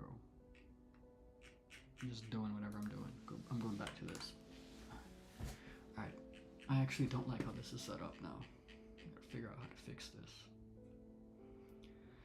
This is good.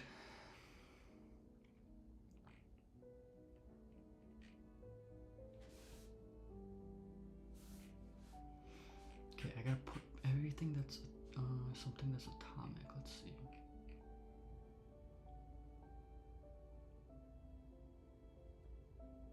These are atomic points. So should I just pull those out?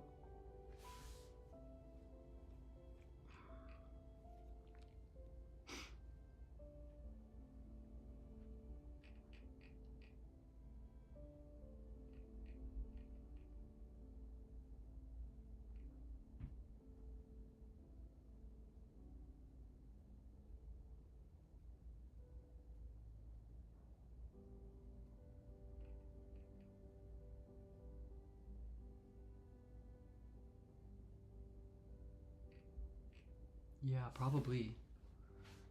Actually, yeah, that might be good. Okay. It's gonna suck, but I think it's gonna be better. Or it's not gonna suck, but. Huh.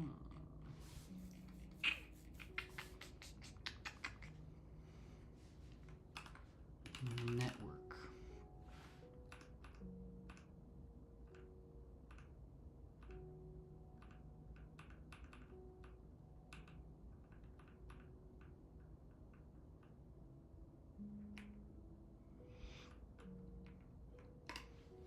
What is this one?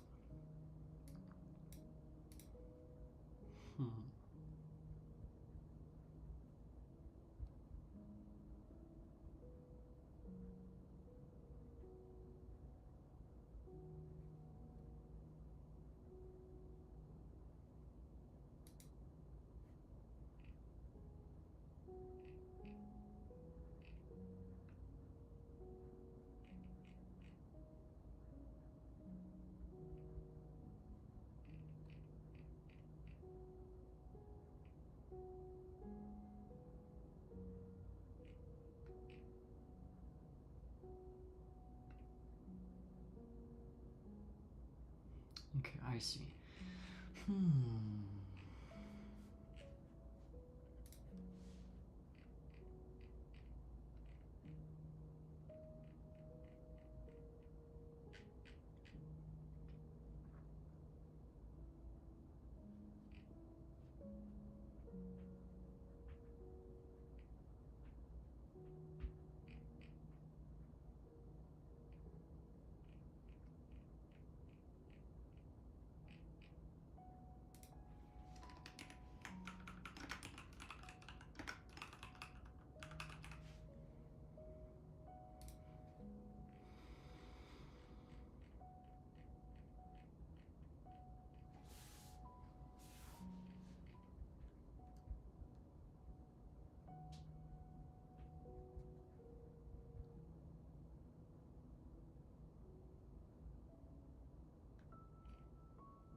Don't even need that. Just forget about that.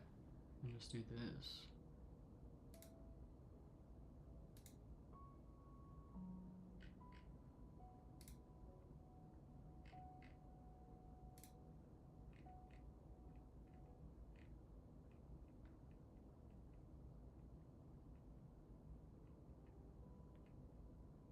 Can you reset the VM? If the VM breaks, you can reset it, no? Or are you just gonna lose a lot of progress on what you're trying to do?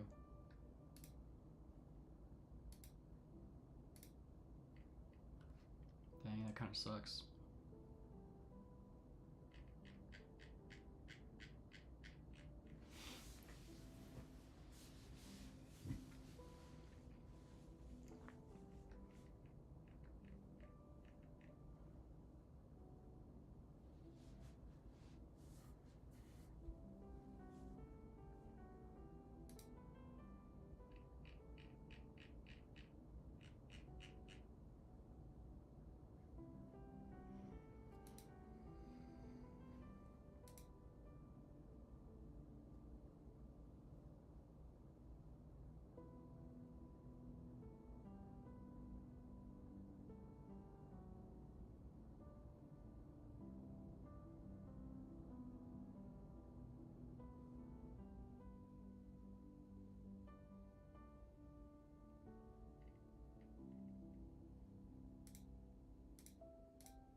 maybe I should put this back to how it was. What was it, like the internet, I think it was? And then this was down here. You know, something like that.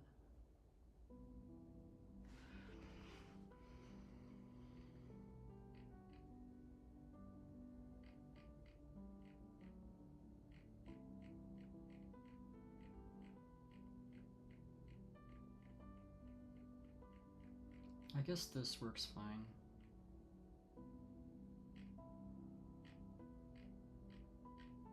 Let me see, so what do I link out here? Okay, I go through here. Nothing. Client server, peer-to-peer networks. Appliances, applications, functions. Networks have appliances, applications, and functions. I feel like this could be its own page though.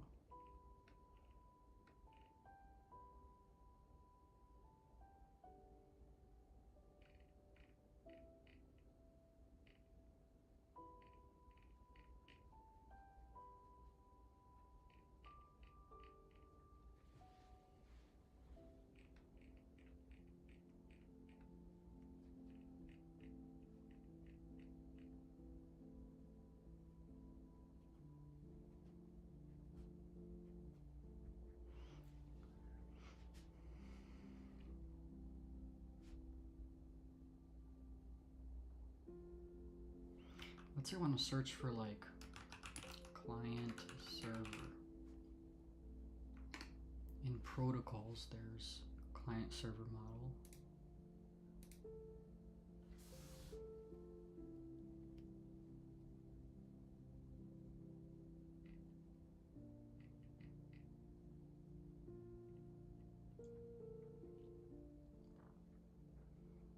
See, I would have to, I could just delete these.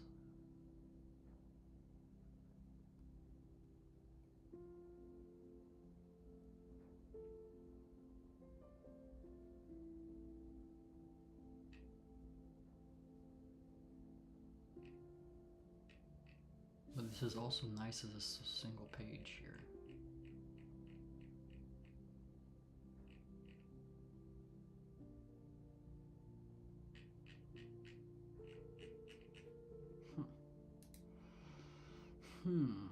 How to deal with these kinds of... The best way is to not deal with it, I think, and just not waste time.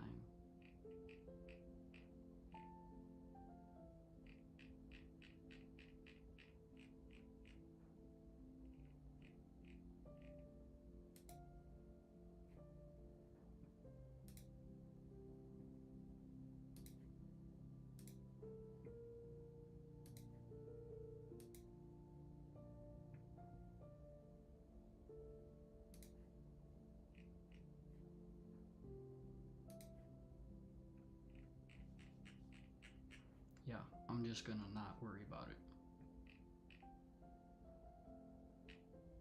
Because I have no idea how to better organize this. Like, I did what I could, I think, and I like some of this stuff. The rest of it, I have no idea. Like, this whole section is just like retarded how they organized it, but actually this whole section is just retarded how they did that. So there's no real way to, easy way to like break it up. It's kind of just hodgepodge. Okay, that's fine, whatever. I'm done with that garbage crap. Get push, that's it. Get push. Get push. That's all. Get push. Get push. Get add, get commit, get push.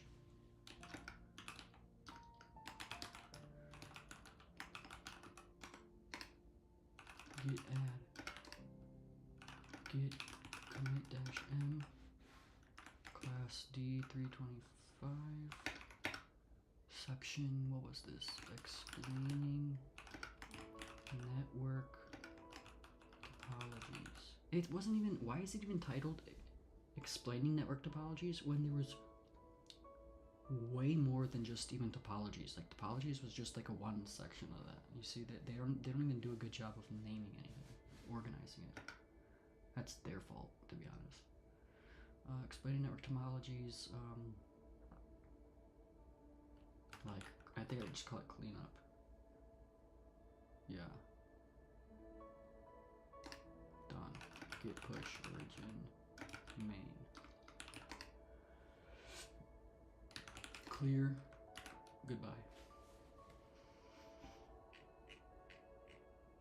And then tomorrow I'll do this. So let's see, wait. Yeah. So number 2. So this is 2? Yeah, that's 2. Oh, okay, so these are all, yeah, okay. So then this will be 2. Supporting cabling and physical installations.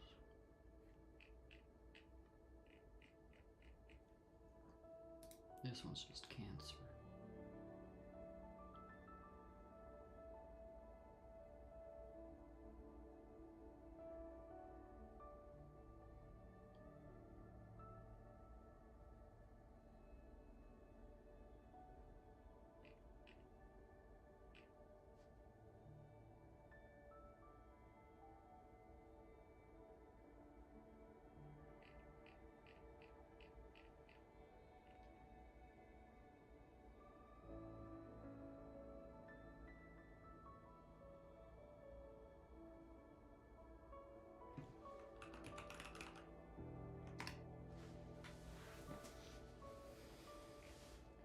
This is a good page though, because I like this one being network types, because it gives the like 3 different ways to think about networks: geographic scope, PAN, LAN, WAN. Why is that WANs? It should just be WAN. PAN, LAN, WAN, but there's also SAN, open and closed networks, network topology.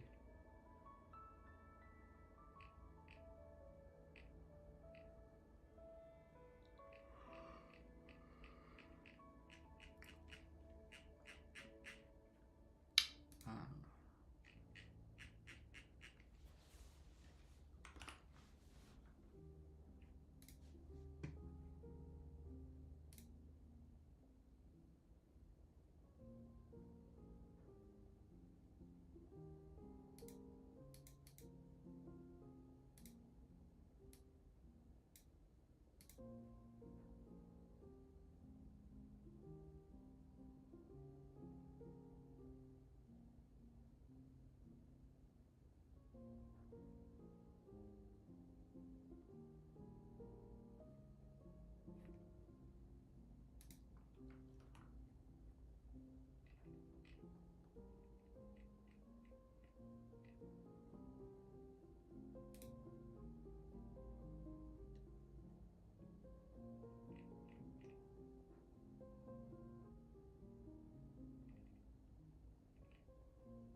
Alright. Oh wait, no, I shouldn't have closed that. Open that back up. Yeah.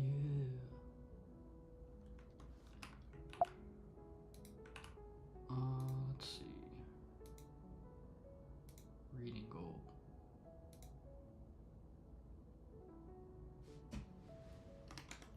I had to do 32 pages a day.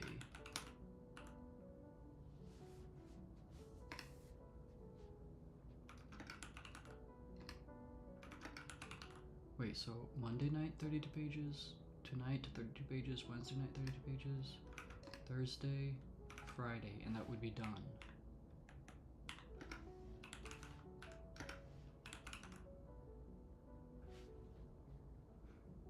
Bet. I should actually break this up more by like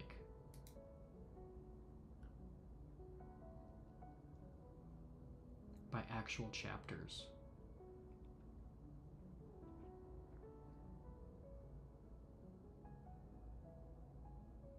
Should I do that right now?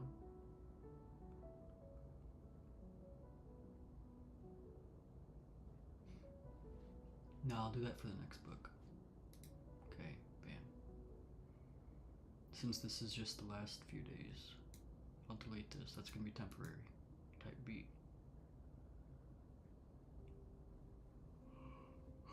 I'm kinda tired.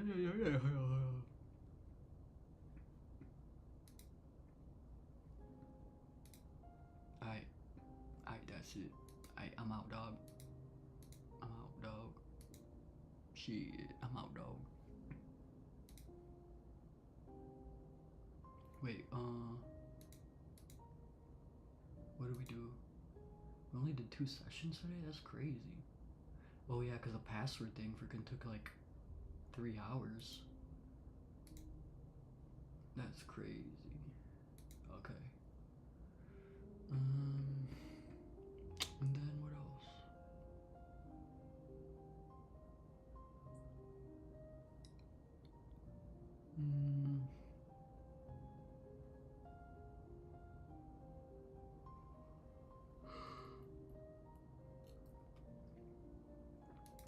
I think that's it.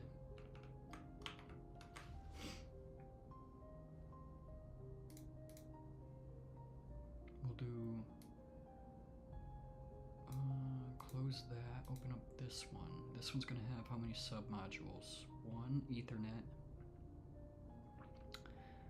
copper cables and connectors, wiring implementation, fiber optics and connectors, physical installation factors, cabled troubleshooting. Yeah, those could be each their own pages. That's how it should be, actually. So what was 1 like? Networking overview, model OSI model concepts, Soho networks. See, the Soho network one is retarded the way they organized that, so that's why that's a problem.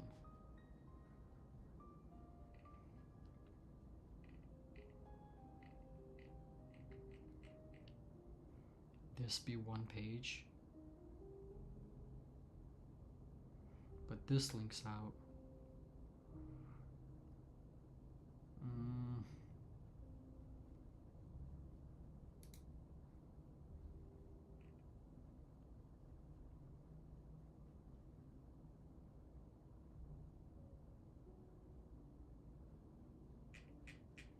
Honestly, that might just be better if there's just like 4 links here and then 1, 2, 3, 4.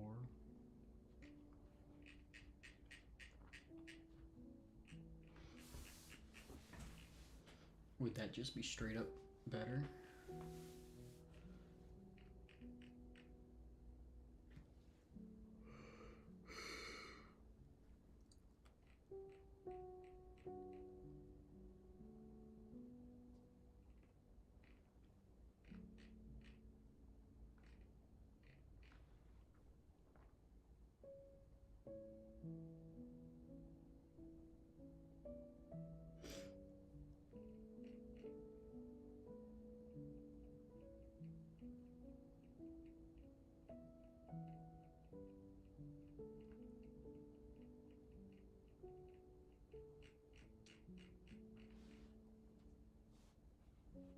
That might be the way to do it tomorrow. I'll try it out, and I can always go back and reorganize this in the other way. Because this one will be Ethernet.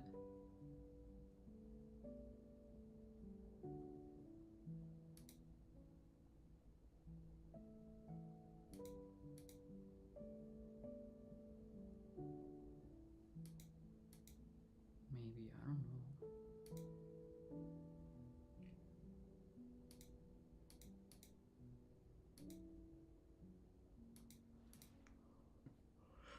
Shit, alright, I'm out.